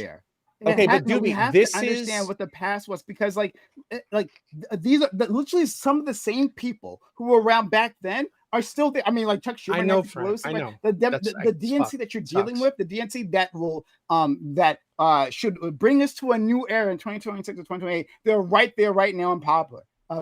And we don't assign blame. If we don't have a reckoning with our history, we don't understand who are the people who kept us from that justice in the first place and why. Right? So much of it was campaign donations.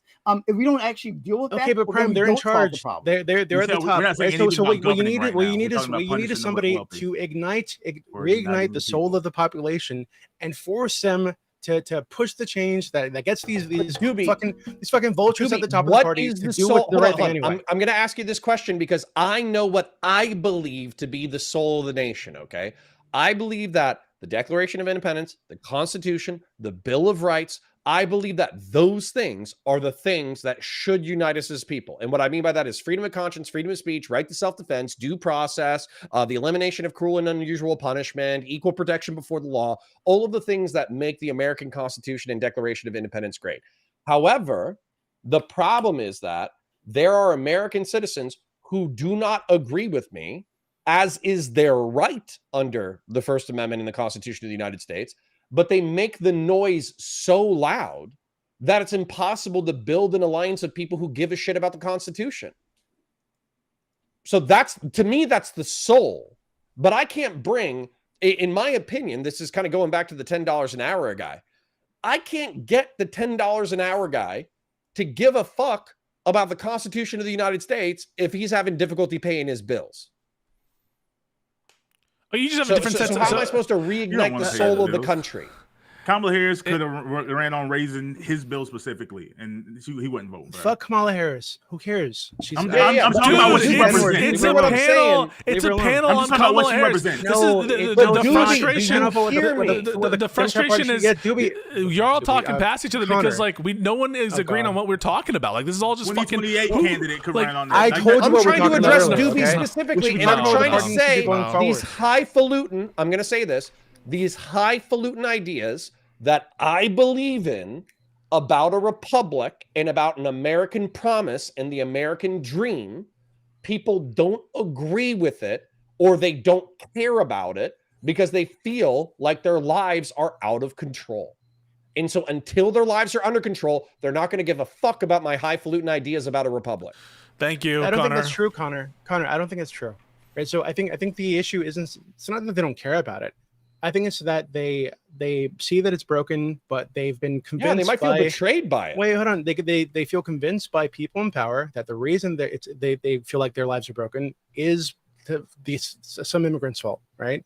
That anger is being directed at something that is not the cause of the anger, right? It's not No, that's not what populism does. That is. No, stop. An enemy that's God, I don't know why you guys are so afraid of populism. No, sometimes there is an enemy. Sometimes there is an enemy that you need to attack, right? In this case, okay, but you speak about populism as if it's like a bad thing. Yes, it is. Say, hey, they're competing interests in a country. Some people that the very top of our society have interests that don't align with people with the rest of us. That is just true. So I don't understand why it's like that's controversial. We said that. Like, well, we speaking should about this schedule a is like bad thing. conversation to talk about populism versus enemies and stuff. If the scope of the conversation is going to be so elastic as to encompass, all these different discussions, it's one, frankly, that I'm not interested right now in having. It's too off the rails at this point. But the last thing I'll say on this is I think that there's just been a lot of talking past each other in this conversation, and it's not the case that I just want to go out there.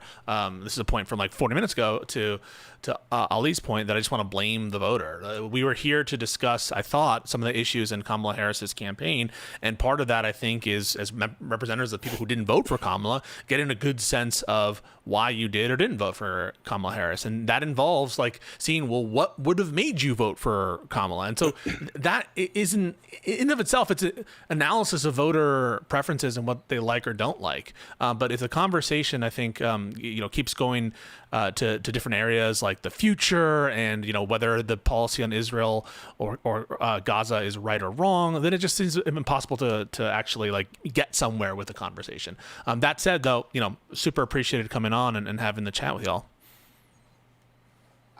Okay. Pisco's EP. He needs to go to eat.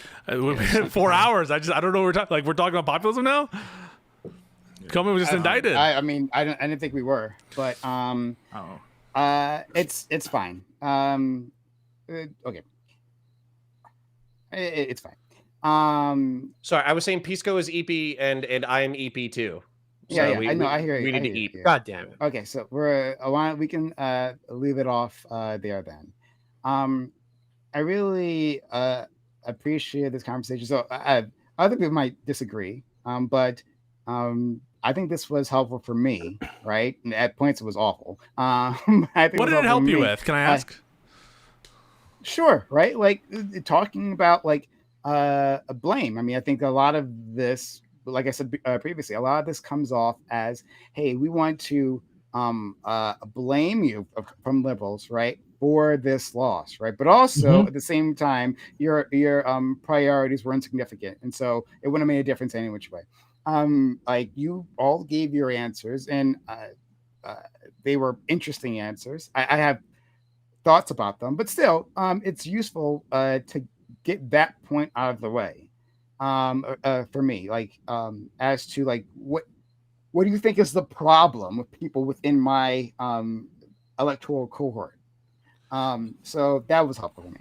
Well, I think the problem, one of the problems that's being exemplified here is that, I mean, at least for some people, I don't think it's everybody, but at least for the ideological left, which I thought to be understanding, like that's kind of the group that we were talking, but it was broader than that. But I think this conversation, because it's involving people who are in the political sphere and who are knowledgeable about these issues such as Prime, it involves a kind of ideological left. I think one of the problems is that you guys don't seem to be responsive to incentives or to results. That's a huge issue, and I don't know what we do to affect that other than just affecting results was I not responsive to? Well, to what I take to be the likely results of a given presidency. That it's not you said yourself, and I'm not even like necessarily saying that this is I don't know. I guess you're being consistent to a principle, which is you're not going to vote for people who are in favor, in your mind, of a genocide. And that is irrespective of whether the person who wins or the ultimate disposition here will worsen that genocide. And that to me is a problem. I don't know if it's a problem that can be breached, but in other respects, you do seem at times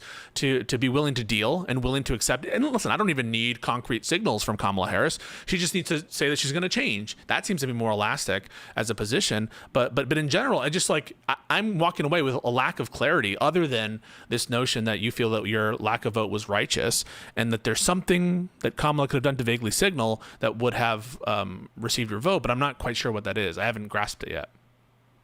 Okay, Pisco, during that part of the conversation, I tried very hard to like let you know what that was, but then that was like your interrupting phase of me. The Kamala defense system just comes on. Yeah, we just like this is what's so fucked up. Like I can go and say Joe Biden deserves blame, Kamala deserves blame. What we're talking about here is what will you respond to, Prime? And he goes Kamala defense squad. I'm asking him what it would take for him to vote for Kamala. Isn't that what you fuckers want us to do?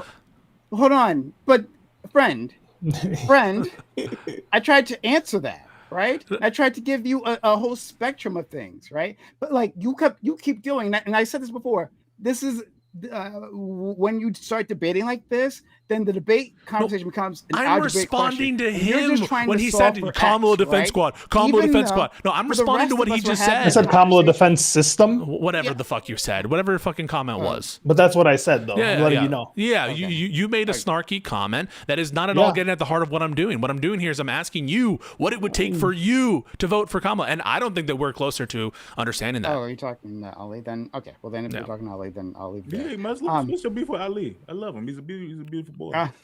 Ali's great. Well, I think one of the problems that makes a conversation impossible is when like half the time we're pretending we're having a conversation in front of a panel of uninformed voters, and then it's like, but the regular people don't understand that. Like, no, bitch, I'm talking to people on this panel about issues that they know about. So yeah, I'm And gonna people that are watching are uninformed voters. No, but we're having a conversation among people. If you among, think that's what the among- problem with the we're- conversation was? No, we're having a conversation right now among equals, right? People who are informed, and I don't have to spend half the time pretending that I'm like doing some kind of focus testing or that I'm some of us actually are more politician. equal than others. I'm Okay. pretty uninformed. Like that's Well, the then- thing. I'm not that informed. Okay. let me let me let you guys go. Before then, hey everyone, thanks for being here. If you haven't done so already, consider following me at youtube.com or twitch.tv/PrimeKai, PrimeCayes, Prime Kai. Love to have you. Thank you to the people who gave super chats previously, supported the channel, especially Grassroots Hegemon, but also to Sean, to Ogre Boy, and to Christopher Donardo. Much appreciated for the big kindness there. But yeah, hit the follow button or subscribe button if you haven't done so yet. Means a lot, does a lot. And I really want to thank my participants, all of them. I respect all of you guys, right? I've talked to all of you Much guys, respect love. all of you guys. Yeah, you guys are fantastic. I'll give you all an outro. Thank you, Counterpoints, for coming through. I know you got a family, and it's just I'm always in the way because this happens at night. But thank you for ignoring them, for being a horrible father just for me. My pleasure. If anybody is interested in my content, then Counterpoints 40K. I'm literally editing a video for that right now. It's probably not going to be done by tomorrow, but I promise to have a banger for you shortly. Type in Counterpoints 40K. If you like any of my political commentary, there's two places you can find me. A place called Valor Media Network, VALOR, Media Common Spelling, Network Common Spelling. Alternatively, you can find me at Counterpoints Politics, where I post the VODs. I stream 9:30 a.m. to 2:30 p.m. Monday through Friday. I'm on Valor every single day except for Tuesday. On Tuesday, I'm on Counterpoints Politics. I know it's confusing, but it's still fun. Come hang out. I'll yell at you in chat. Did you and Doobie had your conversation? I looked for it. Like you guys said, you're gonna have a conversation. I'm sorry, I Just forgot to had tell our you. first conversation today, Oh. but all we talked about was Steven, and realistically, we have other things we need to cover as well. So we'll cover it in sequence. Okay. Invite Actually, me Pisco, on. can I ask you a question? Sorry. Yeah. Just for Connor, because we actually did speak about you earlier. Okay, it was all good things. Yeah. Like, Nice. don't worry. One of the things that we're talking about is Destiny or Steven, however the fuck you want to say his name, encouraging people to dox me, right? Because and one of the reasons is he believed that I was turning people like you, I think he named you specifically, against him, right? So your argument with him about the communist thing, socialist thing, I agreed with you in that conversation. He seemed to believe, and I think, well, he said this, that the reason you believed that that he was like smearing you, slandering you, saying that you were like pandering to communists, whatever the fuck, was because of me, right? That all that came from me, and I was turning you against him. So I just want to know, like, is any of that true? Did you feel that way because of me? No, I got that impression from other things. Okay, You thank turned her against me. Okay. But yeah, like Counterpoints, I'd like to come on your channel sometime and have a discussion. If you're, dude, 1 p.m. EST, if you can make it, we'll do it. Otherwise, we can do something on the weekend. Okay, thank you so much. All right, let's go to my good friend Pisco. Even after yelling at him that way, Listen, you know, I take it still- personally. I appreciate the conversations. I think this is going to be a ritual one, and we're going to have to like figure this shit out and what we want, what we don't want. And I can be frustrated and talk to sometimes, but I do have a way of like really getting annoyed when I feel that the conversation is going in all different places, and then it just really does feel like we're just having utterances at each other and we're not really responding to each other, and so that frustrates me. And if I try to like impose some structure to the conversation just because I want to be respectful of everyone's points and make sure like we're all on the same page about stuff, and so that's all I'm trying to do there. But you can find me at Pisco Liddy at Twitter, and Pisco Liddy also just started a TikTok, so Pisco Liddy on TikTok and on Instagram. But thank you so much. Did you hear Pisco? Because I happened to be watching at the time on Majority Report. I reviewed that. Yeah. Someone gave a super chat or something, and then they were like, "Yeah, we'd like to talk to Pisco." I didn't hear that. They said that. Yeah, I'm a Hell big yeah. one. They rated him. They rated him the other day. No, that was the other day though. But are you saying there's something new where they said we'd like to talk to him, or did that they was put today? That was the last broadcast. shit. Oh yeah, that'd be cool. They Fuck said, yeah. they'd love to have you. I'd love to talk Pisco's to him. going places. Yeah, I'd love to see it. All right. But shout out to my man Pisco. Appreciate it. And next, my other friend Bam. And we've been even more vitriolic on this topic. You guys just haven't seen it. But Bam, thank you for coming through and like taking time out of your day to try to express yourself here. You're muted, buddy. Yeah, you're muted in StreamYards. Oh, I was tripping. My bad. Yeah, no, of course. Thanks for having me as always. I do think that the conversation was more or less constructive. Like I said, and maybe I think that there may have been there's a way brains work. I think Pisco, I think that you are I've seen you have other conversations, and I think you can ask one question over and over again for like 3. Yeah. You're fine if it sticks to that one question. I'm fine doing that as well, but I'm also fine with jumping around to different elements of a conversation. Like you trying to nail down the lack of logic or reason behind Doobie's vote to me. I didn't even disagree with you in the principle of it. I just don't like once he said that he would vote, like the practical of it didn't matter to me. Once he said that, like, yeah. The reason why it matters to me, and just to respond to that real quick, and why I think it's important is because once you grant that that you would vote pragmatically, I think it's revealing that this whole notion of deserve, earn, vote is really just a tactic. It really just feels like a way that people use it to distance themselves from their decision a little bit. And once they say, yeah, I guess pragmatically I would vote, pragmatically I would install, well, you're basically granting that for even undeserving people, you're willing to do stuff for them, but yet there's a differential in how you acted with an undeserving person in some sense with respect to your vote that you would vote in another context. And that I think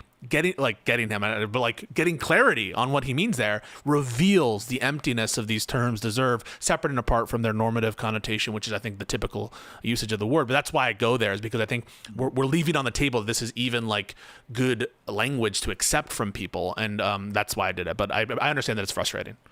No, I mean it's fine. I mean, when, like I said, I can do it. It just didn't feel relevant. But now I see your reason behind it. I would have just put that out there a little bit earlier once I figure out that I'm going in circles. But that's completely fine. Anyways, I don't have a social media. Well, I do have social media, but you guys you don't get it. Yeah, I was about to say. Yeah, I was about to say, anybody want to bring me on to have conversations about anything going on in the world? Just hit me up. I usually will talk about it for a little bit. I got good stuff going on in here. I just don't care enough to. I can't keep up with the content life. Like I'm like I need to be somebody's Robin. I would be a great Batman, but I'm maybe it's did anybody watch Walking Dead? There's Rick, and then who was the second one? Oh, Dale. Dale, yeah. I'm more of a Dale. Yeah, I'm the killer, but like I don't need to be the star. You know what I'm saying? That's fair. Yeah, I'm more Kobe to somebody. Thank you. The Shaq. Whatever. Kobe. Anyways, thank you, bro. Also, it's a one of my little fine things is apparently a fan of you, Pisco, because she sent me a screenshot, said she was watching you. Oh shit, who? I was about to say she know who she is. This was really a thing. She's probably gonna cuss me out, but oh wait, who is it? Sorry, I missed who it was. I didn't say the name. Lady. Oh, yeah. a woman. Sorry, lady friend. Oh, your lady friend. Got it. I didn't say that. Yeah, lady friend. Yeah. So, shout out to you. Look, nice. All right, let's go to our friend Ali. Ali, thank you for coming through. I'm always glad to have you around, buddy. Yeah, thank you. Sorry for coming late. I was working, so my bad. Um, I, I I hear this conversation a lot, and every time I hear it being discussed, it always gets to like voter culpability. And then I've listened to a lot of people talk, and I don't think that that's how the conversation should go. I think this election was very specific. I think we need to look at it very specifically. It was weird for Democrats specifically to throw away their vote, right? To allow for a second Trump presidency, I think is a fucking major deal. And I don't think that those people should be discounted. I think that they really do need to be listened to because it's indicative of like what they believe of like the Democratic Party or the presidency, right? I don't think that like social Democrats are a small portion of the party. I think a lot of people who are on the Democratic Party are Democrats because they believe in like in social programs. I think they want free healthcare. I think they want free college. I think they want the same things that like Europeans share and have without having like a complete total socialism, right? And so I think for them to be willing to not cast their vote means that there was something bigger to them than who the president is. I don't think they see that the president has power. Right, at least not a Democratic president. It feels like that Trump or Republicans kind of come in and do whatever the fuck they want, and that may not be good. I'm not saying it's good, but to the people that are like voting, if they feel like they're not getting what they need or what they want, then we're just going to keep spiraling, and we're going to keep voting based on lesser of two evil rather than like what the politician actually stands for and what they can do. Thank you for that. And I'll just put this out there because I know you've been meaning to do it. Ali would love to have a one-on-one with you, Pisco. Sure, yeah, let's talk. Yeah, true. I added you, so yeah, let me know. Yeah, okay, no doubt. All right. Message delivered. Okay, and finally, my good friend Doobie, who's always been there for me. Doobie, thank you for coming through and having this conversation. This was really fun, and I always loved hearing your perspective, friend. Yeah, thanks for having me. I'm Doobie. I'm not a streamer, but I do hang out on my server, the politics server on Discord, discord.gg/politics. And he's turning me into a communist, and he gives me all the bad information about Destiny. Apparently, I'm a maker, tanky. Doobie. If you are going to be a tanky Pisco, I recommend pacifism. That's my favorite form of communism. Everybody should be a pacifist. I'm going to send off my Twitch audience to Sweetheart. Why not? She's a girl. She's streaming. A girl. That's all we need. That's literally all we do here. All right. That's literally all it takes. That's the beginning and the end of it. We just got more new tariffs just dropped. Trump imposing 50% tariffs on kitchen cabinets, bathroom vanities. At this point, it's all the same. It's all numbers. Okay, all right, thanks, guys. Like what? Like we're just making up stuff. But yeah, have a good night. Okie dokie. Bye. Leave studio. Oh my god. All right, quick debrief. We're gonna get into the COMEY stuff. I'm not leaving. I'm not fucking leaving. First of all, thank you all for suffering through that. I think it was one of the most unproductive panels I've ever been on. I like Prime. I even sort of like Connor, and I even sometimes am okay with Doobie. But holy shit. And let me just walk you through some of my thoughts post-panel. So the first thing that just sticks out of my mind like a sore thumb is this whole deserve language stuff. It really does. It irks me. It bothers me in some major way because I do think it's scummy. I do think it's trying to hide what we're talking about here. What we're talking about are people's moral determinations as to voting or not voting. That's like what we're here to do. And so when people say, she didn't earn my vote, yeah, according to your moral values, according to your moral outlook, your ethical outlook, according to your preferences, according to your standards, whatever term you want to put on there is a normative weight there. And the deserve aspect to it is this kind of like empty platitude that people are throwing around to try to be like, that there's something else besides upholding my own standard or the voter's own standard. And their unwillingness to give those terms up, I think, is a red flag for me. There are a lot of red flags in this conversation. Another red flag is when Prime is like unwilling or unable to, like, I'm asking him, what kind of language as a minimum would it take for you to vote for Kamala? He says the whole fucking paragraph. And I try to synthesize it. And so is this correct? Would you agree that this would be enough? Yes or no? And he's unwilling to answer it. And the reason I ask yes or no, or answer like, is this okay?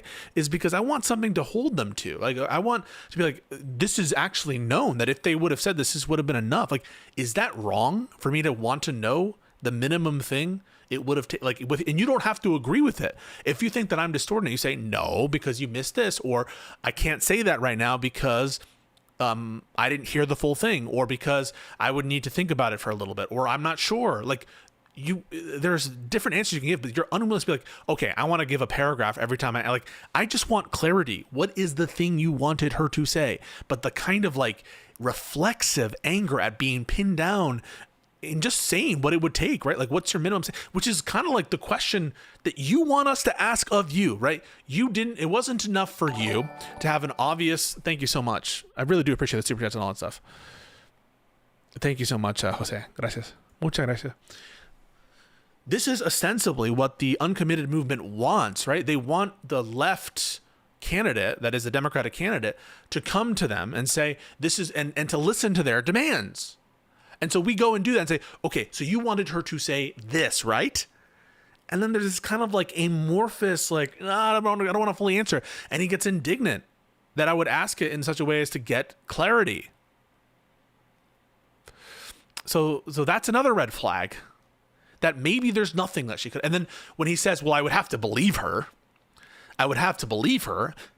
And I stopped there. Wait. Do you mean like she would have to, you would know, like, to a certainty not lying, or you would have to perceive her not as lying? Why stop there? Well, it's because you've said all this stuff about how she is having this track record of disingenuousness, that you can't actually believe her as a person. And so when you add the thing, like, assuming she's not lying, I stop because I'm like, wait a second. Well, because now I need to know what I need to contend with. So it's like fighting ghosts. The reason I'm stopping are for clear reasons, right? Like, because I want to know with definitiveness, this is what it would have taken for Prime to vote. And they are fighting me at every opportunity for me to get clarity, whether it's in the notion of like, well, is she's actually lying, or whether you perceive her to lie, whether it's on the notion of, does this deserve language, or even the recapitulation of the answer that Prime gave in a few sentences.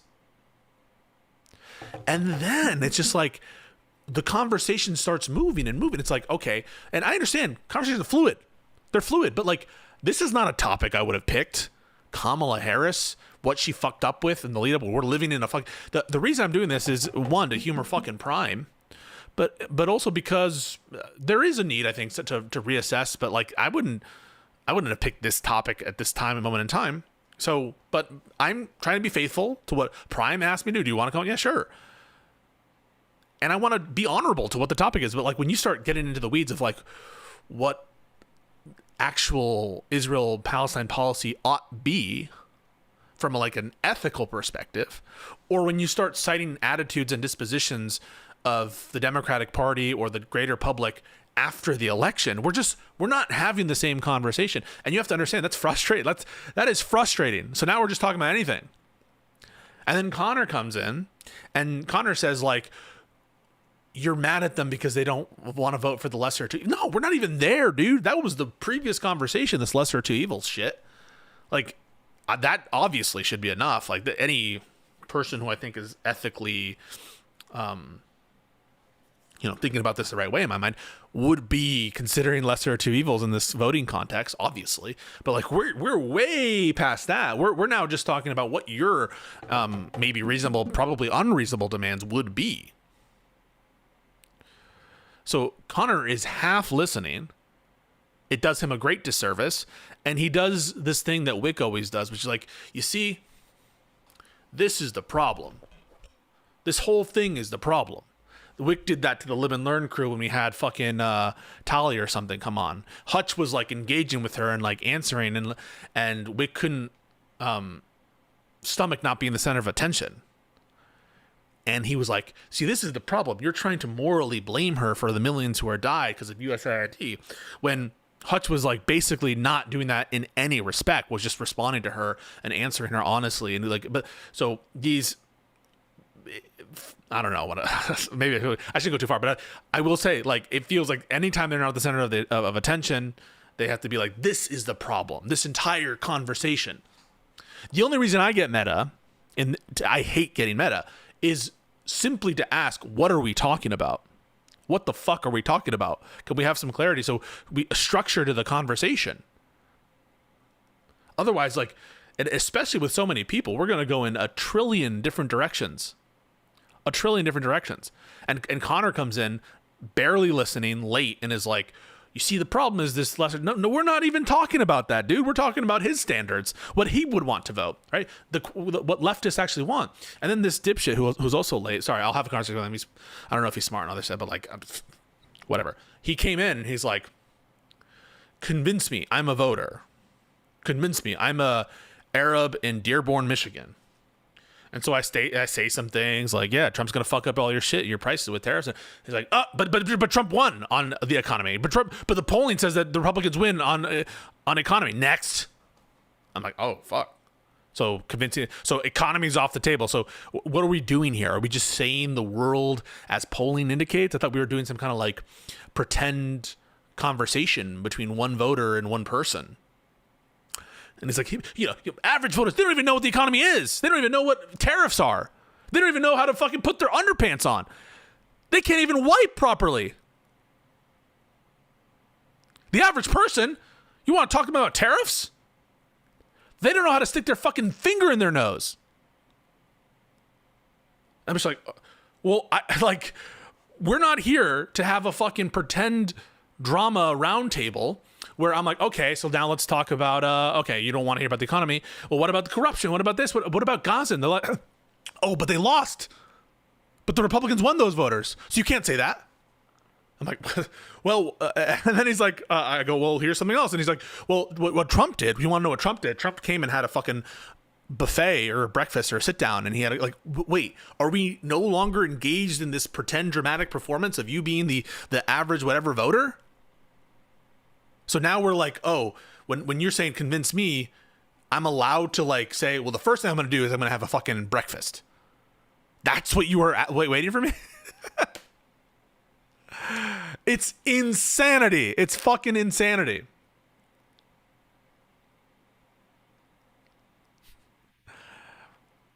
It was one of the most delusional, insane exchanges I've ever had.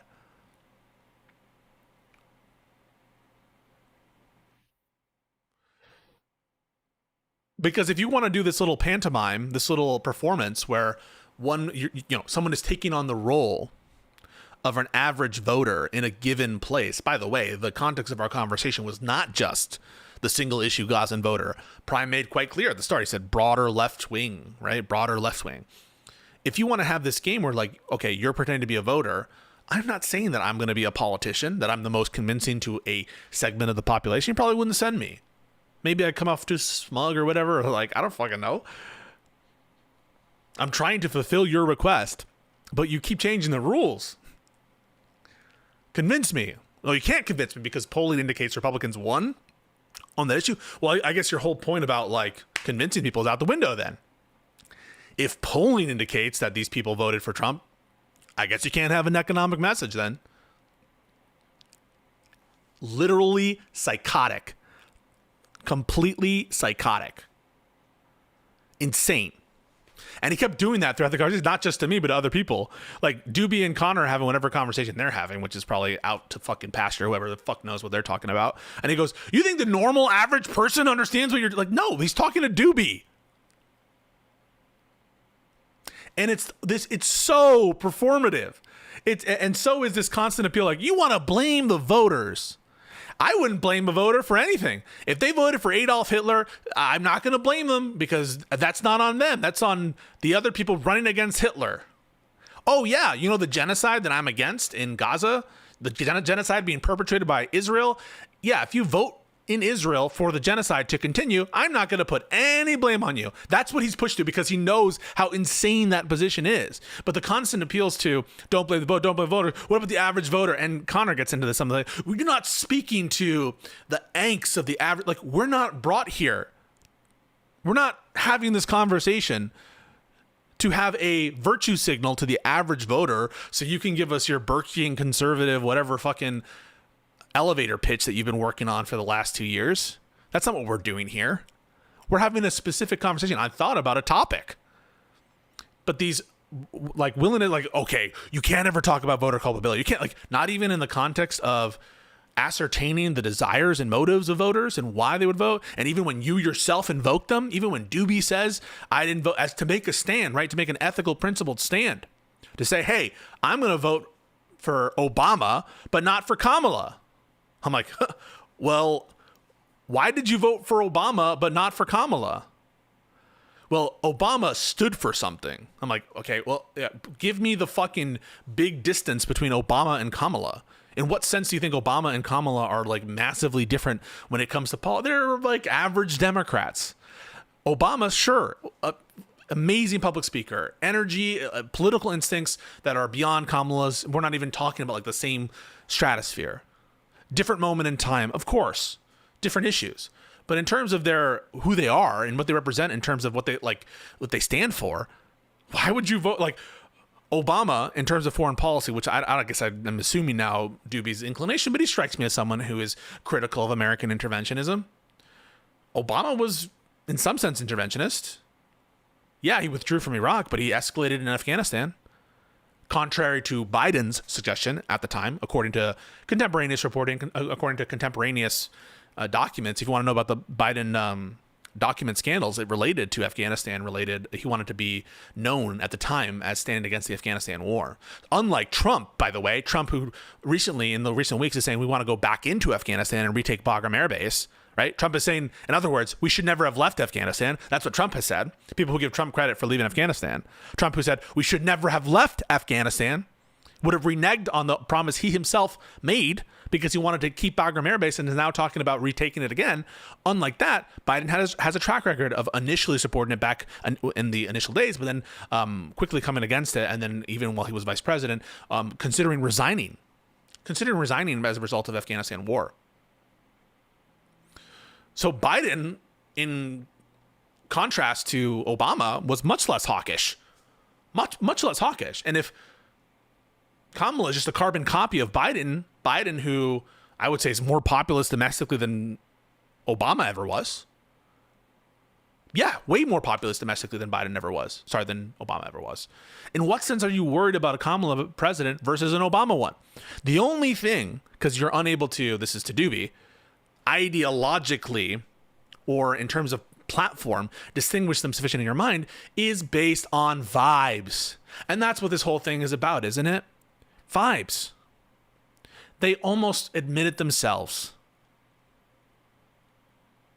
Well, Obama was for hope and change. That's why I voted for Obama. I voted for Obama because I think McCain's a monster. Oh, well, do you think Trump's a monster? Yeah. You think Trump's a worse monster than McCain? Yeah. Okay, so isn't this just like a mathematical thing, like equation we can put up there?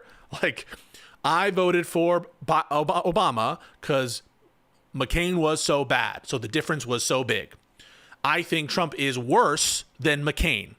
So the only thing that could explain, unless you're saying you're having an inconsistent principle or something, the only plausible explanation is you think that Kamala is like noticeably worse than Obama was.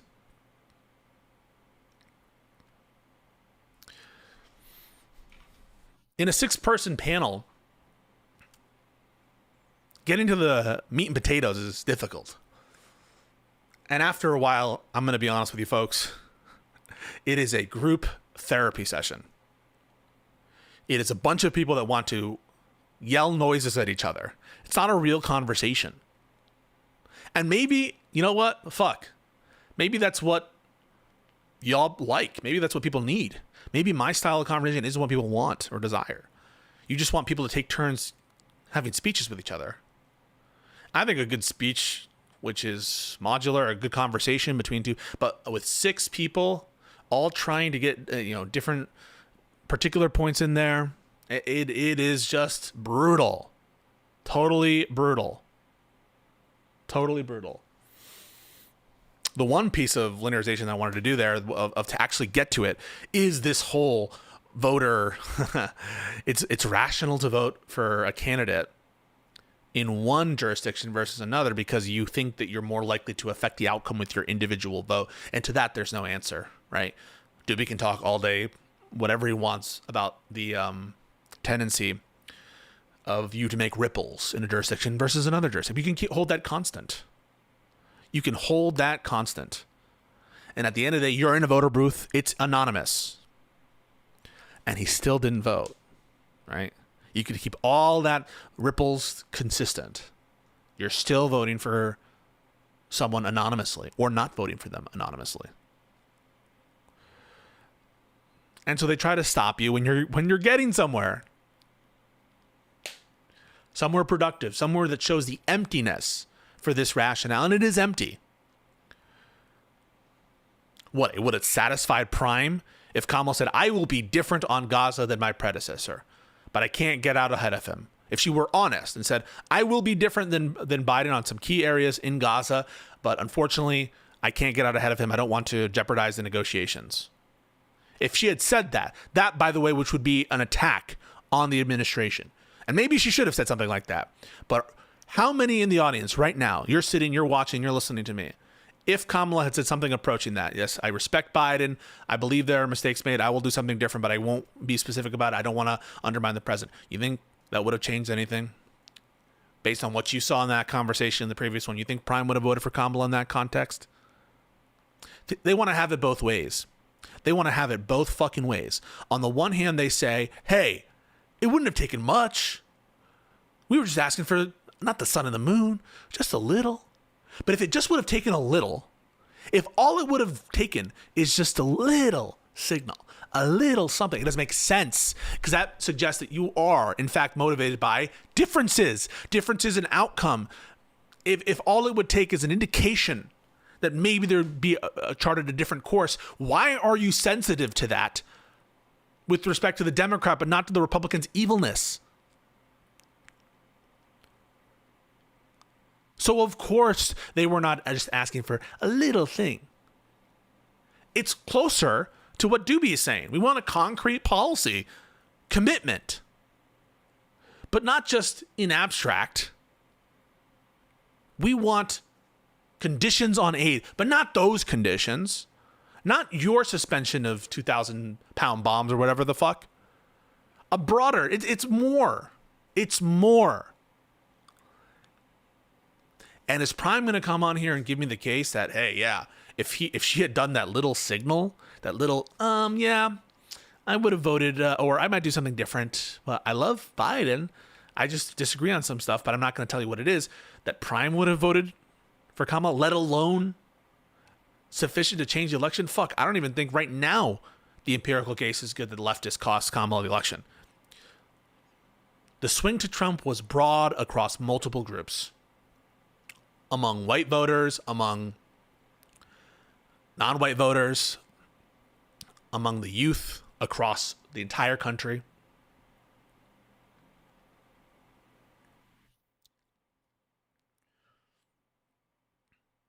And Gaza was not the main issue.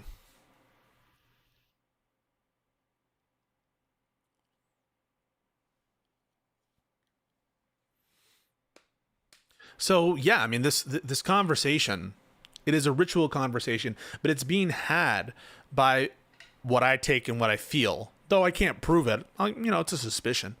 I can't prove it. The pangs of guilty consciences. They see the world burning around them.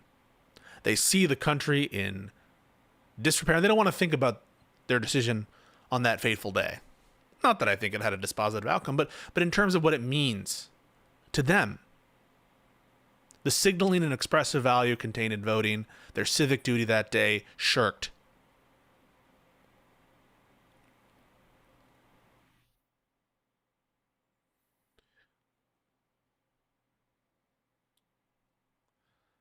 I'm not going to be the next fucking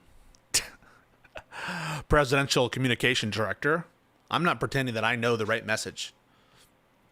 I just know that I'm going to be honest. When I'm in this role with you guys, I'm just saying what I feel. And I'm not going to do this fake dance of don't ever blame the voters to absurdity. You wouldn't blame people who are actively, intentionally, maliciously voting for a genocide? What you take to be one of your single vote, right? They both admitted single issue voters. Doobie too to some extent. Single issue voters on Gaza. Yet they won't blame anyone in Israel for voting for Gaza, for voting for genocide. Give me a break. Give me a break. It is a performance. It's not real. And the consequences of this kind of thinking, among other kinds of thinking, in aggregate, I'm not going to say it's the single cause, but in aggregate, we're dealing with it right now, especially and including and especially, the Gaza issue. Domestically and abroad. Abroad, with respect to the actual conflict, where despite the little grumbles of the administration every now and then, we know that Israel's getting what they want. They have the engagement in Iran. They're expanding further into Syria. They went into Lebanon. They're continuing their assault on Gaza City. They're planning right now for the annexation of Gaza. It's in the works, and the settlement into Gaza after the abandonment earlier in the 21st century. And if they try to go into the West Bank, who's going to stop them? This is what I don't understand also, to dovetail into our conversation about enlightened centrists that we had the other day, Ryan Mullally, where he's like, oh my God, don't you know? Trump came in favor of Ukraine. He had a social media post that said that he supports the territorial integrity of Ukraine. Words in the wind. Words in a message. Doesn't mean anything. Doesn't mean a single thing. And if you actually push, because I see this in the chat as well, like what's the argument, like the affirmative argument for Kamala? Like, to me, about how ridiculous what people are so I want to give you a sense of like how insane I think sometimes that question is phrased. What they want to say is like, tell me the good things about Kamala and not just the bad things about Trump. And you can list off policies, like her policies for home construction, her policies to incentivize first-time homeowners, child tax credit. You can talk about policies to expand access to low-cost drugs. All the live long day. Her commitments to Medicare, Medicaid, and Social Security, to expand the Affordable Care Act. You can talk about all that. They don't care. They don't ever let them think that what they care about is for you to give the affirmative case for Kamala Harris. They don't give a fuck about that. They want vibes, right? When they bring up Obama, hope and change. What are you talking about? You don't actually care about the policy platforms. We're way beyond that. We're way beyond policies. People don't care about that. And secondly, the question is, to me, is like almost meaningless. Elections exist in a context. It's like asking, this is something I hear from the Avi Bitterman community. Are you taller? What does that mean, right? Like, taller is inherently a referent, like it refers to something. Are you taller than that? Are you taller than average? Should you vote for Kamala over someone else, right? That's what we're talking about here. If it were Kamala Harris versus, I don't know, AOC, I'd vote for AOC.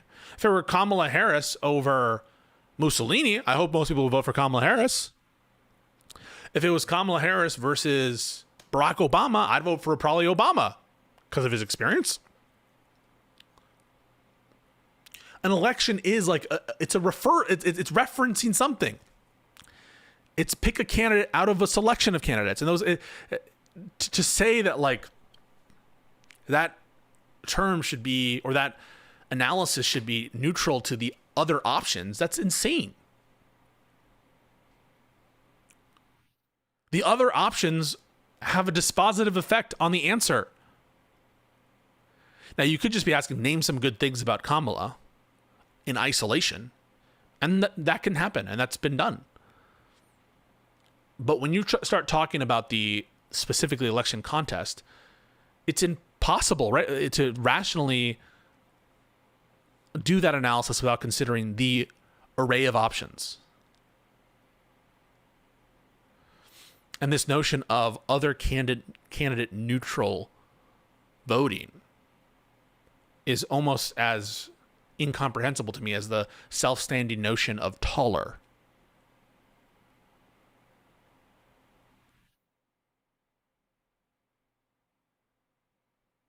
I hope that makes sense. All right, folks, in a second, I'm going to show you some stuff about the Comey indictment.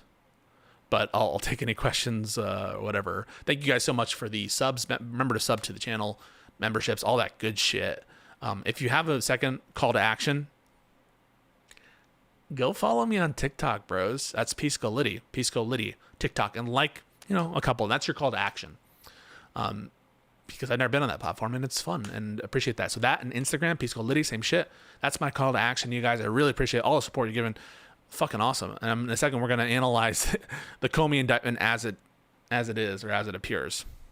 Spoiler alert. There's some clues about what it might be. And there's a great synthesized article about this I'm going to walk you through. And I think it's really good work. And I've been following these people, and I think they have a pretty good grasp of it. But yeah, we'll take a look at that. But the monologues are your best content. Oh, I'm glad you like them. Maybe I can split the video. The video is going to be so long. I do not know how many viewers it's going to get. That was a long fucking discussion. There may be some dramatic bits, but a lot of it is just Prime monologuing. Connor monologuing, dude. Shit. And it feels so fucking phony. Sometimes. Whatever. But cool. All right. On to Comey. Let me just get my shit ready. You're gonna have to give me a second. Hang on. Let me prepare my stuff because I jumped on stream. So I'm gonna prepare the stuff I'm gonna show you. So just give me a second to put it all. This will be like a minute. You can still look at my face though.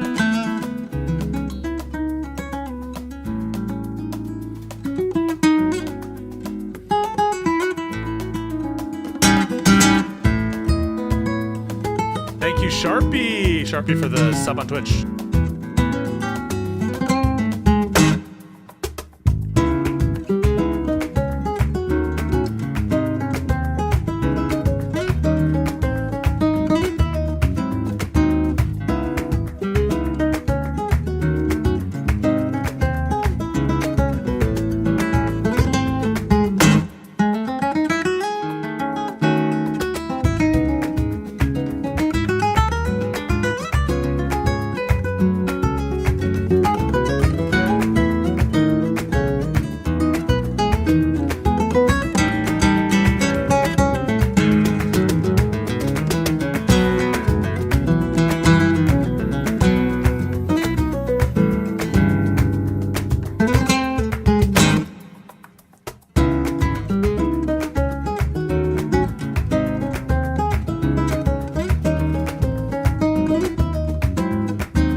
Radical Coder.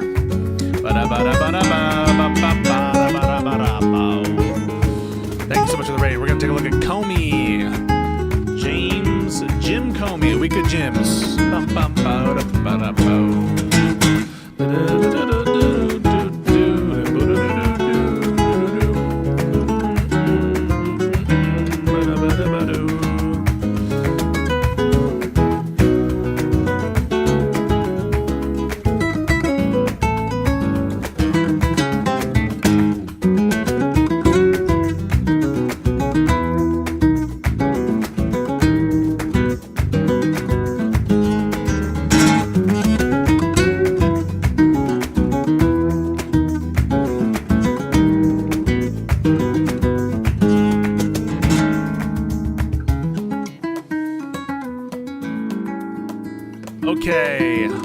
Good to go. Just pause the music real quick. Okay, folks. Hope you guys liked the music. So let's talk a little bit about James Comey and this indictment of him. So James Comey was the FBI director. He served for various years under the Obama administration and then famously under Trump as well. He was the head of the FBI at a time when there were a number of controversial, to say the least, investigations by the FBI, and some that pertain to the 2016 election. That famously includes the mid-year exam investigation. This is into the Clinton email matter, which is different, by the way, of the DNC email situation where it was hacked by Russians. The Clinton email matter had to do with her use of a private email server during her time at the State Department. That was a matter that was referred to the Department of Justice by the State Department itself, and the Obama DOJ, think about the contrasting times, opened an investigation into Hillary Clinton, a member of their own administration. Such a concept of investigating your own political party is a quaint notion these days, given who's running the White House and who's running the DOJ. But that is one of the investigations that James Comey was at the head of. Now, when I say at the head of, it doesn't mean that he's the day-to-day guy, but he's largely apprised of some of the conclusions of these investigations. He oversees it as the head of the FBI. He was also in charge of the Russia investigation in the aftermath of the Russia interference campaign into the 2016 election. This was an investigation called Crossfire Hurricane, which is the subject of a lot of debate and dispute. Now, Crossfire Hurricane was started specifically after a tip from a friendly foreign government, Australia, a guy by the name of Downer, who reached out to the government to basically tell them that a member of the Trump team had given him knowledge before news of the DNC hack had occurred by the Russians, when the Russians hacked the DNC, that there was evidence that this person who was a member of the Trump campaign had advanced foreknowledge about that. And so they reached out after that had been made public. And so an investigation, a counterintelligence investigation was launched, and a criminal investigation into Russia's interference, and specifically focusing on 4 members affiliated with the Trump campaign, or formerly affiliated with the Trump campaign. And these included Papadopoulos, who, minor figure in the Trump campaign. Included Michael Flynn. It included the then, or one of the one-time chairman of the campaign, whose name right now escapes me. Holy crap! It included, a temporary foreign policy advisor named Carter Page, not Bannon. Holy crap! Editor, cut out all this. I said Papadopoulos, Carter Page, Michael Flynn, and he was embedded with Paul Manafort. That's right, Paul Manafort. Okay, so big picture, right? James Comey was in the crosshairs of a lot of people because he was at the head of the FBI during a sensitive time on investigations that touch potentially on Democratic culpability with respect to the email matter and related stuff, and the Russia investigation and related stuff. Note that Trump himself was on a target of that investigation, of the Russian investigation, Crossfire Hurricane, at the time of Comey's overseeing of the FBI, and he was fired by Trump in 2017. Democrats don't like James Comey because James Comey broke procedure by being very flamboyantly public about details relating to the Hillary Clinton matter. Really, the FBI has a policy until now. Now we're kind of just like throwing caution to the wind with Kash Patel tweeting on his fucking toilet in the middle of a New York restaurant and giving misinformation to the public about the Charlie Kirk shooter, but I digress. that notion also, in addition to the notion of prosecuting one's own political allies, the notion of having an FBI that speaks with their indictments, speaks with their investigatory acts, as opposed to one that's publicly commenting on everything. That used to be a norm of the FBI.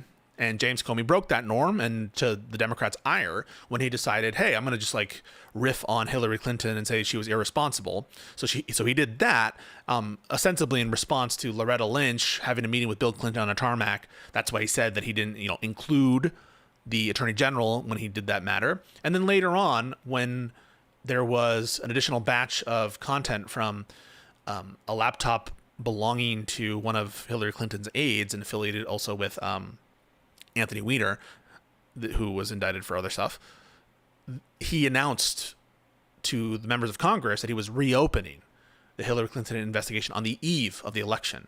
And there are, I think, credible reports and also polling that suggests that might have cost Hillary Clinton the election. So Democrats were pissed at Comey for his actions. And Trump told Comey that he had his full confidence. Trump basically initially was friends with Comey and understood, as the rest of the public did, that Comey was a negative weight on the Clinton campaign and maybe even a dispositive weight on the Clinton campaign. That's James Comey. Later on with the administration, there is this infamous sit-down between James Comey and Trump. And Trump demands loyalty from James Comey. Trump also wants James Comey to drop the Michael Flynn matter. Comey, then presiding over the FBI and having essentially an unheard of norm violation. The President of the United States is not supposed to speak directly to the FBI director. Why? The FBI director is a subordinate to the Attorney General of the United States. It would be like, your commander being skipped over by the general to talk to you. There's a chain of command issue there. It's also a norm that the president, and an important norm, one that I support, is not supposed to be involved in these individual prosecutorial decisions, especially ones that bear on political enemies, because there's a fear of an abuse of power. So that was a problematic situation so far as rule of law in the Department of Justice back in the day. It's not the only time that Trump tried to do this. He publicly was pressuring his first Attorney General in the first term,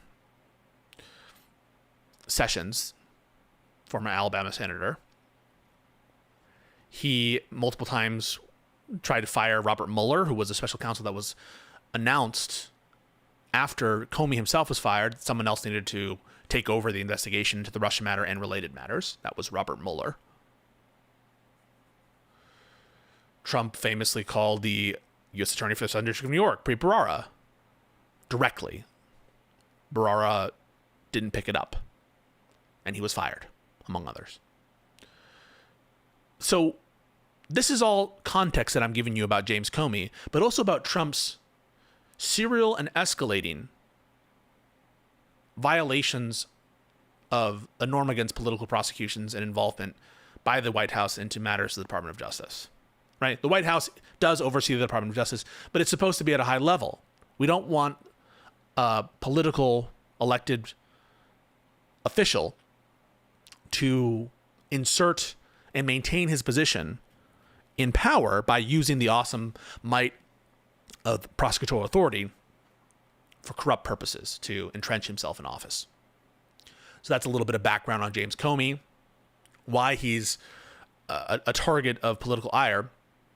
And to explain a little bit about why Republicans don't like him, it's because, one, he presided over this Russia investigation, which they view as ultimately illegitimate from its inception, which is a wild thing to say, given the egregious nature of the actions by Russia into our 2016 election. They don't like him because he presided over and signed off on the FISA warrants issued against Carter Page, even though there's no evidence. Thank you so much for the subscription.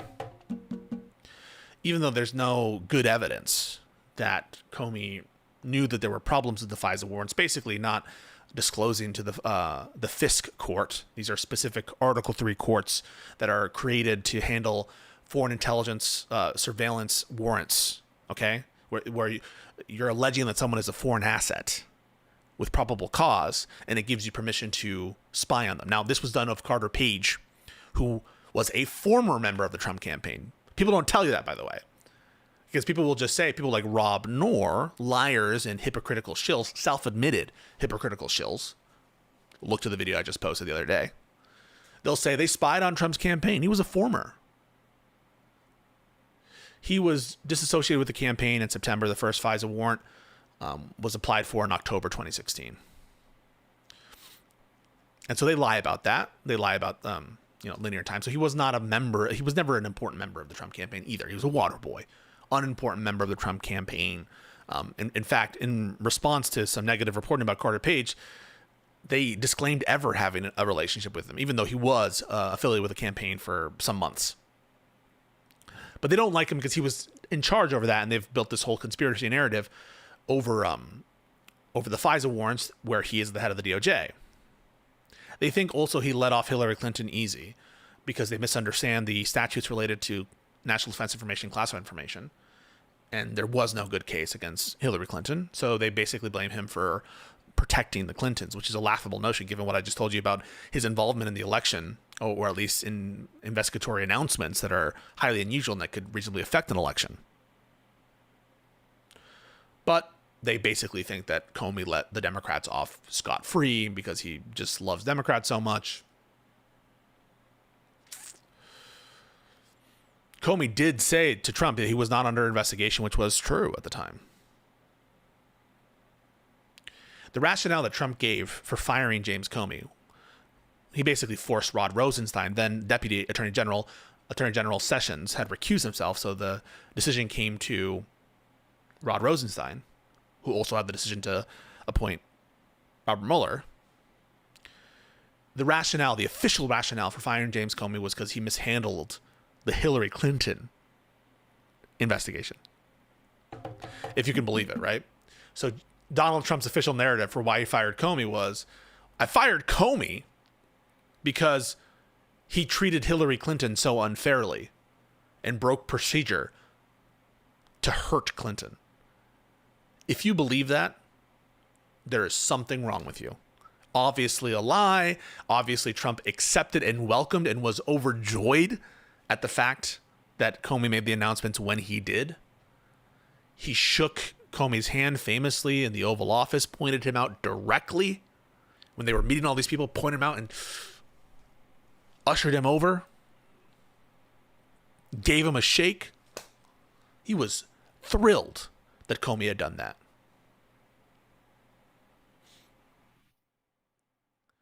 But in the aftermath, when Comey was insisting on the investigation proceeding into Michael Flynn and others' affiliates, it seemed something was irking Trump.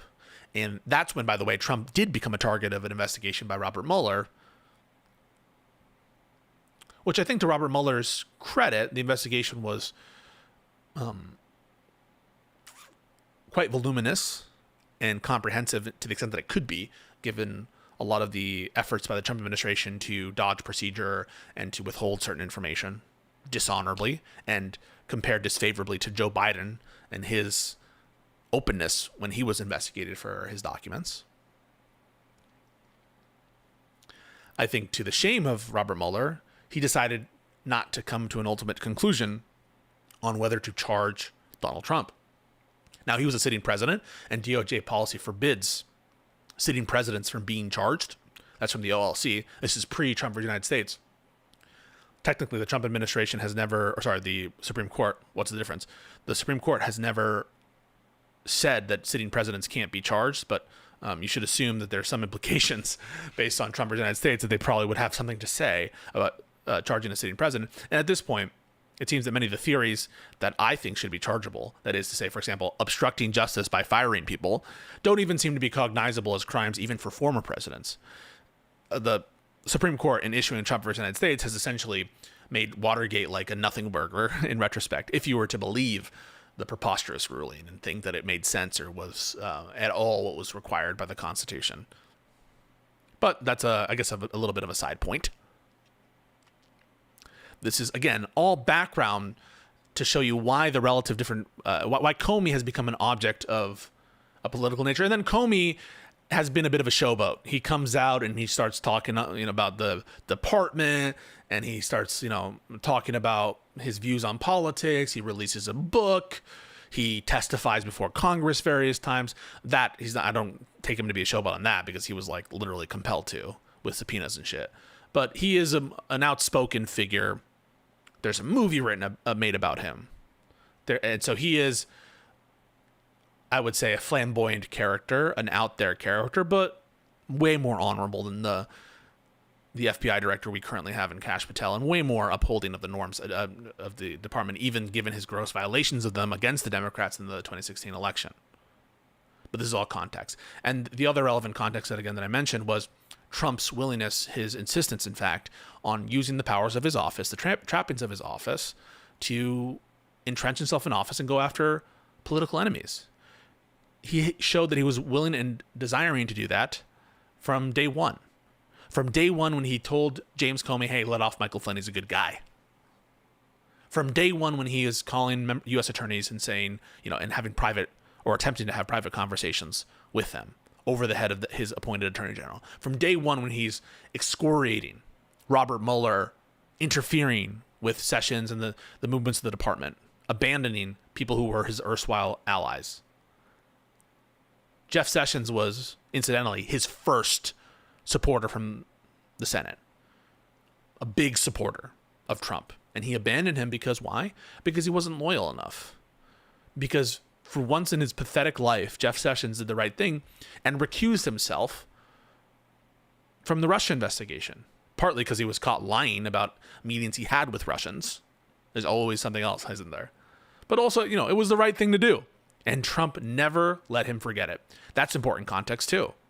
That when you serve at the pleasure of this president, you better do what the fuck he tells you to do all the way. You're loyal to one man and not to any other principle.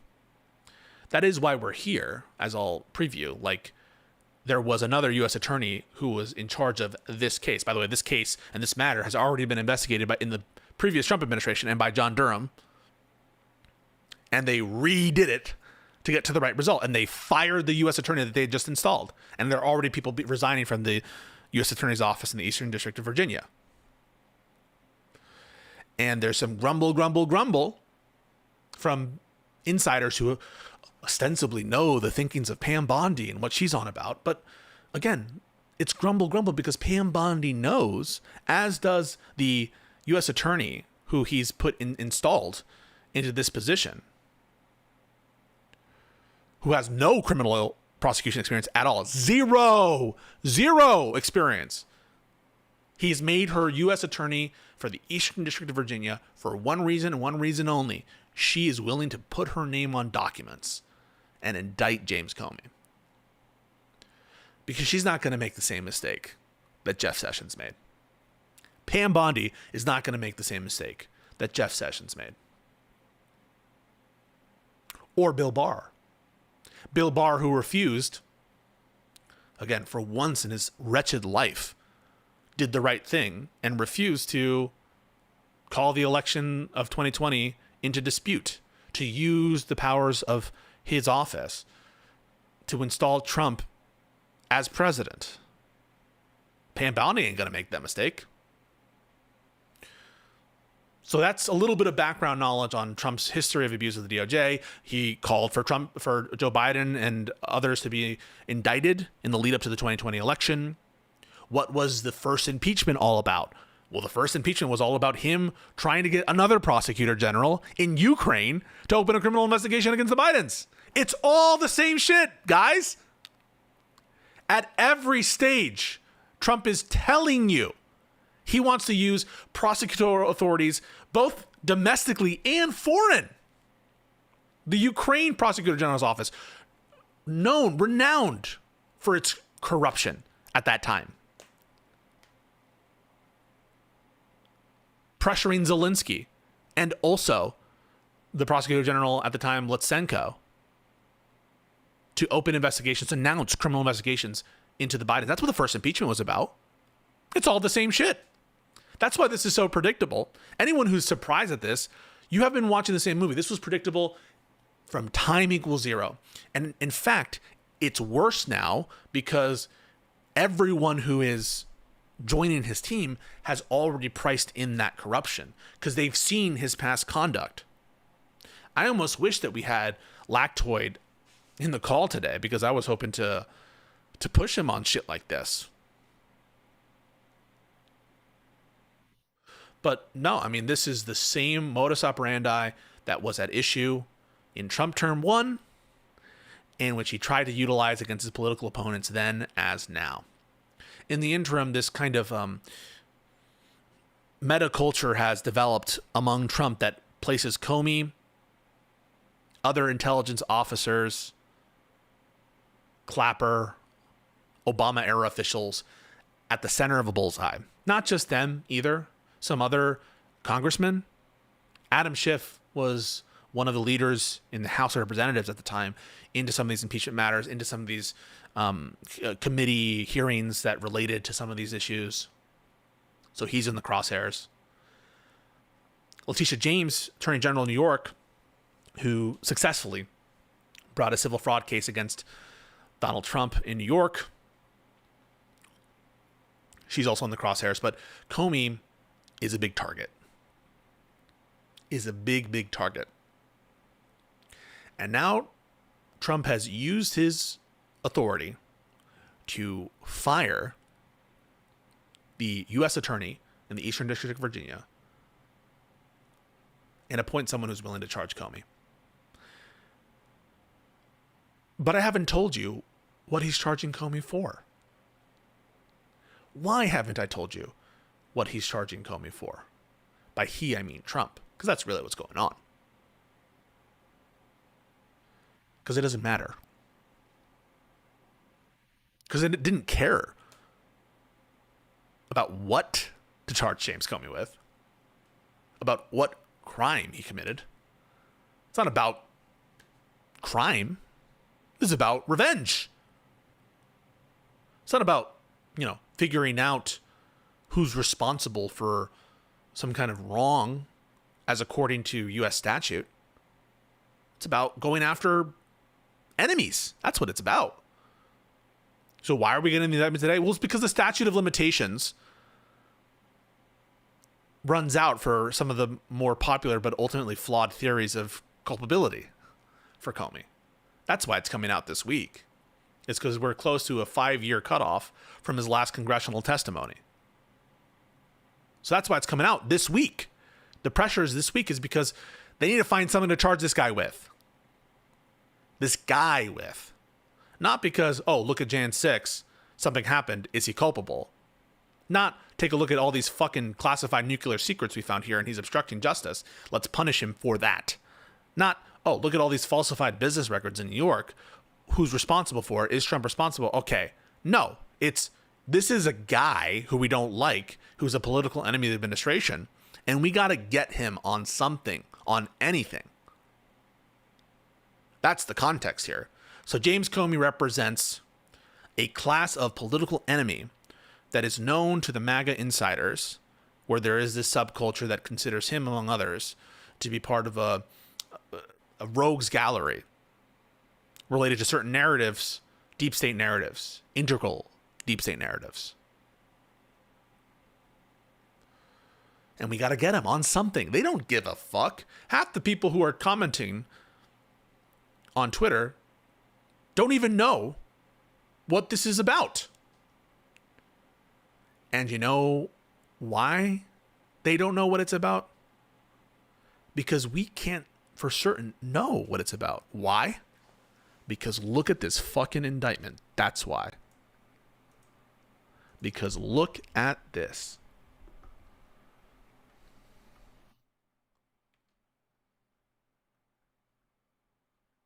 That's it.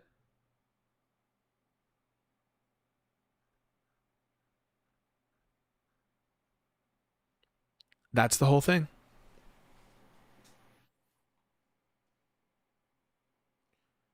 practically no detail whatsoever.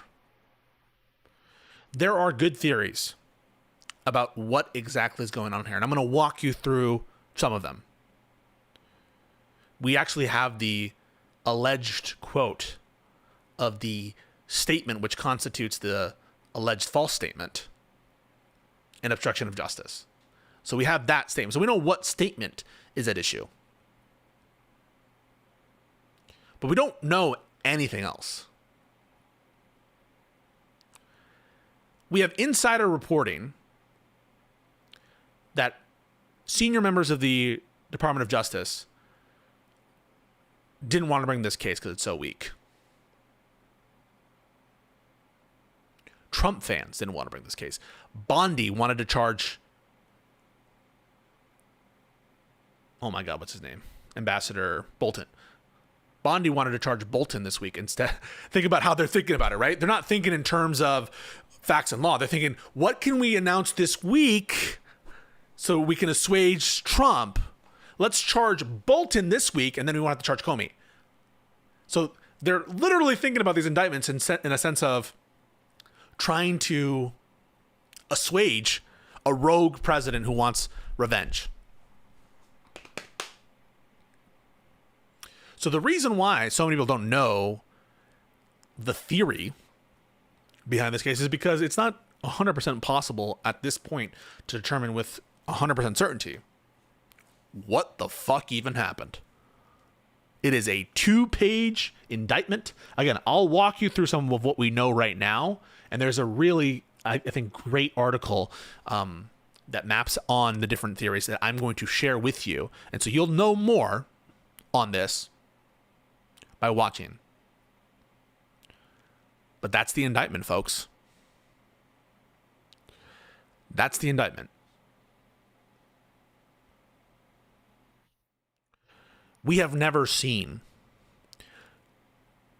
in such an enormous crisis the DOJ as we're witnessing every single day under this administration. The corrupt deal for Mayor Adams to have his case dropped. A bunch of prosecutors resigned, career officials, nonpartisan officials, members of the federal societies who clerk for like Roberts or Scalia resigned over that nonsense. You have the DOJ being involved in approving the corrupt $400 million airplane bribe from Qatar. You have the DOJ arguing that Trump is immune. Trump is immune from even having to like have any obligation to enforce the TikTok ban. Speaking of which, follow me on TikTok at Pisco. You have the DOJ pushing for the Department of Homeland Security and for ICE to send people off without any due process to gulags in El Salvador, to third countries that are engulfed in civil war, Uganda, South Sudan. They have no connection to those places.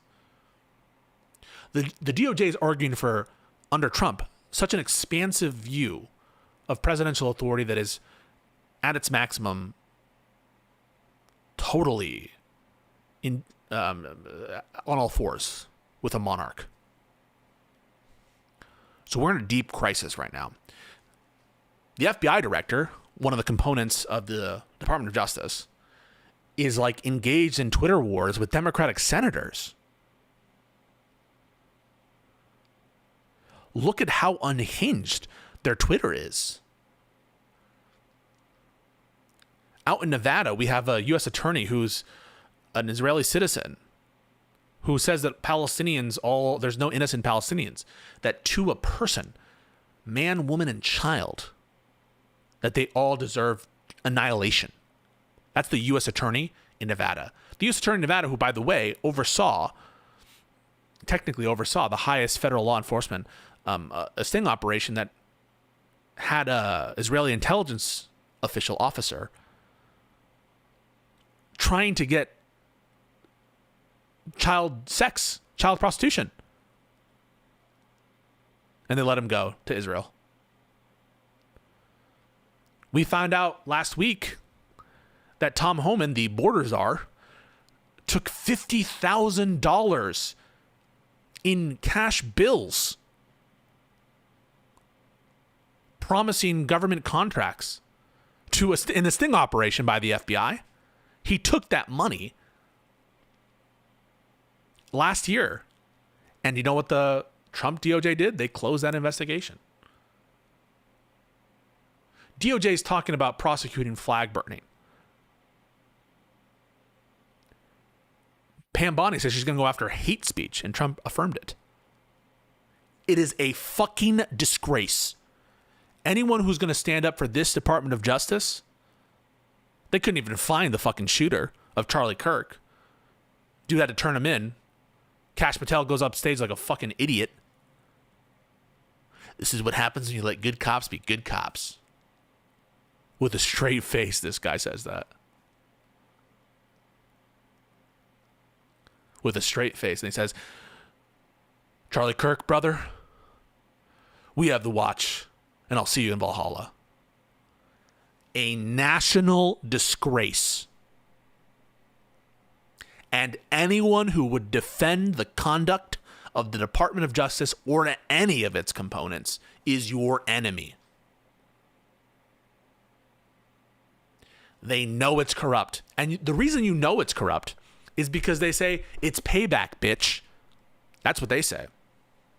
Now, their views on what they consider to be the original sin are so preposterous as to be indistinguishable from confabulation.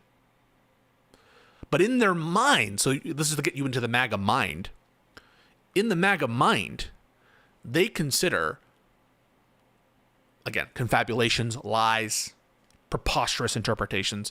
They consider the actions of the DOJ under Biden and under Trump term 1 for some reason.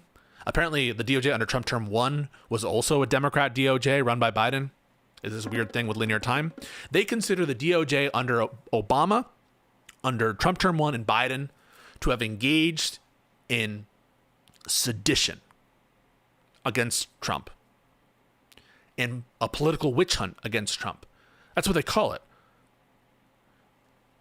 They think it's lawfare what the DOJ did under these different administrations, including Trump term 1.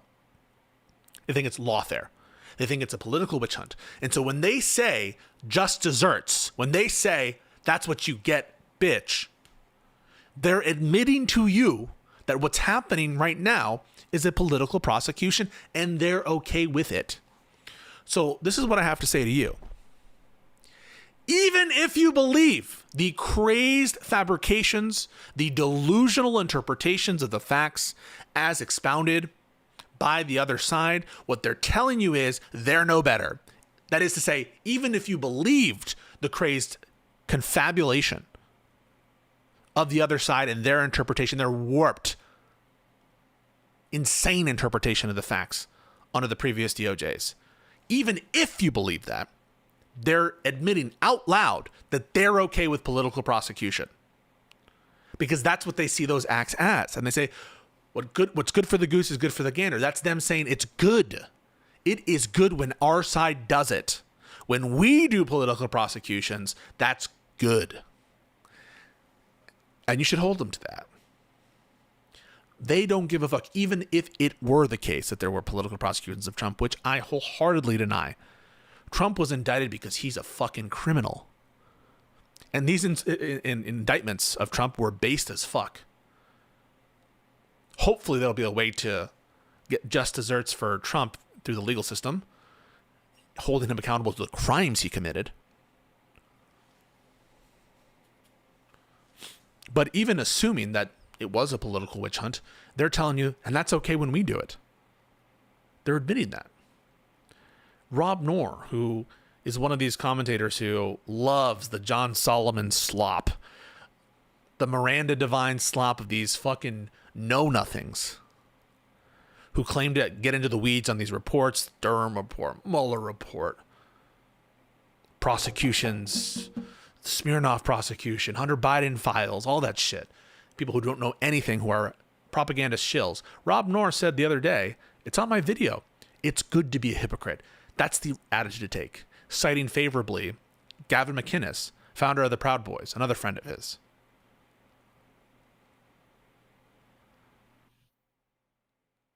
So they are your enemies. I'm not advocating for you to do anything violent at all. I condemn the shooting of Charlie Kirk, and it is not the time, not appropriate, not ever appropriate right now to do political violence, to go in the streets and like attack people. That is not what I'm saying, but they are your political enemies. And you should consider them that. They hate you. And they want to turn your country into Hungary. They want to turn your country into Russia. To take our republic, our experiment, and turn it into a corrupt kleptocracy for the benefit of the elite who service Trump. That's what this whole thing is about. And it's even less about the result of this prosecution, because I'll tell you up front, I think it's very unlikely that this prosecution will result in a conviction for James Comey. I think it's very unlikely that occurs. But it's almost not even about that. It's about the signal. If the DOJ can be weaponized this way, it will disincentivize corporations, individuals, politicians, and internal folks, right? This is sending a signal, don't investigate us. Don't investigate allies of Trump. Because if you investigate allies of Trump, we'll come after you. That's the signal. You think anyone in the government's going to take a second look at a Trump-affiliated, MAGA-affiliated guy when they know the DOJ is having a wide path to attack anyone who investigates Trump-allied people? So it's not just about this case. It's about the broader signal that this sends. And it actually does have a downward effect on economic progress, in addition to rights, obviously. There's a dead weight lost associated with these kinds of mafia states. And obviously the uncertainty for people who want to engage in the political arena as well. All very important to realize that it's not just the game. It's the game within the game. You got to look at the broader picture here. That's crucially what the Supreme Court was unable to do in the Trump v. United States decision, is to look at the broader picture, look at the context here. And with that, let's go through the indictment. It won't take long. In the Eastern District of Virginia, U.S. versus James Comey, indictment. No intro, no fact section, just right to the causes of action and the counts. False statements within the jurisdiction of the legislative branch of the United States government. So lying to Congress. That's what this is. Lying to Congress. On or about September 30th, 2020. Notice the date here. So we're 3 or 4 days until the expiration of the statute of limitations, 5-year statute of limitations. So that's why it's happening right now, is because they felt urgency to charge a guy. They wanted to charge a guy, and they realized one of their last opportunities to do so, because this guy has not been in the government since 2017, folks. This guy was last in government 8 years ago. And that's why it's happening right now. The defendant, James Comey, did willfully and knowingly make a material, false, fictitious, and fraudulent statement in a manner within the jurisdiction of the legislative branch of the government of the United States by falsely stating to a U.S. Senator during a Senate Judiciary Committee hearing. This is, I believe, to Chuck Grassley, or this might be to Ted Cruz. So it depends on which statement we're talking about. It might be to Ted Cruz, which incorporates Chuck Grassley's question from 2017. And we'll go through the analysis that I want to share with y'all because it's really good. But there was a statement, I believe, to Chuck Grassley in 2017 that I'll tell you in a second. And then Ted Cruz asked, like, basically, do you stand by your testimony? And James Comey said, yeah, I do. James Comey says he had not authorized someone else at the FBI to be an anonymous source in news reports regarding an FBI investigation concerning person 1. So this statement is concerning specific matters. And the specific matters at issue here are either Donald Trump investigation or Hillary Clinton investigation. And I think it's likely this person actually is Hillary Clinton. So we don't know who person 1 is. We don't know if person 1 is Trump or Hillary Clinton, but it's probably one of those two. Okay? So understand there's the Chuck Grassley quote, I think this is right, we'll confirm in a second, from 2017, incorporated by Ted Cruz in his questioning in 2020, concerning a third person, both Trump and Hillary. But here, the authorization of an anonymous disclosure was about one of them, either Hillary Clinton or Donald Trump. You understand that? The statement was false because, as James Comey then and there knew, he in fact had authorized person 3. Notice we don't see a person 2 here, okay? So person 3 to serve as an anonymous source in news reporting regarding an FBI investigation concerning person 1. Again, that person 1 is either Donald Trump or Hillary Clinton, in violation of the statute against lying to Congress. And this is also the same basis for the obstruction count. I'll have you know that there was another count that was presented to the grand jury. The standard here for getting an indictment through a grand jury is probable cause, and you don't need to be unanimous. So there's this saying that says a grand jury can indict a ham sandwich. It's because it's an ex parte proceeding. Ex parte means only one party, okay? Only one of the parties. So no defense lawyers there. It's just the prosecutor in front of the grand jury with the judge overseeing it. And so the reason these grand juries are so, slanted in the direction of the prosecution, and why there's this saying a grand jury would indict a ham sandwich, is because it's an ex parte proceeding and the government is putting up all evidence it wants to put up. It has no responsibility necessarily to present the case of the defendant who the person they want to be the defendant.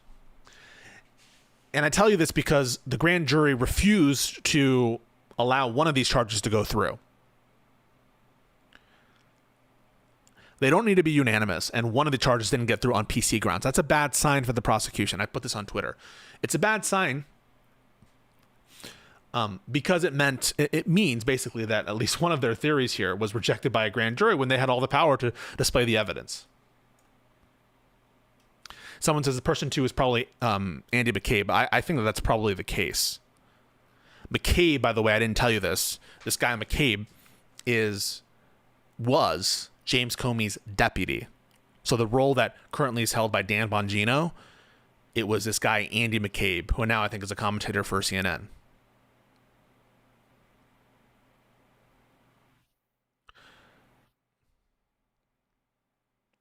That's relevant because it would seem to, if that is the case, confirm one of the theories here over what statement this is. And it's a laughable theory if it is this case. And I'll show you why, because there's some great, like I said, this is a great article. Some additional context here. Typically, it is a high standard to allege selective prosecution or malicious prosecution as a theory to get rid of an indictment. It is technically against the Constitution to do this kind of selective prosecution.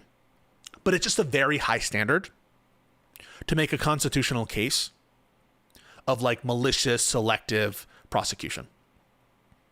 You really need to have your ducks in a row. It's not a favored, almost always fails.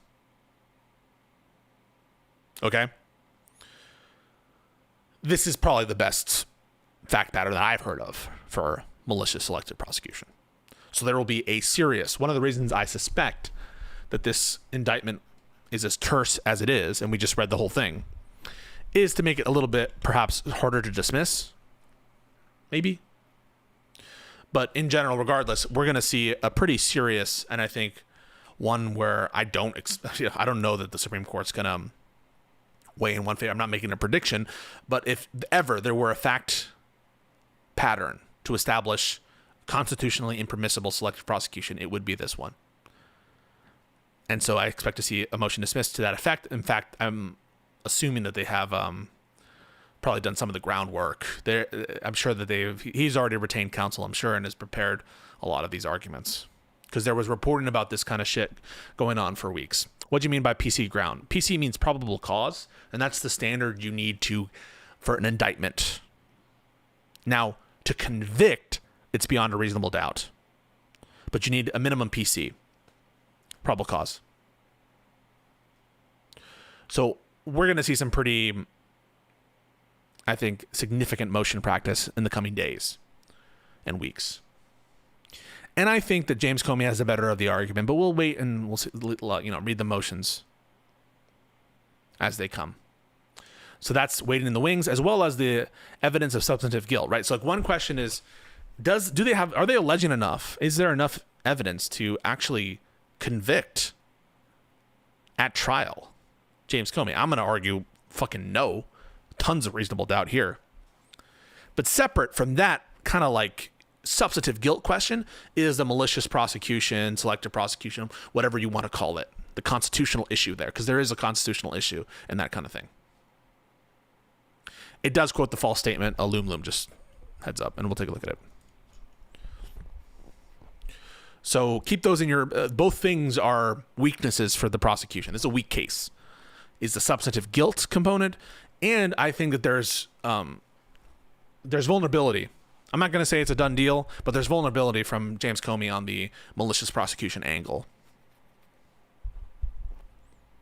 Keep that in mind. Okay. Seeing that also, this is the evidence that 12 or more jurors did not concur in finding an indictment on count 1. So there was another count which the grand jury rejected, and this is the proof of that. You following? Any questions thus far before we turn to the choose your own adventure from Ben Wittes and Anna Bauer on Lawfare, who I think have been doing good coverage here. Any questions from the chat? Appreciate you guys. Viewership is good. I thank you so much for following, subbing, all that stuff. Who wrote that? It's in black ink. I'm not sure. I don't know the ins and outs of the Eastern District of Virginia's grand jury proceedings. So maybe the judge, maybe the foreperson or something. Is there a path that Comey can expose the DOJ lawyers involved in this to ethical scrutiny? Maybe he can motion for sanctions or something. And then there's also the self-standing enforcement mechanisms of the jurisdiction and the court. So different avenues there. I think you possibly could motion for sanctions. I'm not sure though. Never been a criminal lawyer, never tried a criminal case, never even been involved. I've been involved in some criminal investigations, but never in the context of defending or prosecuting a criminal case. So I couldn't tell you there. But there are ethical standards that all lawyers have to abide. There are ways to motion for sanctions for parties. There's also self-standing enforcement powers of the jurisdictions themselves. So the answer is yes, there are ethical implications. Whether Comey himself would bring it, I'm not so sure. I don't know. So I'm going to read this article. I think this will give you additional insight into what we're talking about here. So what we're talking about is, as I mentioned and previewed, a 2020 testimony from Comey to the Senate. And this is the article.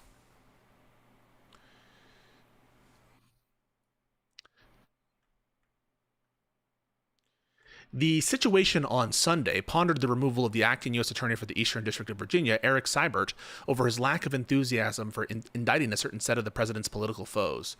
Monday, Bloomberg News reported a White House aide and former Trump personal lawyer, Lindsay Halligan, was sworn in as an interim U.S. Attorney. This person, by the way, has no experience prosecuting criminal cases. She's like an insurance lawyer, and she worked, I think, as a staff attorney, senior staff attorney, basically handling a lot of the papers of the White House. Let me just make sure that that's true. I don't want to lie to you guys. So she was, prior to appointment,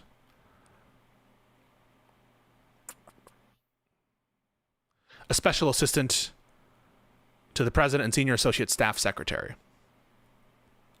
By the way, she also repped Trump in that Mar-a-Lago case where she like sued to get the documents, access to the documents. Remember that? Do you remember that whole thing about suing for the search warrant where Eileen Cannon, this unhinged judge in the Southern District of Florida, like granted jurisdiction for Trump to temporarily interfere in a search warrant? Remember that shit?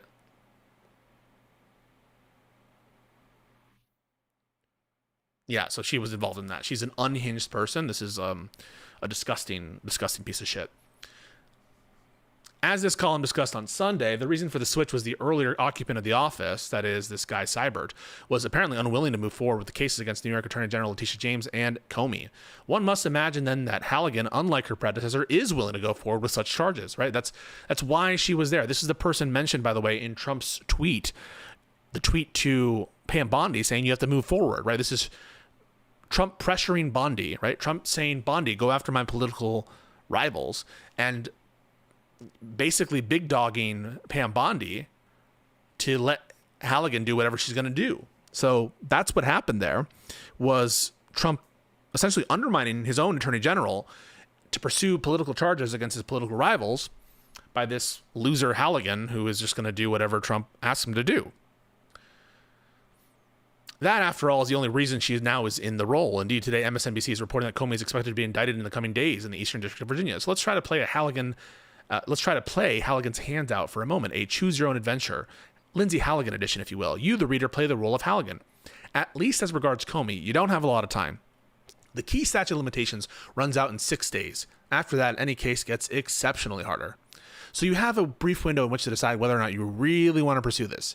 If you don't go forward off with your head, remember how you got this job after all. But you know that both cases are weak. How do you know this? Again, remember how you got this job. Your Trumpist U.S. attorney predecessor, right? So this U.S. attorney who was the predecessor, he is a Trumpist, right? So the people who are themselves Trump sycophants, they're not bringing this case. So this person, right, Halligan, is in the unenviable position but she put herself there, right? So I guess whatever, was willing to lose his job rather than to bring these cases.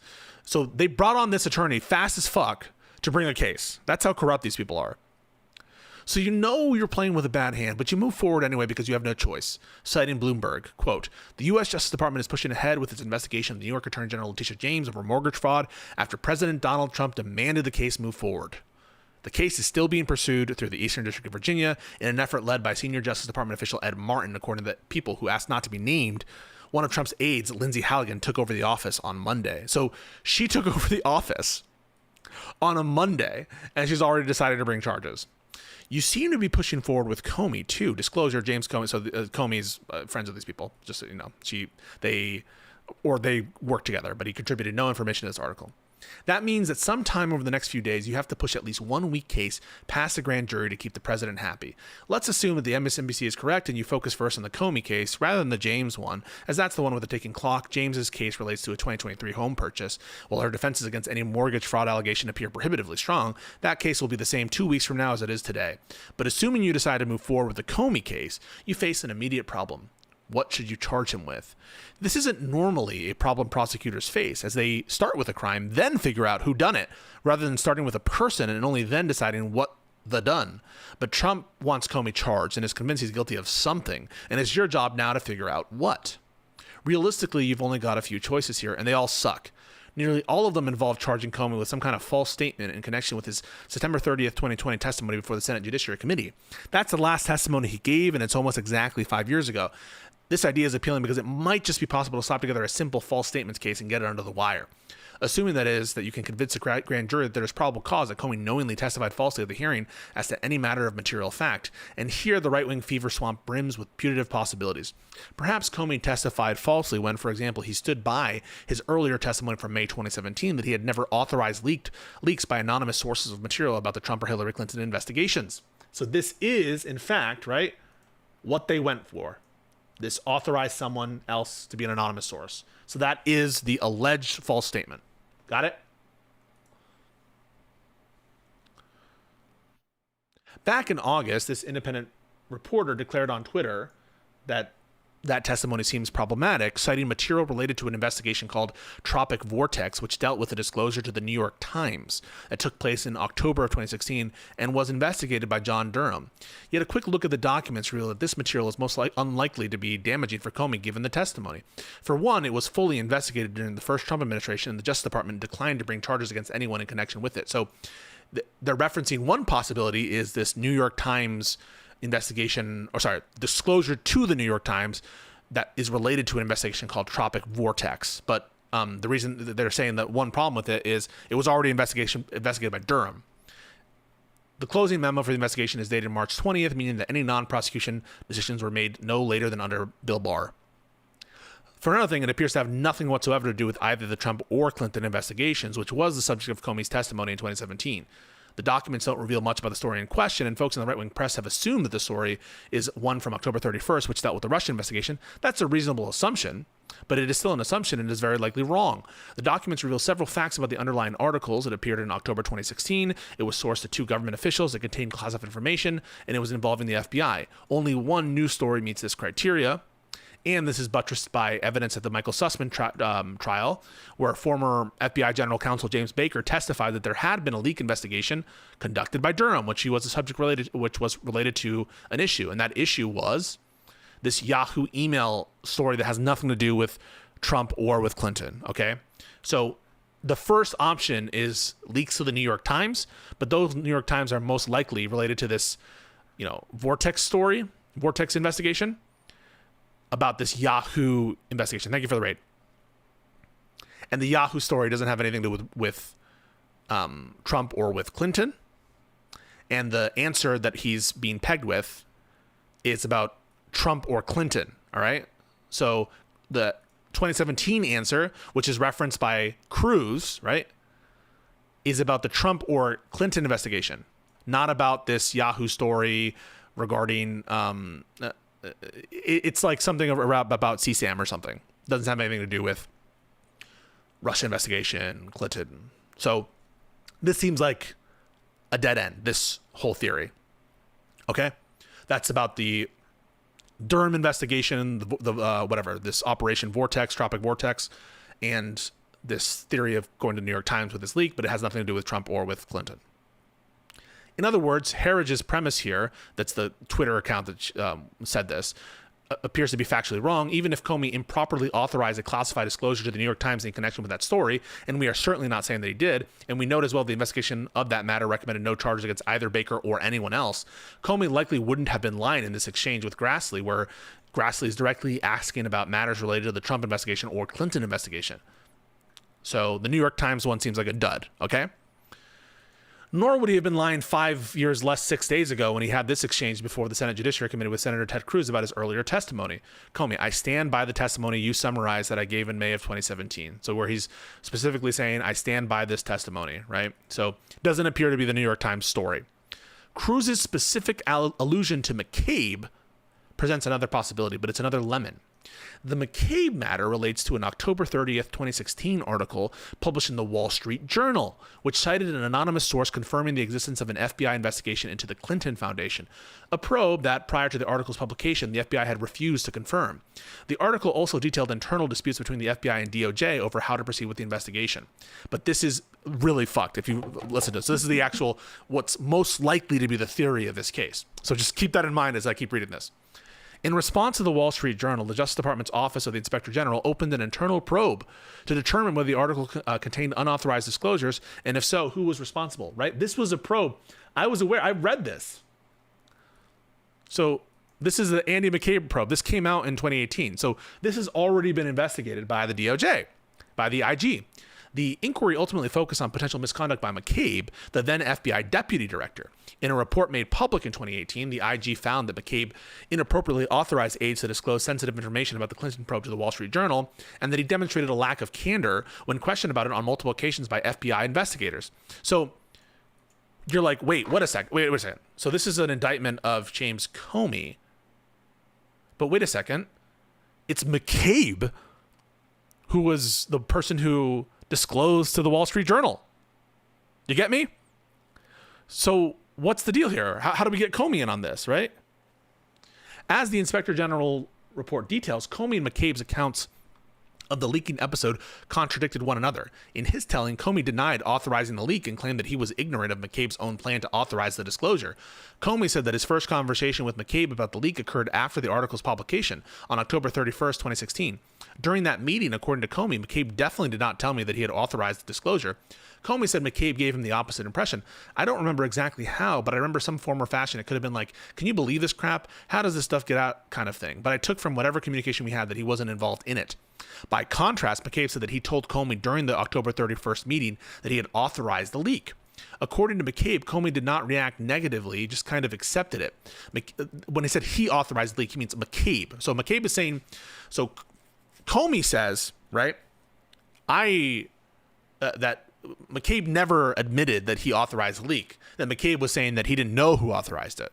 McCabe said, I told Comey on October 31st that I had authorized. According to McCabe, Comey did not react negatively, just kind of accepted it. McCabe also claimed that Comey thought it was a good idea that they presented this information to the media. So McCabe is characterizing his conversations with Comey and saying Comey thought it was a good idea after the fact, right? That he didn't react negatively after it, right? That's, by the way, a he said, she said, where McCabe is your star witness. And where McCabe hates Trump and Trump hates McCabe. So it would totally rely on McCabe, right? Like, the only people who met on that meeting were Comey and McCabe. And all McCabe is saying is, after the fact, even if you accept McCabe, Comey did not react, that Comey didn't react negatively and kind of accepted it. Not that he authorized it, that he thought it was a good idea after the fact. It's obvious that McCabe and Comey offer different recollections of events surrounding the leak episode, but it's equally obvious that those divergent recollections will not support a prosecution. Indeed, as a criminal case against either man, this case has deep problems. For one, there's no evidence that Comey was lying about these interactions. Though his account and McCabe's are not consistent, it is not at all clear that Comey's memory is the false one, much less that any errors in his account were intentional. The IG found that it was McCabe whose answers lacked candor. Indeed, the report found the overwhelming weight, this is the IG, the overwhelming weight of that evidence supported Comey's version of the conversation. Among other reasons supporting Comey's side of the story, the IG noted that McCabe's claim that he told Comey about the disclosure on October 31st is inconsistent with his statements during earlier interviews in which he said he had not authorized the disclosure and did not know who. So McCabe is caught like lying, right? That before he said he did not authorize it, and then he said, well, I did authorize it and I told Comey after. The DOJ, quite disgracefully, tried to bring a criminal case against McCabe for his statements in the matter. A grand jury in 2019 refused to return it. So they tried to charge him in 2019, McCabe that is, on the subject. It would be quite rich, having sought and failed to charge one party to a memory dispute, to turn around and try to charge the other. So that is exactly what they're doing, right? They charged McCabe believing Comey in 2019, and now they're trying to charge Comey believing McCabe. But also, McCabe doesn't even allege, right? McCabe doesn't even allege that Comey authorized it. It's that after the fact, he was okay with it. And I want to just stress again, this is all about Hillary Clinton. This is all about a disclosure of an investigation into Hillary Clinton. So this has nothing to do with investigations into Trump. And so it's back to square one, where Trump is arguing that he's firing Comey because of how badly he treated how badly he treated Clinton. And now he's trying to bring an inconsistent charge from a previous story against Comey because they disclosed against Clinton and lied about it, allegedly. When they didn't even, in my opinion, I don't think Comey lied at all. I have no reason to believe that. The case has another problem. McCabe's own statements to the Inspector General acknowledges that he did not discuss the disclosure with Comey in advance of the publication. As the report summarizes, McCabe told us that he did not recall telling Comey prior to the publication of the October 30th article that he intended to authorize or had authorized special counsel and ADOPA to recount his August 12th call, although he said it was possible he did. In other words, neither McCabe nor Comey suggest that Comey knew about or authorized this leak prior to the article's publication. Yet that is what Cruz's question to Comey in 2020 was about. At best, McCabe's account of the October 31st meeting suggests that Comey acquiesced to the disclosure after the fact, but he never authorized it, even under the least generous version of the facts. So that case is also done. And it looks like this is the case that they're going to be running with. And so I might stop there and get to conclusions here. If there's the Dan Richmond option, we might get over it if we get more information. But my sense is, because it involves McCabe, and because McCabe is also someone who is one of these rogues gallery figures, that this is likely it. And given the kind of language here where they're referencing but not referencing the person too, my guess is that this person too is going to be McCabe. And so this is what you have to believe, right? You have to believe that they give a shit that Comey lied to Cruz and Grassley about authorizing disclosures against Hillary Clinton. You have to believe that they care about that. You have to believe that McCabe is correct totally, even when he's inconsistent, and the IG seems to credit Comey's version of events. And after the Department of Justice itself, under Trump, previously tried to go after McCabe, presumably because they believed Comey. And also, you have to believe in time travel. You have to believe in time travel because you have to believe that Comey on October 31st can travel back in time to authorize something before he even knows about it when the article was published on October 30th. It is a preposterous, shocking abuse of power. And the other side doesn't care about it because they're scarcely, these MAGA influencers, they're scarcely human, man. They don't have a principle in their body at all. At all. They don't give a shit.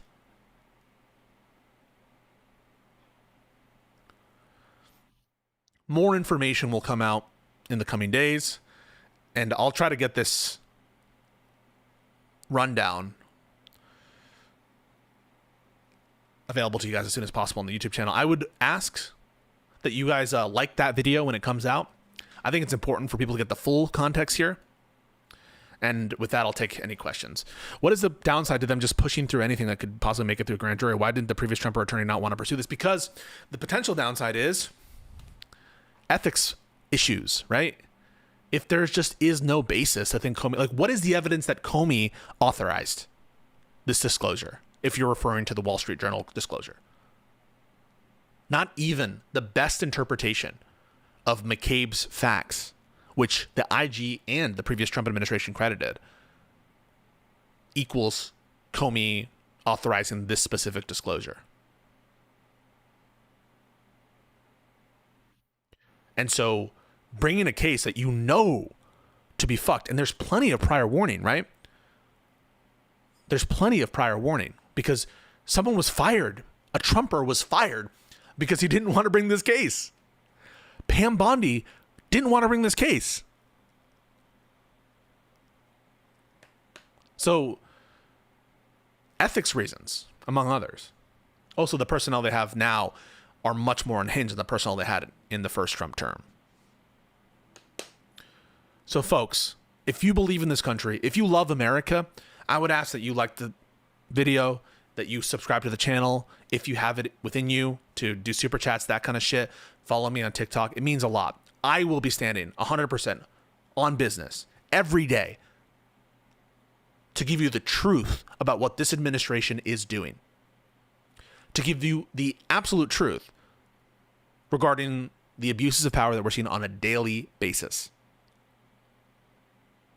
And with that, folks, I got to bounce. It's 2 a.m. But we'll see you tomorrow. I'm going to try to stream tomorrow morning. Had some stuff in the last week, but we'll try to get back on schedule as soon as we can. I know I've been somewhat inconsistent, but I hope that you're enjoying the content and that you enjoy the shorts. Love you guys very much. Love the Peace Corps. See you tomorrow.